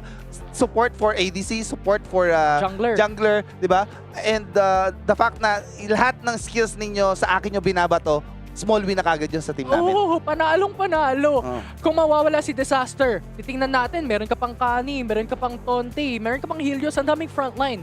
And si Tactical, kung napitas nila yun, okay lang. Kasi may damage ka pa, may ulti ka pa ni Kani. And also, lahat ng skills na ginamit mo para mapatay isang gragas na tank. Meaning, sobrang dami mong ginamit na skills dun. Which could have been used sa mga kakampi mo. Tama. So, ang ganda nila. Pero biggest props sa SM. Sa pinakita nilang laban na yun. At dati kasi, ang nakakatuwa lang dito is, dati may gap ang SSE sa lahat ng teams sa Pilipinas. Pero this time, nakikita nyo, nako-close na ng mga teams yung gap. Dikit na, kaya na nating manalo dito sa mga ex-pro na ito. Hindi man sila nanalo, pero pinakita nila ba't sila top 16. Tama. Kasi yung dulo na yun, panalo na dapat SKL eh. Pero Oo. naka-buy time pa rin Oo, sila. tama, Pero tama. syempre, ang gitna ng laban na yun, ng MVP of the game, si Kani lang naman. Bakit hindi? Kani lang naman. 100% team fight participation. Grabe. Ang galing eh. Ang ganda, ang ganda. Ang galing. ang ganda. Grabe, sobrang nagugulo yung utak ko sa dami na nakita ko. Tingnan natin kung ano nasa isip ngayon ni Rico dito sa... Kala ko iba yung tatawagin mo eh. Hindi, si Rico lang. Rico lang. Oh, Rico lang. Salamat guys. Rico lang. Oh, Ang dami ko gustong sabihin. Kasi doon nagulat ako sa 100% Kill participation. participation kasi si Kani, 'di ba, nung Elder Drake, nandun pa nga siya nakatambay sa base ng kalaban. Ibig sabihin, walang napatay. Walang like yun, guys. So imagine, nagawa niya yun 100% while doing other things pa sa mapa na malayo siya sa kanyang sariling teammate Yeah. while there's an objective as a Nuno. So to me, that is absolutely insane. Isa ito sa mga pinaka-nakakalokang matches na Oo, nakita ko totoo. this year, Kasi yung combination of champions pa lang, doon na tayo na like, wah? Tapos biglang, wah ulit? Oo, oo. Like, item lock na lahat. Oo. Tapos ito yung napansin ko, nadali talaga itong si SM dun sa first tier turret sa Dragon Lane. Yung minions laging nagko-continuously passively push on the Dragon Lane. Kaya hirap na hirap sila na tumambay dun sa upper parts. Kasi kailangan ng nila mapa na bumalik dun eh. Yun, lagi. Yun pa. And yun yung strength na pinapakita dito ng SKL, yung disiplina. Tama. Mga ex-pro yung mga yan. Kumbaga yung fundamentals nila, sobrang solid na. They know how to take advantage of the Baron, I mean, priority, yung sirang Yes. inhibitor. So yun yung ginagamit nila. So huwag mo nagagalaw hanggat walang priority. Tama, Again. exactly. So, I'm so curious to know ano yung nasa mindset ng ating mga players kasi, again, SKL did a fantastic job. So, I believe we have someone on the line coming from SKL. Hello, hello. Uy, Uy. Tactical, my idol. Hello, hello. Narinig niyo ba kami? Hello po. Yes po, Tactical. Hello? Yes. Naririnig ka namin. Tactical, congratulations nga pala ulit sa inyong panalo. 2-0. Matanong kita, ano yung nararamdaman nyo ngayon, with especially that 2-0, especially that last game? Yung last game, intense na laban eh. Tapos, medyo boset din ako din. Lagi Oo, akong 0-3 ka eh. Paano di ka mababoset? Boset ako sa scenes, coach. Oo. Overall, okay naman po. 2-0 eh. Masaya. Masaya. Yeah, Yeah. and syempre congratulations ulit Tactical, no?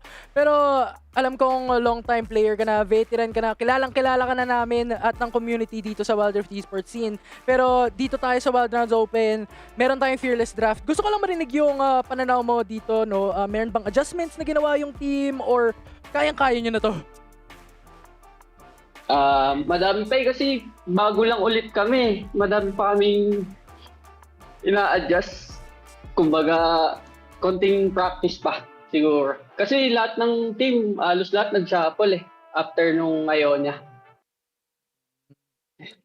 So, ibig mo sabihin, kumbaga hindi pa yan yung perfect form ng team ninyo. Kumbaga hindi nyo pa na-reach yung highest potential. Kumbaga, mga ilang percent pa lang yan. Ilang percent? Mga 10%? 30%?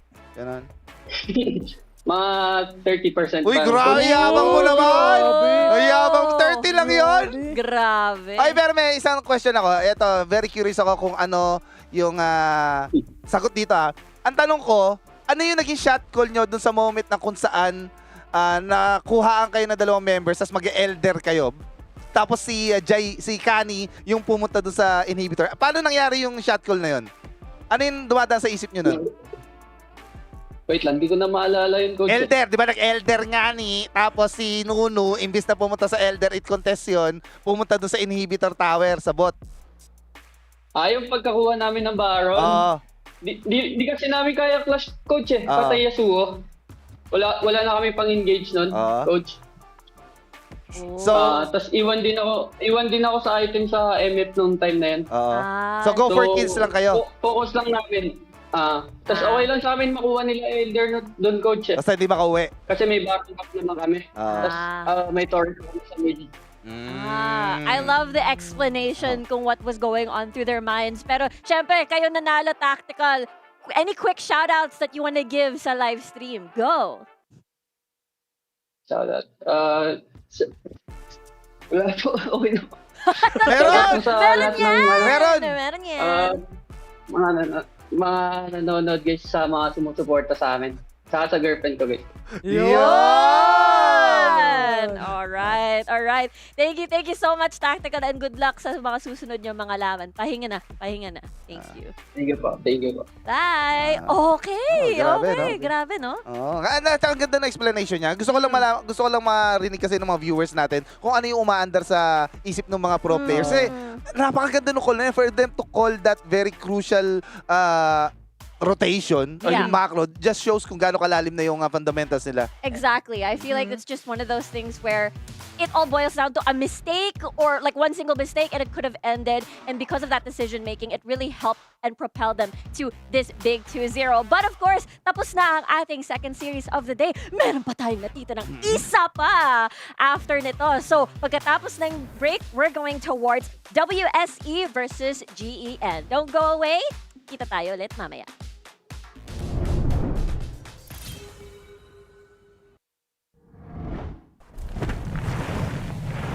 The Earth hides many secrets.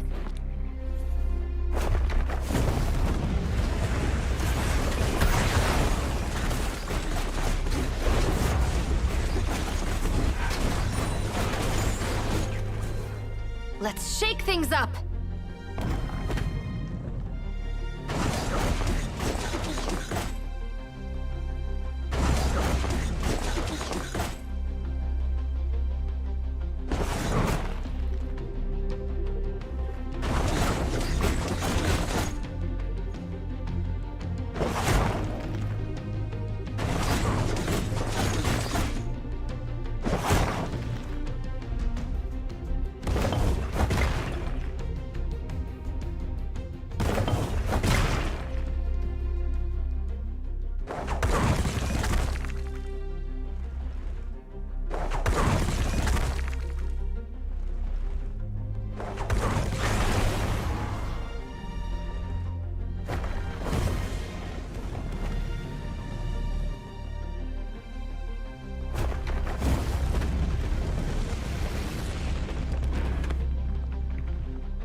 Every stone weaves a different story.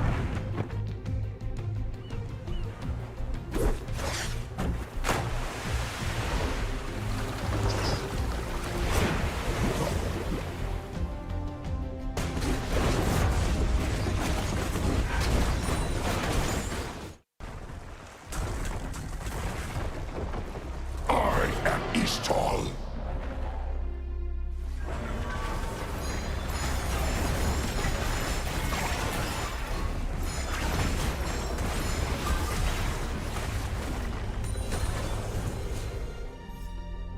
You've already lost.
Witness my might.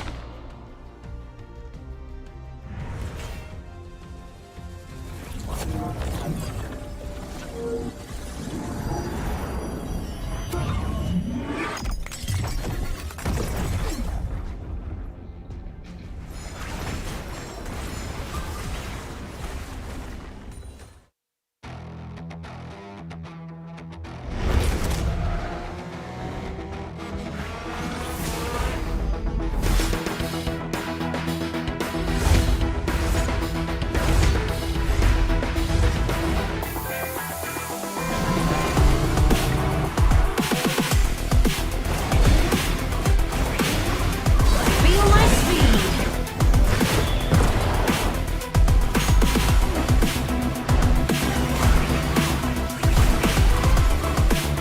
Speeding up.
The Earth hides many secrets.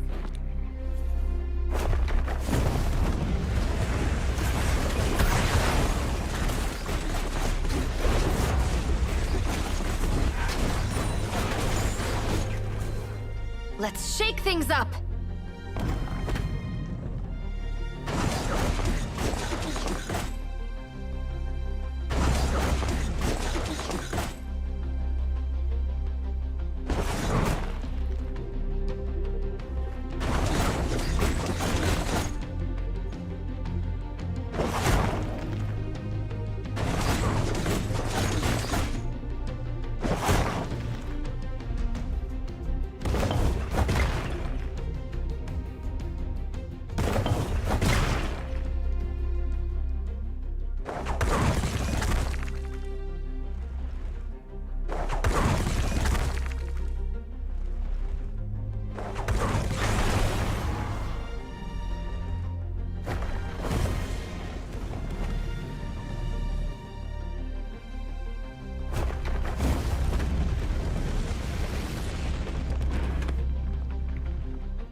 Every stone weaves a different story.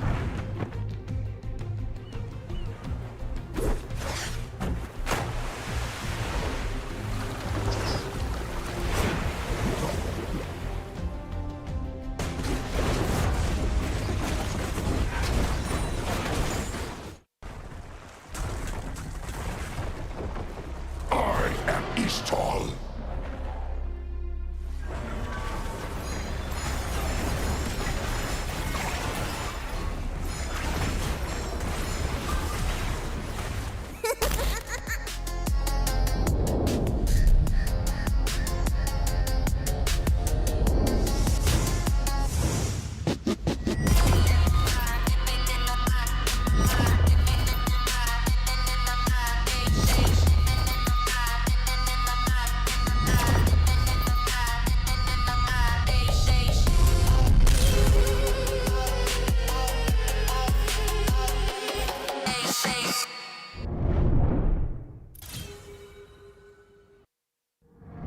Maligayang pagbalik dito sa Wild Rounds Pilipinas Open, split number 1, day number 2. Imagine, natapos na tayo ng Series 1, Series 2, iba-iba ang resulta, pero ganun pa rin ka-exciting. And now we're approaching Series number 3. It's still me, Riku, joined by, syempre, by Infinity, and syempre, Coach Rek. Gabi pa rin yung mga energy at ngiti ng ating mga casters, kasi nga, galing pa lang tayo sa sobrang exciting na series, at ngayon, papasok ulit tayo ng possibly a really cool matchup between what? Ranked Demons versus Ranked Demons? For sure. And hindi lang yun, no? Yung Series 1 natin nababot ng Game 3, tapos Series 2. totoo. Sobrang intense, Oo Tsaka nga, intense kahit din. 2-0, intense. Yeah, and yun naman yung na-expect natin di ba? Seeing this lineup or yung matches natin for today, talagang bakbakan talaga kung bakbakan. Tama. And nakita natin kung gaano ka-close yung top 16 teams natin na nakapasok dito sa Wild Rounds Pilipinas Open. Totoo. Kumbaga, it's in the name of the game. It's literally called Wild Rift. Kaya grabe yung bakbakan, tsaka yung mga adjustments na yung previous game, probably the longest game that we've ever seen in a while. And the fact that nakita tayo ng singed sa mid para lang ma-counter yung Yasuo. May mga ganun na mga approach in the draft, no? So I'm really curious kasi every time there's a new series matchup, it's always a very different approach. Kung sa Series 1, it's fire versus fire. Series 2, may konting counter. I'm just gonna do my own thing. Pagdating naman dito sa Series 3, curious ako. And let's check out first our lineup. And we're looking at Gensokyo. We have, of course, Eve, Nixon, Shoegaze, Rose-Colored Boy, and Shanti. Ayan. Mga big dogs. Well, Yeah. big dogs in the Wild Rounds Pilipinas Open. And I think nabanggit mo kanina to, Coach Rick, na si Eve is one of the champions in the 1v1 last year during Christmas. So I think that speaks volume in terms of mechanics niya, Yeah. yung lakas niya. Kalaro. Especially sa laning phase. So, last time, para nag-coaching session kami na itong team na to and nakita ko yung potential nila na kaya talaga. So, may mga konting struggles lang sila na ayusin and I hope na gawa nila yun ngayon. Exactly. And ang makakatapat naman nila, syempre, ICWSE main. Mga membro IC Doran, Karuji, Series, Forest, and Liv. And again, sinabi na, ang dami mong kwento actually tungkol sa WSE kanina, Coach Rek. Ano to ito yung mga team, ito yung team na finound nila Poyen. Kung di ako nagkakamali, sila Poyen, sila Masan, sila Janera, no, yung mga influencers natin dito sa Wild Rift na parang sabi nila, okay, so pwede tayong bumunan, team na pwede natin isali in the competitive side naman kasi mas more on casual sila nung una Yeah, and I believe this is also familiar to the community as well. Kilala nila to. Kasi marami tayong nagaganap ng mga tournaments as well while things are ongoing. Yung mga ginagawa mong tournament as well with Giyang. And in addition to that, being here in the top 16 also, I think, signals their strength. Ang dami naming tinalo para makarating dito. Yeah. Yeah. So, may napatunayan na, kumbaga. Exactly. And it's just one of those things where because the Wild Rift scene is both big and small at the same time, if you know what I mean. Yung tipong, okay, like, nagkakilala na sila, nagkaka-encounter na sila dun sa highest of rank. And not only that, in community tournaments as well. So, maybe as a team, hindi pa nila na test kung what they can bring to Wild Rounds just yet. And I feel like this first game is just really that important to really test out the waters. And of course, ang ating prediction ay very interesting. I want to know like first time natin na magkaiba. Parang OP tuloy ako. Parang gusto ko na rin lumipat. Dapat kasi nagtanong ka Oo kanina. nga. So ito yung mga boto natin. So Gensokyo ko tsaka si Infi, no? Si Rico lang ang nag-WSE. Sorry na guys. Pero I assume like one of the reasons, I think you guys were talking about this, no? Yung isa sa mga rason kung bakit nag-lean a little bit, both are ranked demons, both are very active in the community, and you guys leaned a little bit more on Gensokyo. Yeah, and I think yun nga yung nabanggit natin kanina. I mean, these names are already kind of familiar. Yeah. Even top teams in the Philippines, nakikipagbakbakan na tong Gensokyo up against them. And I think that already states na other top teams respect them. And they really have a lot to provide as well in terms of that battle. Totoo yan. And also, newly formed lang tong team na to. No, yeah. So, kumbaga, pinili talaga mismo nila yung mga players na kukunin nila in preparation for Wild Rounds. Yes. And also, yung mga inaya nila sa scrims, yung mga top tier teams din eh. Ang ganda ng resulta eh. Kaya parang mas nandito ako sa Kaya Gensokyo to. na team. That is why. I mean, really exciting to see what they can bring to the table. This matchup is super interesting because it's a newly assembled team, both of them. So tingnan natin kung anong klaseng momentum or like history they're gonna set up for our first game as we enter into the draft. We've got Gensokyo over here on blue side, WSE on towards the reds. And again, the theme of the game has always been the Lee Sin versus Vi. Yung Nidalee hindi napapakawala. O kaya naman yung yung Zillian, ganun din. Yung matanda, laging nasa ban face. Wala. Pero iba naman ang approach natin ngayon.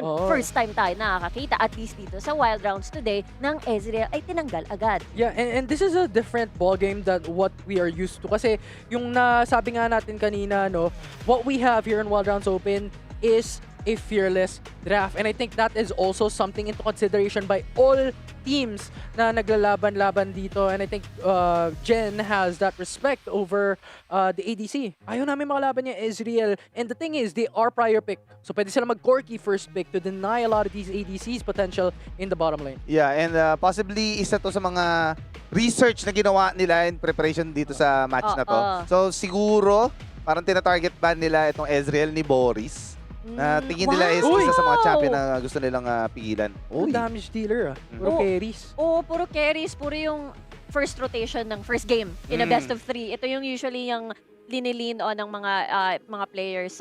But I'm really curious, that means a lot is open, right? We talked about the Zillion. We talked about what else? Nidalee. So, Nuno. Yung mga usually Talia. Tama. So, makikita natin sila finally early. Tama. Ma-pick nila ng libre. Pero hindi pa naman tapos yung banning phase natin. Malay ninyo. Yun yung susunod nilang tatanggalin. Tsaka, aside from that, meron pa tayong Nautilus, Renekton, Lee Sin. Vi, you mentioned a while ago, there's still a lot of options for any of these two teams. Now, it boils down sa nabanggit mo kanina, Coach Rek. Ano ba ang characteristic ng team na to? Ano bang winning condition na gusto nilang ilabas for a specific game? True. And yun na ang isa sa parang default ng isang team especially kapag hindi nyo masyadong kilala pa. Kasi wala pa tayong alam dito sa parehong teams na to. Like walang VODs na pwedeng pagpasihan, wala tayong reference. Simula nila, no? So sa more on, para counter-picking or tanggalin yung mga comfort picks nila. Exactly. Now, I am super duper curious. Ayan na nga, tinanggal na yung Talia. Curious din ako kasi hindi pa natin nakikita si Poppy the entire day, no? Nakaban din lagi siya, no? Oo. Ganda rin kasi ng utility ng Hammer eh. And unfortunately, we didn't see exactly like the best of Poppy in Ionia Cup Philippines. But this time around, there's still a lot of options. Kaya niyang mang-deny in those ni-request mo eh. In those big objective fights. Yeah, you know, I mean, Keeper's Verdict, it's also really good anti-dash champion, di ba? Yung mga Irelia, yung mga mahilig mag-Irelia, Akali, ayan, pwedeng dito si Poppy na mag-counter sa mga ganun. Actually, yun yung strength ng Poppy ngayon sa meta ngayon. Kasi lahat ng mga meta champion sa Baron Lane, lahat may dash eh. Oo, di ba? tama. Aatrox, yan, Renekton. I mean, lahat talaga. Riven, Gwen. And isang pick mo lang na Poppy, even Nidalee na counter niya. Pero ganda ng pick dito ng Weekend Sick Esports. Wow, pwede pa. sumalo ng mga, pwedeng mamaya mapili yung Lee Sin Mhm. and Vi, which is really perfect for, kung inisip ko yung mid lane nila ng si Mel, tsaka Renekton, bonggang-bongga, pero kukunin din nila, I mean, there's still the Vi for the other side anyways. Yeah. Pwede ring Lucian to if they really want that early game. Diba? But possibly opting to go for the Akali. Very strong damage dealer regardless. And I think that's the reason why maybe, you know what, let's ban away the Rise, let's ban away the Ezreal because they have something else prepared. Uy ha, pwede pa yung Gragas dito sa kabilang side on the WSE because we Galio's can also see open. Galio as well. Really good picks to just really counter out these heavy melee champions. Tatlo na yan sa kabilang side. So talagang they're gonna be really worried about that. And one thing to bridge that gap, syempre, ay ang range and yung poke na pwede gawin ni Corki when it comes to that mobility and that Valkyrie. Pero ito, since nasa ban na tayo, Corki ang pinili ng WSE, Jen can now think, we can ban away the Galio, we can ban away the Vi, and now, sino ang pipiliin ng WSE in the jungle and in the support role, banning away these two champions that can match even up against an Akali and a Lee Sin. At saka ang pinapakita nila dito, kung gaano kalalim yung champ pool dito ni Rose-Colored Boy. Kasi hindi sila nag-pick ng ADC, even though nag-pick na ng Corki dito eh. Hindi sila natatakot na mabanan sila ng mga meta champion na ADC kasi meron pa sila magagamit. Ganun nakalaki yung tiwala nila sa ADC nila. Ooh! Oh, But, kung hindi sila pipili ng mga disengaged champion kasi meron naman na silang Poppy, do they want another engaged support champion on their end, on the side of GEN? Yeah. They can also opt for maybe Zaya if they want something that's a little bit more self-peel. But syempre hindi natin pa alam anong ipipick ni WSE. Oh, Tinanggal wow. na nga ang Sivir. Wow, I really love this. I mean, ito yung sinasabi natin kanina, if Jen wants to really double down on that early game advantage, Lucian pairs well with the Lee Sin. Ngayon, pwede mag top to bottom clear ang Lee Sin to get that prio, but now it's not something of an option for them. And really, the big question is, ano nang gagawin ng Jen dito? Walang Ezreal, walang Lucian, walang Sivir, walang Corki. Sino na lang ba natitira? May fearless Varus. threat tayo. Varus pwede kung sa early game. MF still available. True. Smolder. Yun yung ano eh. Kaya siguro hindi sila masyado nag-focus sa ADC bans. Ayun na. Xin Zhao. Oh! wait, Teka wait. lang. Zeri ba tayo? Zeri? Zeri na! Wow, okay. Uy, We haven't seen this in such a long time, but I love it. I love it. this is so interesting. You only have one like ranged champion on your end. Tapos medyo heavy dive. You got Zenith Blade, you've got your Leona. Tapos may Poppy ka pa nalulusob. So WSE, they're opting for just doubling down on the heavy engage and more of a meteor frontline to make sure that Mel and Corki ay safe sa backline. But this is a problem now for Jen. Kasi meron kang Sinjao sa kabila. That's one of the big headaches now for Zeri to really just move around and deal a bit of damage up against them. Tapos isa pa, Jen, puro malalambot to Si Poppy kailangan niyan iwan sa taas para makapaglaban sa Renekton. So the only frontline that they will have here would be Leona in majority of the game. Pero huwag natin kalimutan yung peak potential na pwedeng gawin dito na Leon at saka ng Lee Sin. Oo, totoo. So if ever na makakuha ng magandang priority or map control etong dalawang champions na to, pwede sila makakuha ng pick bago mag-start yung mga major objectives. Oh, I agree. Tapos keeper's verdict pa, pwedeng kalahati yung numero ng WSE pagdating sa mga Dragon and Baron dances. Really good disengage as well. Kasi gulat ako, akala ko nga pipilian ng WSE si Brome. Kasi imagine all of those melee champions, it's easy to proc the stun. So at the same time, gusto nila kasi tapatan yung team fight potential. Therefore, they decided to just opt for the Ornn. Yeah, and so expectedly here, Leona can rotate and roam elsewhere. And pwede mo naman din iwan si Zeri kasi mobile naman siya as a champion. Pwede siya mag-jump over the wall. So I think that's one of the good things for the side of Jen. Gensokyo. Yung naka-Zeri. Gensokyo picking it up. And also, yung late game na potential. Oh, totoo. Yung late game potential ang titingnan natin kasi paminsan yung mga games natin ngayon, paminsan, di mo alam, 13 minutes, it's over or going over the backward and just really extending time. I'm so excited to see what these teams are gonna bring to the table. WSE versus Gensokyo. Eto na! Tara na, guys! Let's go. Game number 1 of the last series for the day. It's Gensokyo up against WSE. And I'm really excited here, Coach. Iba yung flavor ng draft natin compared to the past 2 series. Ang ganda ng pagkakasabi mo no? Iba yung flavor This reveals kung ano yung klase ng team, yung variety ng mga teams na meron tayo dito. Merong hyper-aggressive, meron namang conservative. Pero this time, Eve, tinan nyo gano'ng katapang, oh. Oo, alam niya kaya niya mag-sustain dito. Uh-huh. And kung titingnan natin yung jungle position, you have Lee Sin going from bottom to top clear. So that is a potential danger for Doran later on. And similarly for Karuji,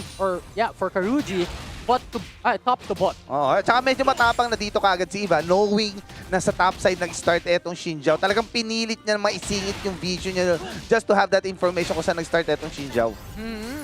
Yeah, so titingnan natin kung paano itong mga rotations, no? Kasi magiging importante tingnan yung jungler all throughout this game, because this will be kind of the deciding factor for both these teams, especially considering na meron kang kill potential with the Leona Lee Sin availability for Gen, and WSE also having the Ornn, kung paano siya iikot-ikot sa mapa. Ang lakas pa rin na Renekton talaga, no? Kasi recently na nerf yan yung sustain niya.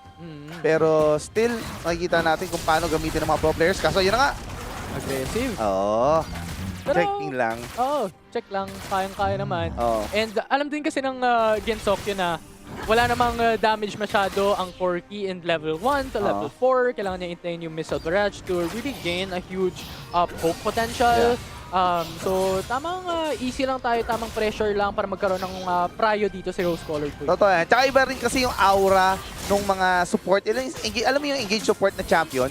Tapos, sobrang aggressive ng galaw niya. Na tipong minsan mapapaisip ka pag nag-walk up siya, GG ba ito lagi? Yan na, tumama. Sonic Wave. Uy, level 4 lang. May init. Nag-dive under the turret. And alam naman may call the Meek. Pero nandito na, available na ang Dragon's Rage kung gusto nila pumasok muli. Oo, kung gugustuhin nila, kukuha na lang sila ng plates na lang daw ang kukunin nila dito. Pero medyo chinakdal na nila yung buhay para makondisyon. Kaso bot lane, no? Uy, Shanty medyo umiinit tayo dito, delikado. Pero tanky din naman kasi itong mga supports natin. So kaya nilang mag-risk to overextend a bit, deal a bit of a priority for the ADCs, tapos reset. Yeah, reset. Sabi nila, magre-reset rin naman tayo. Might as well, i-clear na lang natin ito. Sacrifice natin yung HP natin to get that priority. Kasi uuwi rin naman tayo. Pero this time, Kanji, nakita ka, boy! Nakita ka namin pumasok sa brush.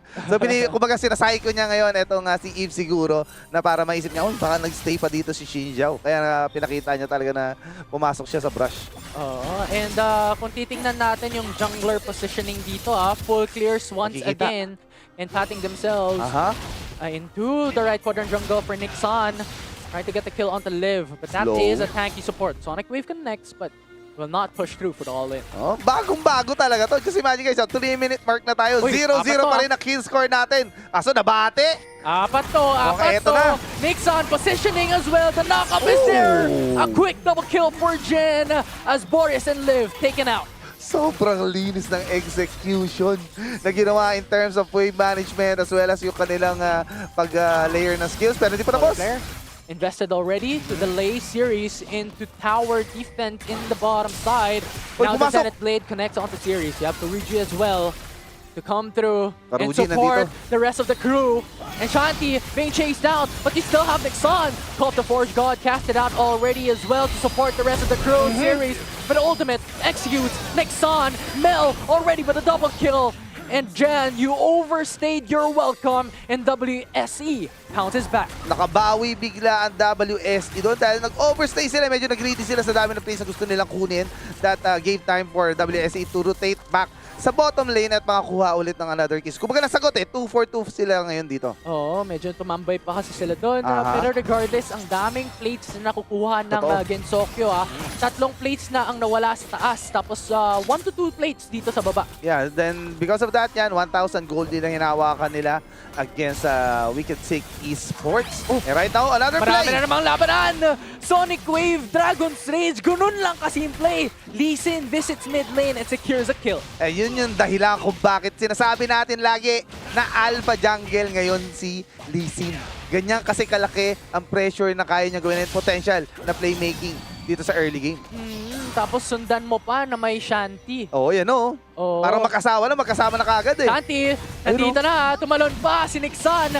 Dangerous for Karuji. Remember, objectives are coming up pretty soon. But nabawi pa. Nandito si Boris, ang ganda ng suporta. At WSE nakabawi at napatay si Nixon. Nagtiwala na kasi si Zeri doon, si Rose-Colored Boy. Sabi niya, kaya niyo na ba yan? Sabi niya, kaya na. Hindi na siya sumunod. Oo. Unfortunately, hindi pala tama yung judgment nila. Akala nila ma-burst down lang nila. Bigla ito si Karuji.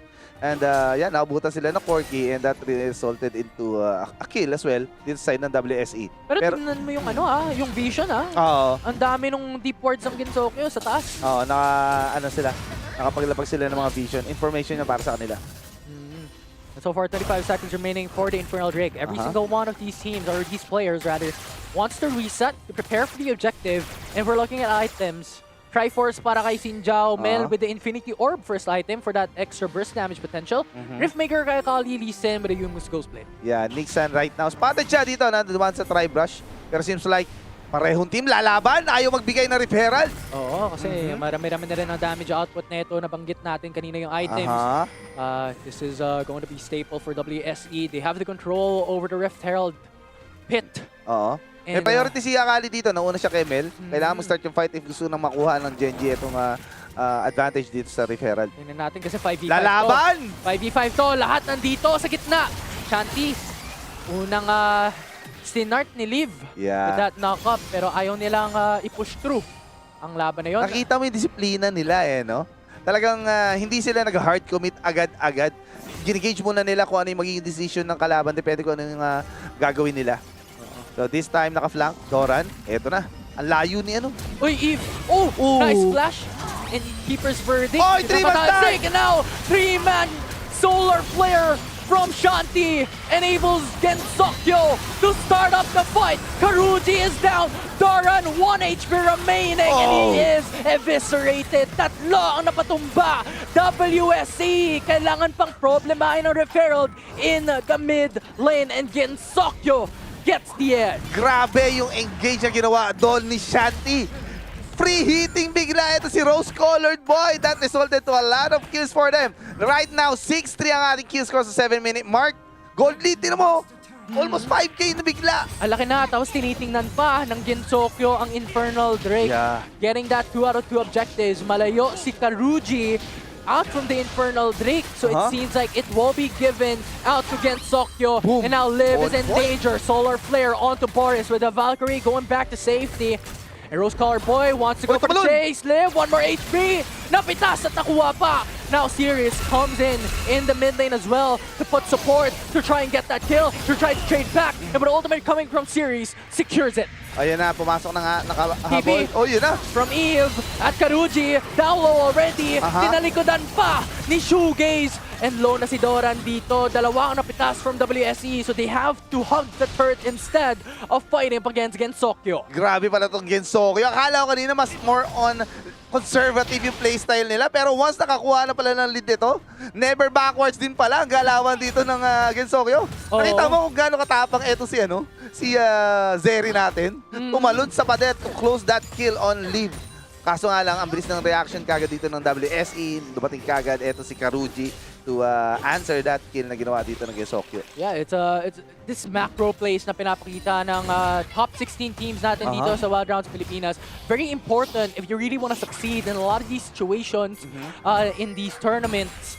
And so far, WSE and both Gensokyo as well doing a great job in doing so. And kung titingnan natin, one of the macro plays as well is preparing on those team fights, is preparing for those pickoffs, and that is what Gensokyo is trying to do. Yeah, 3 towers down ng Wicked Sick Esports. Meanwhile, wala pang nababasag na tore dito sa side ng Gensokyo. So medyo masikip ang mapa ng Wicked Sick Esports sa ngayon, and will give a lot of opportunities dito sa side ng Gensokyo para i-take over yung jungle camps nila. At hindi kasi kailangan ng Gensokyo mag-overextend. Yeah. May 6K advantage na sila dito. And it's WSE who has to force something out to get the trade back. Kasi 6K gold lead ang pinag-uusapan natin dito. Yeah, Malaki 6K. yan in 10 minutes. Yeah, 6K gold lead sa 10-minute mark. Sobrang laki niyan. Kumbaga, kung titignan pa natin, lahat ng may hawak ng gold na advantage dito ng Gensokyo is yung mga members na kung saan nag-iikot. Diba? The Lee Sin, diba? Zeri as well as yung Akali. So, ang makakalaban nyo lagi yung mga kargadong members dito ng Gensokyo. So Oo. pinapabagal lang dito ng Wicked Sick Esports. Tinatry lang nilang hanapin kung nasan dito yung mga members ng Gensokyo para alam nila kung saan sila iiwas. Oh, parang yan na nag-invest ka, no? Pero yung investment mo dun sa lahat ng nagbibigay ng malaking Tama. returns. Exactly. Kasi yan si Nixon, Shoegaze, Rose-Colored Boy, yan yung mga tao na kailangan mo bigyan ng pera. At nandito na sa likod, Solar Flare connects onto Series and Karuji. And the follow-through kami Shoegaze. Karuji down low already. Chinace down pa ni Shoegaze. Pero naka-away si Karuji dito Teleport. under the turret. And then the TPs are coming through. We have the recall coming in from Senjao. Back to safety. And WSE, hindi kaya nilang labanan ang 5 miyembro ng Gen. And this time, tinan mo, red side jungle naman, lumipat ang Gen dito. Gensokyo, another away. Knock-up pa. Wala nang takas. Tatlo ang knock-up. Gen! Napatumba si Liv, pati si Doran. Dalawa na lang natetera si Karuji, pati Buhay si pa. Siris. Buhay pa from that execute na ulti. Hindi umabot doon sa threshold and Gensokyo once again nakatakas na 4 ang lapidas. Tama, 4. And this time, guys, 11-minute mark tayo, guys. Available na yung Baron. Seems like gusto na close etong Baron even though hindi pa sila cash out. Tandaan niyo, hindi pa nakakalabas ng base ang Wicked Sick Esports. So they are confident na walang vision din sa part ng map na to. Oo, and wala din naman si Karuji. 3 seconds pa bago siya lalabas. And Gensokyo knows there is no possibility for a contest. And Gensokyo secures the Baron Nashor. 12-4 ang ating kill score right now sa 11-minute mark. Gold lead, almost 10,000 ang hinahawakan dito ng Gensokyo.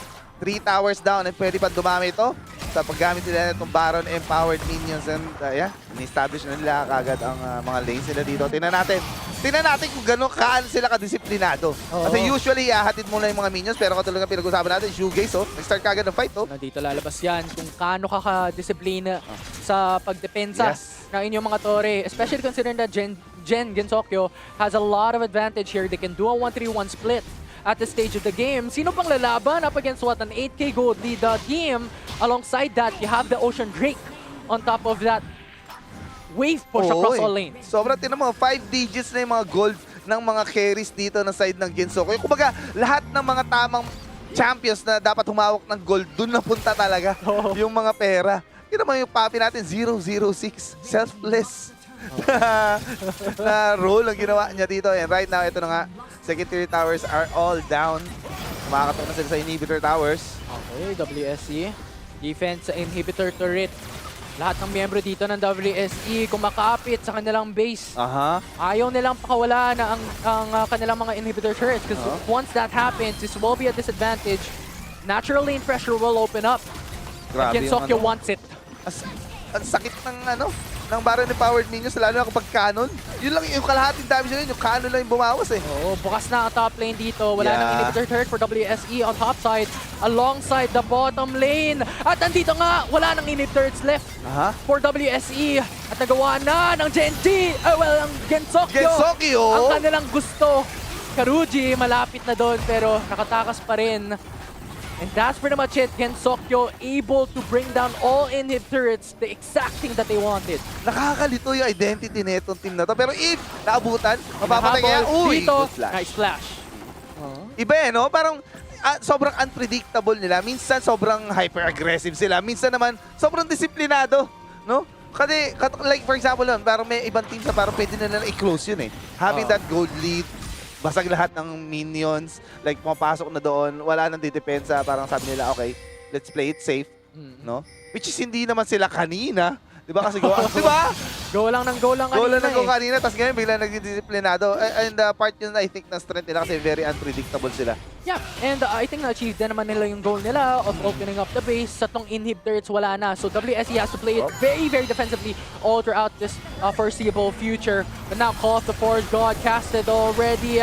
Knock-up, hindi na tuloy. Shoegaze nandito sa likod, naghahanap ng target. Si Boris in danger. Pinakitaan ng Shuriken Flip alongside the perfect execution. Double kill already for Shoegaze. Tatlo ang natumba. Liv and Series na lang ang natira. And WSE are trying to defend it, but there is no hope. Gensokyo takes the first blood here in Series 3. Series number 3 opens up with a win on the side of Gensokyo. Ayan, tinuro na tayo ni Rose-Colored Boy. Grabe naman ang mga posing natin dito. At yeah, Ang laking tao pala ni Shoegaze, no? Oo nga. Kita, lapad, oh. Nag-GG, eh. Pero napakaganda ng performance na pinakita dito ng Gensokyo. No? Nung early Totoo. game, equal lang naman sila. 3 minutes, kasi 3 minute mark, 0-0 pa yung kill score, eh. Tapos pag hit ng, 0-0, eh. Tapos pag hit ng parang mga 4 minute mark to 5 minute mark, saka sila nagpitikan lahat. And then after doon, parang doon na nagsimula yung away. Yung nag-level 5. Tama. Doon na nagsistart mag-base tong lahat. Siniksan, sinabi niya, okay, meron na tayong Dragon's Reach. Yeah. Kayang-kaya na natin Bumana bumanat. play, exactly. Oo. At nagsimula lahat ng yon doon sa tower dive nila sa bot lane. Nakita niyo yung yung execution nila, yung parang insta-kill dito sa 2 members dito ng side ng WSE. Yung kay Boris Jackel. Pero nag-oversave sila doon. So Yun ang din. problema. Oo, Oo. nakapitas din tong kabila. Pero nevertheless, alam din naman natin, Lee Sin, sobrang lakas talaga niyan early game. Tapos sumama pa si Shanti kasi nag-switch in lanes sila. Yung duo, nilagay na nila sa mid. So si Shanti pwede nang mag-rotate kasama ng jungler. Kung saang side yung jungle, yung Lee Sin nila, doon rin siya pupunta. Which directly complements etong Lee Sin. Kasi kung yung kargado yung Lee Sin, tapos sasamahan mo pa siya, mas mataas yung chance na nyo talaga makagawa ng play. Oo, tsaka anong gagawin mo pag na Sonic Wave ka, Dragon's Rage, knock-up ka na. Tapos Nasisi Solar ka Flare na. pa. Solar Flare, Zenith Blade, tapos may S1 ka pa to stun. Actually, isa pang mga nangyaring maganda dito sa side ng Gensokyo is yung on-point na Solar Flare. Kasi skill shot yun, eh. Oo. Tapos, binabato lang niya talaga, eh. Confident siya. Meron nga moment na parang 3 months stun yung ginawa niya. Just imagine, ilalagay mo sa gitna ng 3. Diba? And na-pull off nila yun, and that resulted to a lot of kills for them and advantage na nag-lead dito sa pag-snowball nila and winning this game number 1. Yun yung top jungle fight, eh. Yung top jungle fight. Pagbakbaan, WSE, nagkumpul-kumpul sila, saktong-sakto si Shanti. Yung sa last team fight, nakita ko lang si Shoegaze, grabe, dire-diretso lang siya sa carry. Nagtabi si Boris as well as si Series doon. Tapos dire-diretso lang siya. Ganun siya ka-confident na, men, anong ginagawa niyo dito? Bawal kayo sumali sa team fight, tapos sinolokin na lang niya yung dalawa. Yun din talaga mahirap up against sa Kakali kasi kahit mag-dive yan, one, very mobile kasi may shuriken flip ka with perfect execution. Tapos meron ka pang Shroud to keep you safe. So I think that's just a very, very difficult decision to do. And syempre, ang MVP natin for game number 1 would be si Rose-Colored Boy. Golden Boy. Team fight participation 87%. Grabe, sobrang taas, no? Kumbaga, katulad ng sinabi mo, nung lumipat na sila sa mid lane, kasali na siya all throughout. Sama-sama na mga kapatid. Kasama natin ngayon. Dito sa host natin, ang ating host. Host lang, ha? Host lang. Si Rico. Kamusta naman dyan? Eto, gustong-gusto ko yung post niya, eh. Ganon, yung ganon. nakaturo, eh. Halatang yung nagzezeri talaga. Diba? Diba? So, honestly, sobrang impressive ng ipinakita ni Gensokyo dito. I guess I wanna praise them yung sa Rift Herald contest. Keeper's Verdict plus Solar Flare, ang ganda. I think dun ko na nakita, oh my gosh, Gensokyo. Ang ganda ng coordination nila. I think compared dun sa WSE, at least for that game, mas may form yung gusto nilang gawin. I feel like on WSE, while I like yung kanilang mga carries, parang hindi sila nag-flow as a composition, I guess, when you put in the Akali into the equation. Kasi parang walang nagsistop dun sa Akali to just keep going in every time. Yeah, and I think that's the double downing of the winning condition coming into the side of Gensokyo, meron silang Lee Sin, Leona. These are pick-offs champion that can really push through early mid-game and get a lot of these kills. For the side of WSE, their draft makes sense. That's true. But it's more of a balanced draft wherein you have Renekton that can pick off. Sure. I agree. You have the Ornn that can go on team fights. Sure, I agree. 100%. Right, but there's just no one direction similar to the ones we saw for Gensokyo na pick-offs tayo. Early game, mid-game. Kunin natin. Parang paunahan talaga kung sino yung execute against their composition first. Pero kung nauna si Gensokyo, talagang mahirap na bumawi dito si WSE, and they're forced to really run away na mano-mano kasi wala silang disengage. They really just have to really try to kite back with the Mel that they had. Pero oftentimes, the Solar Flare was such a big headache and everything. But of course, game 1 pa lang naman yun, guys. Pwede pa naman dito bumawi si WSE kasi best of 3 series ito. Kaya kung ako sa inyo, huwag kayong aalis kasi babalik pa kami.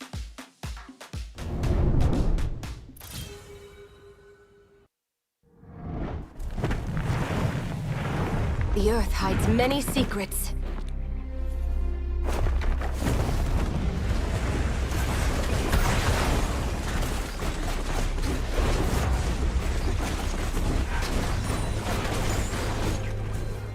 Let's shake things up!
Every stone weaves a different story.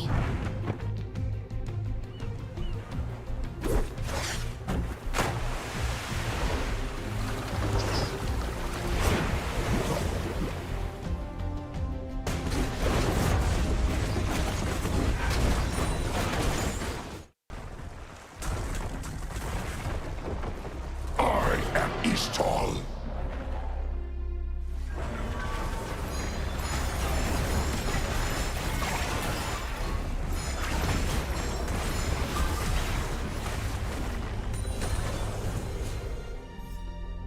You've already lost.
Witness my might.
And we're back over here at Wild Rounds Pilipinas Open. At nanonood pa rin kayo, by the way, dito sa third and final series of the day. Pero syempre, introduce namin ulit namin ang sarili namin just in case baka mamaya kakauwi nyo pa lang from somewhere tapos nanonood kayo ng Wild Rounds, di ba? Ako nga pala si Rico. Kasama ko si Infinity at si Coach Rex. Sila ang casters natin today. And syempre, kagaya ng sinabi ko, di ba, Gensokyo versus WSE. Natapos na yung game number 1. Pero Gensokyo, sila yung lamang ngayon sa series 1-0.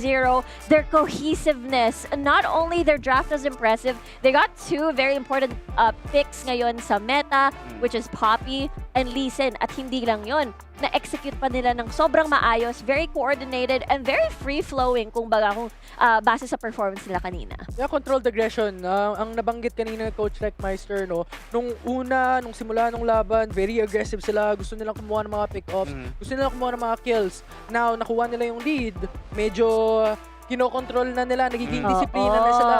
Paano ba natin to gagalawin para masustain natin yung advantage natin and hindi natin bigyan ng any value yung kalaban? Or, para nag-iingat rin sila na baka makuha yung mga shot on goal ng opposing team, especially yung Corky. Kasi once na Corky ang parang, kumbaga, just imagine kung ma-funnel lahat ng shot on goal kay Corky, parang may winning chance pa bigla yung WSE. Oo, that's true. I feel like pag nabigyan pa ng space yung si Corky, lalong-lalo na medyo squishy, di ba, yung mga champions on the side of Gensokyo. There was a comeback potential. Pero looking at the lack of deaths, actually, the KDAs nitong Gensokyo, alam natin na now that they know that they're in the lead, they know kung kailan pwede pumasok at kung pwede mag-all in. Again, the utilization ng kanilang mga skills was very, very impressive. The Solar Flare, the Zenith Blade, everything. Kahit sino ipares mo na player, di ba, sa mga skirmishes, pwedeng-pwede as long as the Leona or the Lee Sin was there. But of course, curious ako kung ano yung gagawin na pambawi ni WSE against Gensokyo to extend this to a game number 3 because, of course, like every game, it starts with the draft. Yeah. For sure. And ang dami pang pwedeng ilabas dito. And of course, with the Fearless Draft, na-ban na yung mga champions na nagamit in the prior game. But there's still a lot of open champions for this matchup.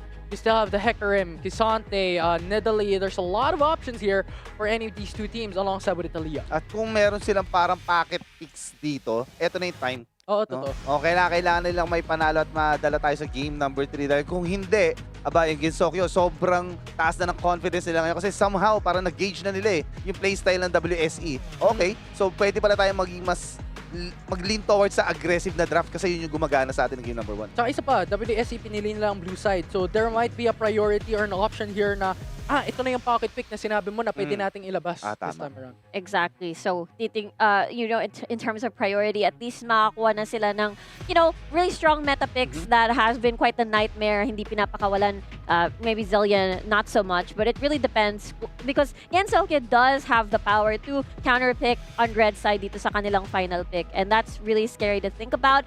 I'm leaning a little bit more on a lot of these auto-attack champions kasi mukhang napakalakas ng Gensokyo dito kasi nakita natin yung Zeri kanina, diba? Yeah, and I'm thinking you have the ban away onto the Ezreal again and Gensokyo bans away the Zillion. So there might be a pivot into like an assassin situation again that can make it work. Nocturne nakita natin na Series 1 but aside from that, hindi na natin nakita siya in Game 2. But this time, it can be brought up by Gensokyo for this game. Talagang nakafocus sila sa AD, si Bas dito. Doon, game number 1, Gensokyo nasa blue side, tama? Kasi sila yung nagban ng Ezreal. Tama. Pero this time, WSE Sila naman naman ang gumawa nun. Interesting! Oy! Smolder. Wow! Daily.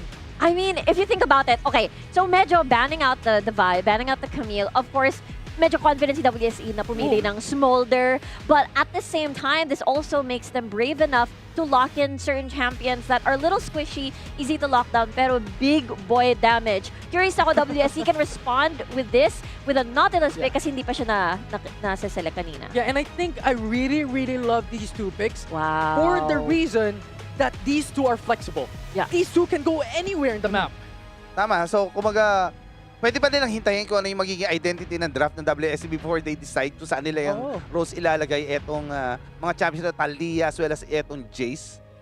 And yeah, I love the smaller pick din dito ng WSE kasi wala na yung mga pantapat sa scaling wise Tama. So walang Corky, walang Zeri. Pero nakita natin to nung Ionia Cup Philippines Itong Jace tinapat sa isang rumble at walang nagawa ang isang rumble because of the pokes, because of the aggression that a Jace does have. So I think that's something that you have to keep in mind for WSE. Gustong-gusto ko to though, the Braum na hinanap natin kanina sa first draft. And this would give Gensokyo a little bit more like, okay, wag na muna tayo pumili ng mga heavy melee champions at this point kasi nakakatakot with the Braum, with the re-engage, with the disengage rather. Nautilus, however, hinanap natin actually to on the side of WSE as a response to a lot of this heavy backline. But because sila naman meron nun, Depth Charge may now proceed to attack the Smolder. Yeah, and this fits well. Kasi kung titingnan natin yung draft, Jace, very early aggressive champion, one of the strongest early game champion in the game. You have Nautilus to pair it up. I don't know where it's gonna go for now. Is it jungle? Is it bottom lane? Flex Because these three champions are flexible. Sobrang lakas ng draft ng Gensokyo. Yung first 3 picks nila, Di no? mo alam saan pupunta At ang lahat nito champions. Oo, tama. Kumbaga, take note, red side pa sila. So, pwede sila mag-decide after nila makita yung 5 picks ng WSE. Bago sila mag-decide kung saan nila ilalagay itong mga to. Yun nga, now WSE is like, what do we even ban at this point? Kasi hindi natin alam kung ano pa yung kulang nila. So, I'm really curious if they're hammering a lot more on the AD carry kasi medyo, I guess that's a little bit more clear-cut. So, I'm not surprised if tatanggalin yung, Kaisa, Zaya at the top of my head. Yeah, I was thinking Sivir would be really, really good kasi parang all-in, pero WSE is smart and clever enough to ban it away, but Gensokyo! Jin, please! Yes! A Jin pickup. Wow! One of the ways din kasi para i-counter itong Smolder, which is a scaling champion, is pigilan mo na lalo siya mag-scale. Early. So, yeah, using the early game champions like MF, or Jin, kasi naka-Braum na kaya siguro hindi sila nag-MF dito. Oo, tama. I'm so excited for this. Uy. Pero ang wala. response naman nila, Ay! Run it down? We're gonna just go towards you? Please do it. Wait, Please do it. so is it a Rumble mid, Mastery top? Ah. Okay, easy there, Tiger. Okay. Easy there, Tiger. We'll see though. Oh, wow! Yasuo. Okay, so like everyone's AD except of course the Rumble.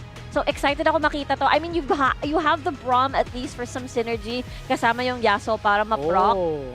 But at the same time, Gensokyo, I mean, Curtain Call can be blocked by the Wind Wall as a start to deny ultimate versus a normal ability, so that's one thing. Okay. This is very interesting because now Gensokyo is thinking, what will we pair up against a Yasuo? I think that is the question in mind because WSE is going to put Olaf in the jungle, Rumble in top, Yasuo in mid. Ang daming pantabla, no, against all of the poke that Gensokyo has. Kasi technically, may dalawang pader sila. Yung Braum, tsaka yung Yasuo. So, it's just the timings to counter ultimates, if you even think about it on the side of Gensokyo. Ooh. But... Okay. I was thinking like yeah, Olaf this top? makes sense. Yes. Okay. Wow. Actually, okay din para sa akin yata yung Olaf top sana. Kaso, kasi ang nakatapat niya, Kha'Zix So, ang isang strength kasi ng Kha'Zix is yung mga isolated na target. Kung ganito ka-aggressive ang Gensokyo, nahanapin nila si Olaf, I think may stalwart, mahihirapan siya mag-scale dito. Especially, ang kasama ng Kha'Zix is Nautilus. Kung gagawin nila yung playstyle na ginawa nila nung game number 1. Tapos isa pang problema na tinitingnan ko, yung nabanggit natin kanina, yung Jace versus Rumble matchup na kayang bigyan ng aggressive playstyle na itong si Eve, itong top lane, especially considering nabanggit mo kanina, Coach Rick, na itong si Eve, 1v1 champion yan Yeah. 1v1 champion yan. So paglabanan ng mechanics, kayang-kayang pumalag. At wag natin kakalimutan, nandyan din yung Weaver's Wall into the equation to visit sa Baron lane then to make things a lot harder. And if nangyari man yun, Kha'Zix is there to really finish off low health targets. Sobrang excited ako makita to kasi babawi kaya si WSE and extend this entire series into a game number 3. Or will Gensokyo, really utilize yung confidence na achieve na nila kanina kasi again, they were really focused on their win conditions at hand, and it's so exciting to see what else they can do, especially sa draft na to. But here we go, game number 2, all aboard, choo-choo! Gensokyo versus WSE Casters, kayo na! Was that a sound of a train to Korea? We'll see, because now Gensokyo, match point, game number 1 advantage already for them. 1 game away to take the series down.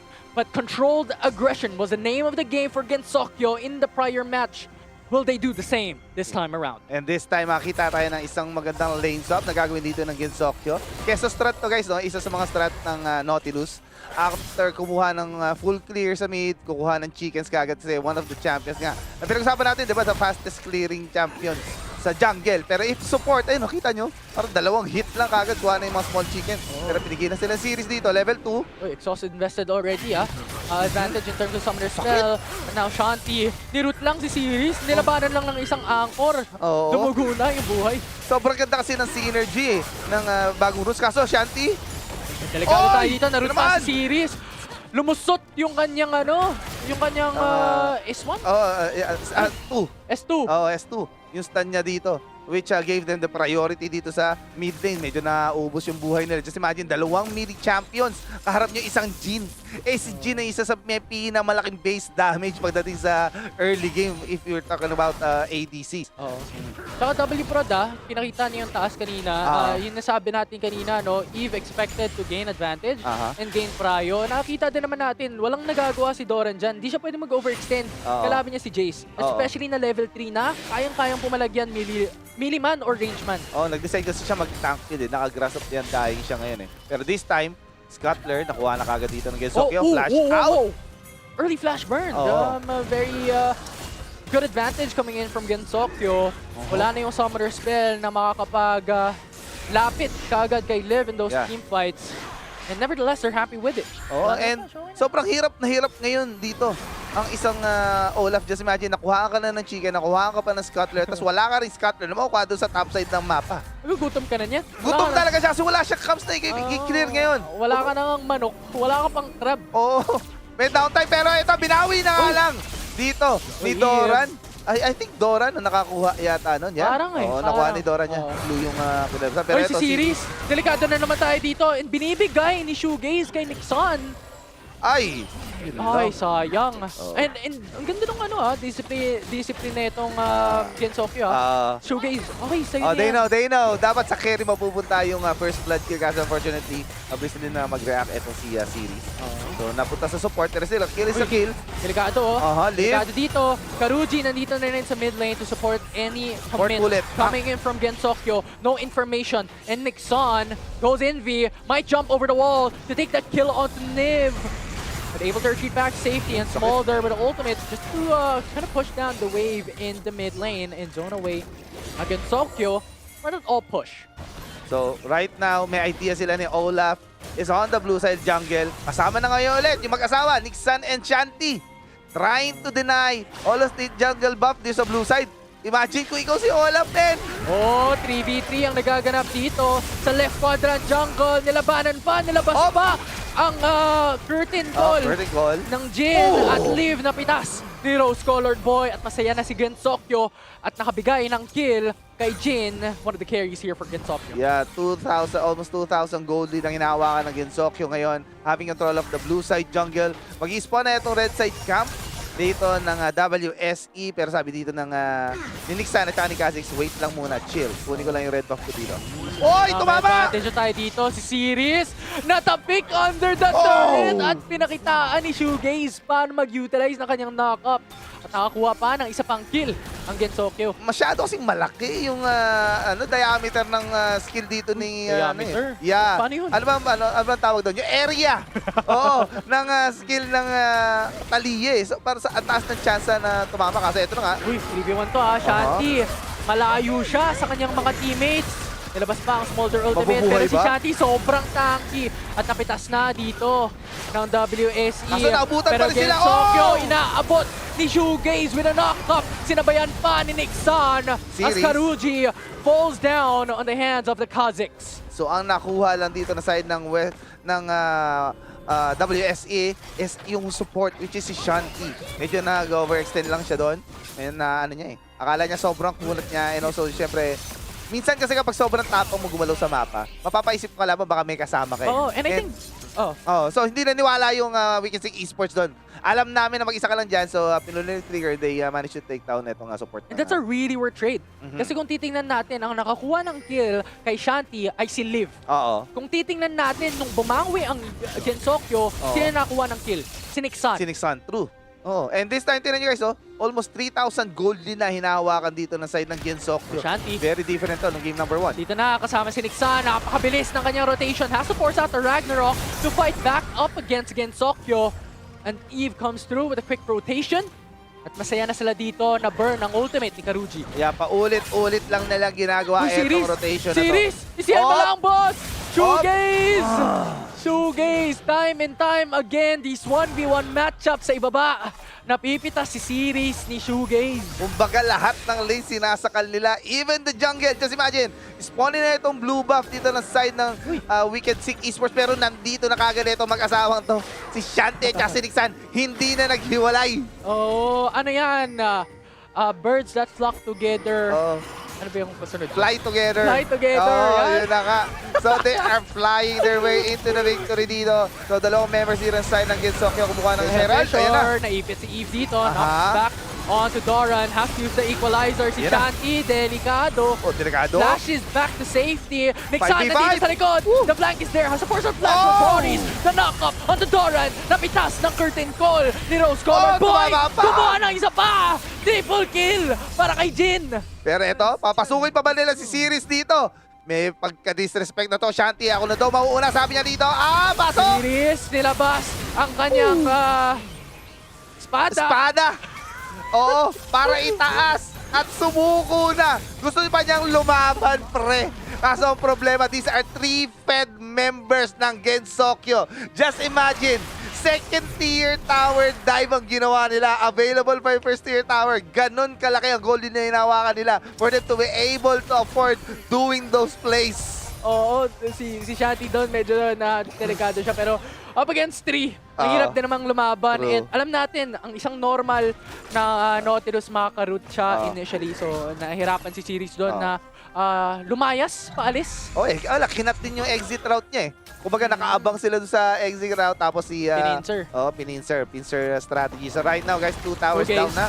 Dito, Wikage ulit. nasa likod, tapos dalawang nasa harap. Shoegaze, harap-harapan, nakikipaglaban kay Karuji, pero nandito na si Eve para sumuporta. At Gensokyo, dalawa na ang napatumba. Boris at Liv na wala na dito sa mapa. Sa gitna, titingnan natin as Gensokyo goes for the tier 2 turret. And Doran in danger up against Nixon, opts to back away. And Gensokyo goes home with another 2 kill in their pocket. Grabe, kung gaano ka-aggressive yung Gensokyo ng game number 1, parang 10 x 3 nila dito sa game number 2. Kumbaga nag-gauge na nila na okay, kayang-kaya natin. At medyo doon tayo na nanalo eh. Kung saan aaurahan natin yung kalaban. I-force natin sila sa very uncomfortable na situation na kailangan nila mag-decide kung lalaban ba o hindi. Kaya doon sila pumunta eh. Nautilus, Jin, Kha'Zix, early game champions. Ang draft na pinuntahan nila. Ayan yung blue side jungle, never na nakapakuha yata ng blue itong Olaf eh. At saka kung titingnan mo tingnan mo sa rose-colored boy. 6-0-1. 8.4k gold. 3k ang tinaas niya against Boris. Almost 10k gold din kasi ang hawak dito ng Gensokyo. Sa 8-minute mark, more than 1,000 gold per minute ang kanilang lead. Lalaban dito si WSE, forcing out the ultimate of Boris up against Gensokyo, but will not force a committal here for Gen. As they want to keep it safe, they want to keep their advantage here in this game. Yes, dapat lang. Dapat lang. Kasi this time guys, tingnan nyo, 4 towers down na sa side ng We Can Sing Esports. Meanwhile, wala pa nababasag na torre dito ang sa side ng Gensokyo. Just imagine kung kayo yung WSE. Ang sikip ng mapa ninyo. The only visions that you have is yung mga nakalabag sa blue side jungle. Tsaka tingin mo yung investment na nilabas ng WSE para lang makacover yung left na jungle. Series! Easy lang. Hindi na makahinga kung saan may buff. WSE though, quick response as well. It's a 3v3 here in the bottom quadrant jungle. Now Gensokyo fights with Rose Color Boy as Curtain Call is released. Liv is in danger. Knocked off by Shoegaze. Gets that initial kill. But Karuji comes through with the Ragnarok. Very swift on his feet. Shoegaze is in danger as Bars gets the kill. As Karuji is traded back as Jin takes him down. And now it's Nixon just sweeping on the map. And Doran is removed. Gensokyo goes home with 3. 3 members down to the side ng Wicked Sick Esports. Pero what's really good is na-clear naman nila yung wave. And probably mas save nila itong second tower nila din sa bottom side ng mapa. Medyo napabagal nila yung pacing dito sa side ng Gensokyo. Oo. And yung mga investment na kailangan gawin ng WSE just to cover their own jungle caps, ang daming ward na kailangan nila i-place. Tingnan mo, isang dalawang ward sa bottom river, dalawang Lahat ward sila sa bottom naka-trinket. quadrant jungle. Walang naka-sweeping, walang naka-pink Oo. wards. Tingnan mo, 5. Kasi hindi sila makakagalaw sa jungle nila eh. Oo. Kailangan nila ng trinket. Exactly. Yun yung kinakailangan nila. Kaso ang problema, dahil nag-invest sila doon, wala silang extended wards. Ayun na, may napag na. Dalawang Infernal Drake? Ha? Hindi, nangyayari talaga yan. Visual bug lang yan. Mountain Drake Okay. yung una. Sabi ko, interesting to. Bago to ah. Oo, bago yan. Pero ito na. Pero bago din to ah. Si Eve, delikado, 3v1. Aha. Yung 9 nila i-pick up, pero ang ganda ng stasis niya. Bot time here, and now Karuji is in danger. Pinitas na rin si Liv. Isa-isa tumutumba. Gensokyo, nakapitas ng 2. Ang ganda sana na play na gustong gawin ng WSE doon. Maghanap ng pikasang problema. Ang kunat na naabot na si Eve na kargado.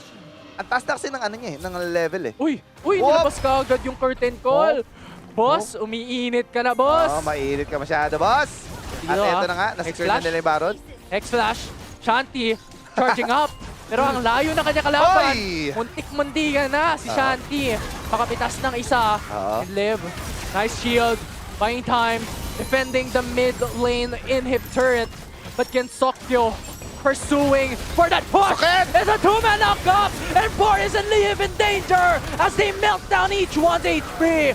Double kill immediately for Rose Color Boy as Gensokyo removes mid inhib turret. Grabe, sobrang tapang na ng mga members dito ng Gensokyo. Just imagine guys, 12-minute mark pa lang tayo. Yung gold lead natin, 14,000 gold. What? 14,000 ang kanilang hinahawakan ngayon. And seems like wala na silang plano patagalin pa itong laban na to. Having 2 lanes open. Ang daming Baron Power Minions. Gusto nila tapusin. Oo, tatapusin na nila to. Gensokyo, tinaas na ang kanilang bandera. Gusto nang matapos. Pero WSE, sabi wait lang. Gusto lang? pa naming lumaban. And Okay. Gensokyo is out there as WSE want more time for themselves. Oh, one last team fight pa daw. Isa pa, isa pa. Check ping lang kung kakayanin. Pero ito, tinan mo. Nixon, no? Nixon. Easy ka lang. Wala kang kakampi dito. Oho. 4v1 ang labanan. Nixon na exhaust pa. Wala nang takas. Shutdown going to Doran. Yun lang nga ang problema. Pinag-uusapan na natin kanina yan, di ba?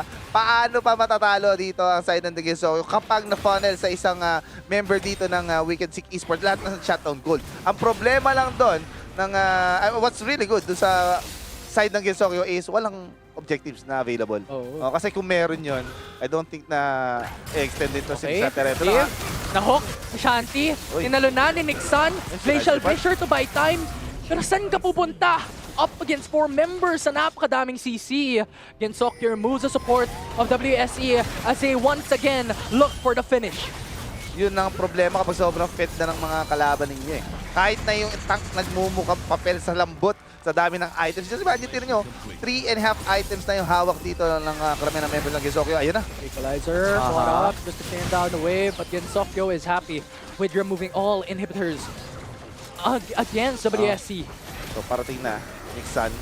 Clearing those minions. Nakap si Karuji. Tumudugo ang kanyang buhay, na root pa. But Gensokyo, buo na ang kanilang kupunan.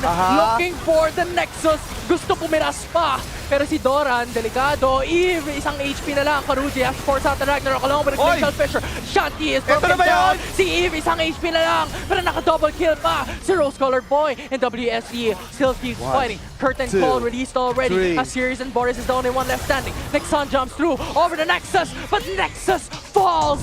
And Gensokyo clean house. 2-0 against WSC. At yun na nga, naturo na naman po tayo ni Rose Colored Boy sa araw na ito. Congratulations to them with a clean 2-0 game dito sa ating third series ng Wild Rounds of Pilipinas Open. Napakalinis, no? Malinis na Coach linis. Rick. And once again, no, yung nakita natin kanina in game number 1, sabi mo, very aggressive na early. Oo. Nakuha nila yung lead. Oo. Pero nung pahuli-huli na, kailangan natin i-secure yung win dito. Disiplinado muna Disiplinado tayo. muna. Pinakita ulit nila dito. Game number 2. True. And this time, mas naging more aggressive sila pero at the same time mas clean yung rotations nila, no? So yun yung nag-work, but natin babaguhin. Kumbaga, hindi na natin kailangan maglabas pa ng ibang arsenals natin dito kasi baka makita pa ng ibang teams eh. Oo. So kung ano yung ginawa natin ng game number 1, yun lang muna ipakita natin. Enough na yun. So pahinga muna tayo ngayon. Tayo naman yung manonood next week sa mga identity ng other teams natin para makita. So, gusto ko yung sinabi mo, especially considering na fearless draft tong mga to. Oo. Hindi lang itong mga teams na to nakikipagbakbakan, iniisip yung kanilang sariling draft. Oo. They also have to think about what the other teams are choosing. What champions are they putting out, especially in these type of setup na kung nilabas na ang isang champion, hindi mo na magagamit in the following games. And I think it's really smart to look into week 1 of Wild Rounds Pilipinas Open. Ano ba itong mga champions na ilalabas ng mga players? Especially ito yung mga teams na possible makalaban ng mga teams na hindi pa natin nakikita. So sila meron na silang information kung ano yung priority ninyo, draft flow ninyo, sino yung mga preferred champions ninyo, di ba? And rotations as well. Tsaka double-edged sword yun eh.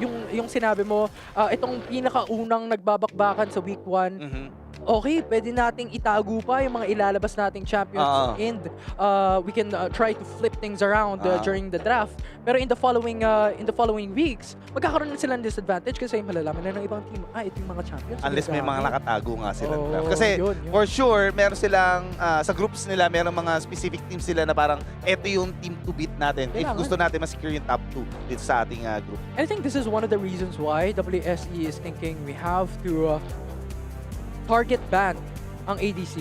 Kasi tingnan mo naman ang performance ni Rose Colored Boy. Oo. Ano yan? Ano yan? Ano yan? 12-06? Na sobrang laki ng gold advantage niya na tipong yung fourth bullet niya, akala mo ultimate. Oo. yung Ibang damage. klase. Oo. And, Tsaka sino mabubuhay sa item na ganyan? Papunta na siyang IE, hindi pa niya nabuo.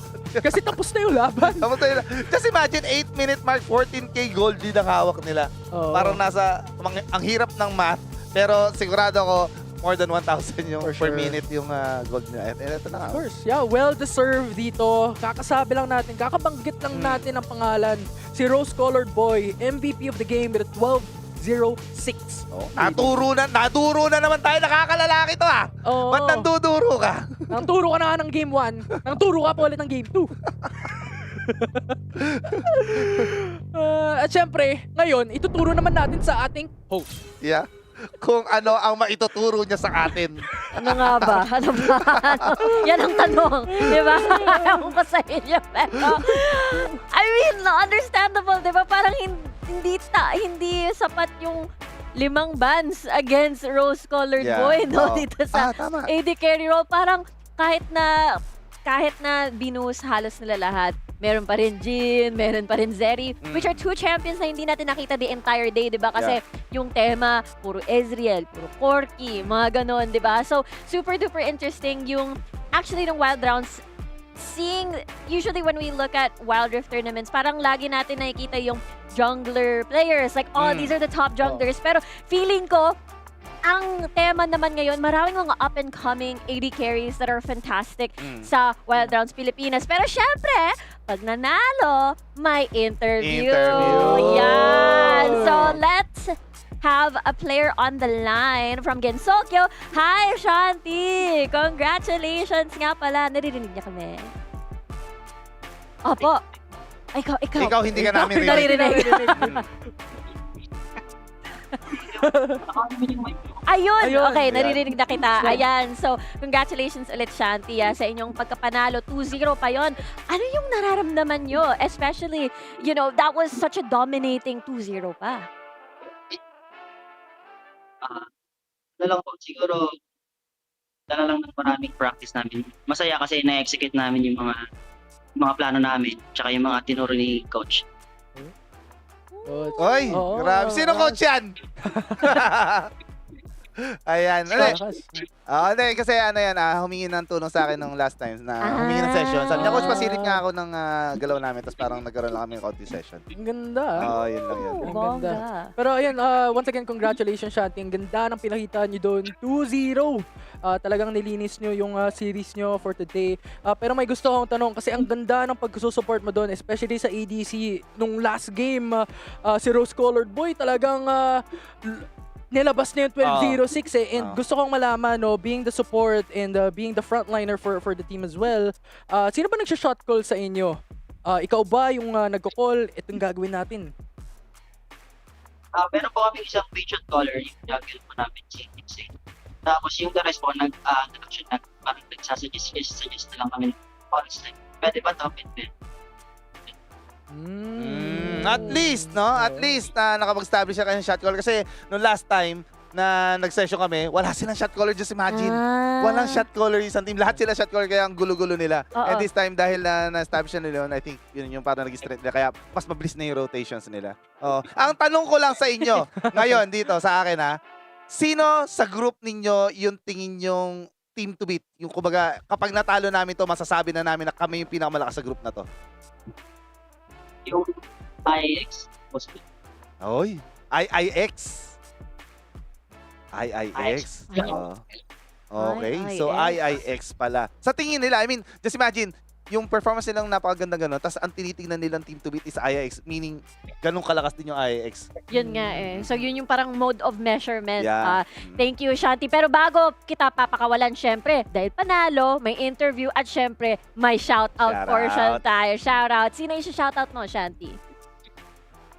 Una-una po sa lunch, shoutout po sa asawa ko.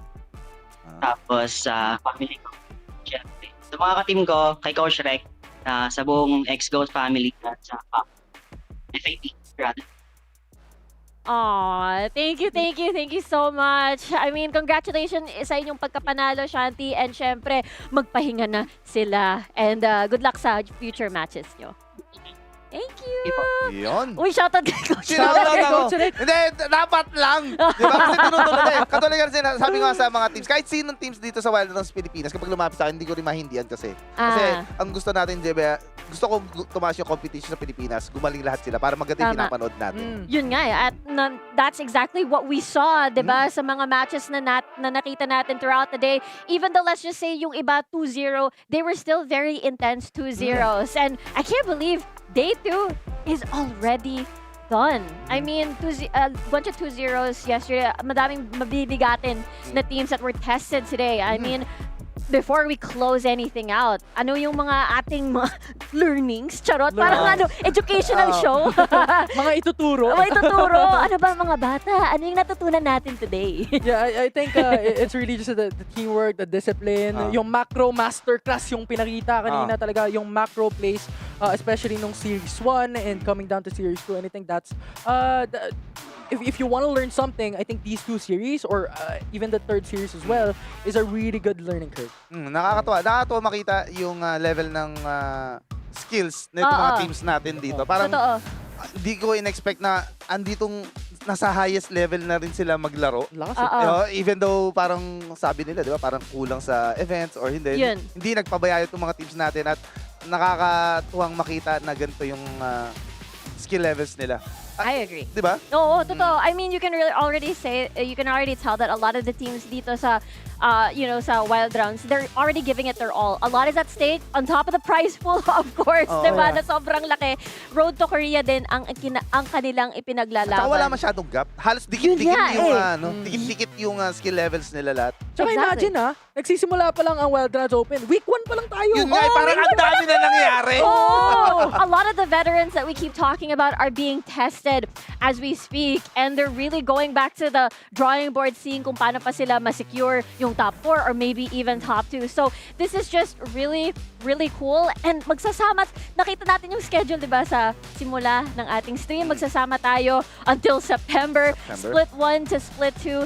There's just a lot to look forward to. If ikaw ay isang Wild Rift fan or isang esports fan, there is definitely a lot for everybody. But of course, that ends day number 2 of our Wild Rounds Pilipinas Open Split 1. Madami nangyari kahapon and today, but I'm sure the meta is gonna keep evolving. Everything is gonna keep evolving, lalong-lalo na ang mga teams natin. Yeah. Ito yung tema natin, di ba?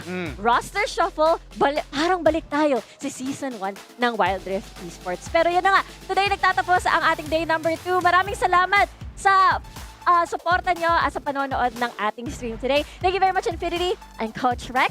And syempre, magkikita-kita ulit tayo next week dito sa Wild Rounds Pilipinas Open. Bye-bye! Good night!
Bye.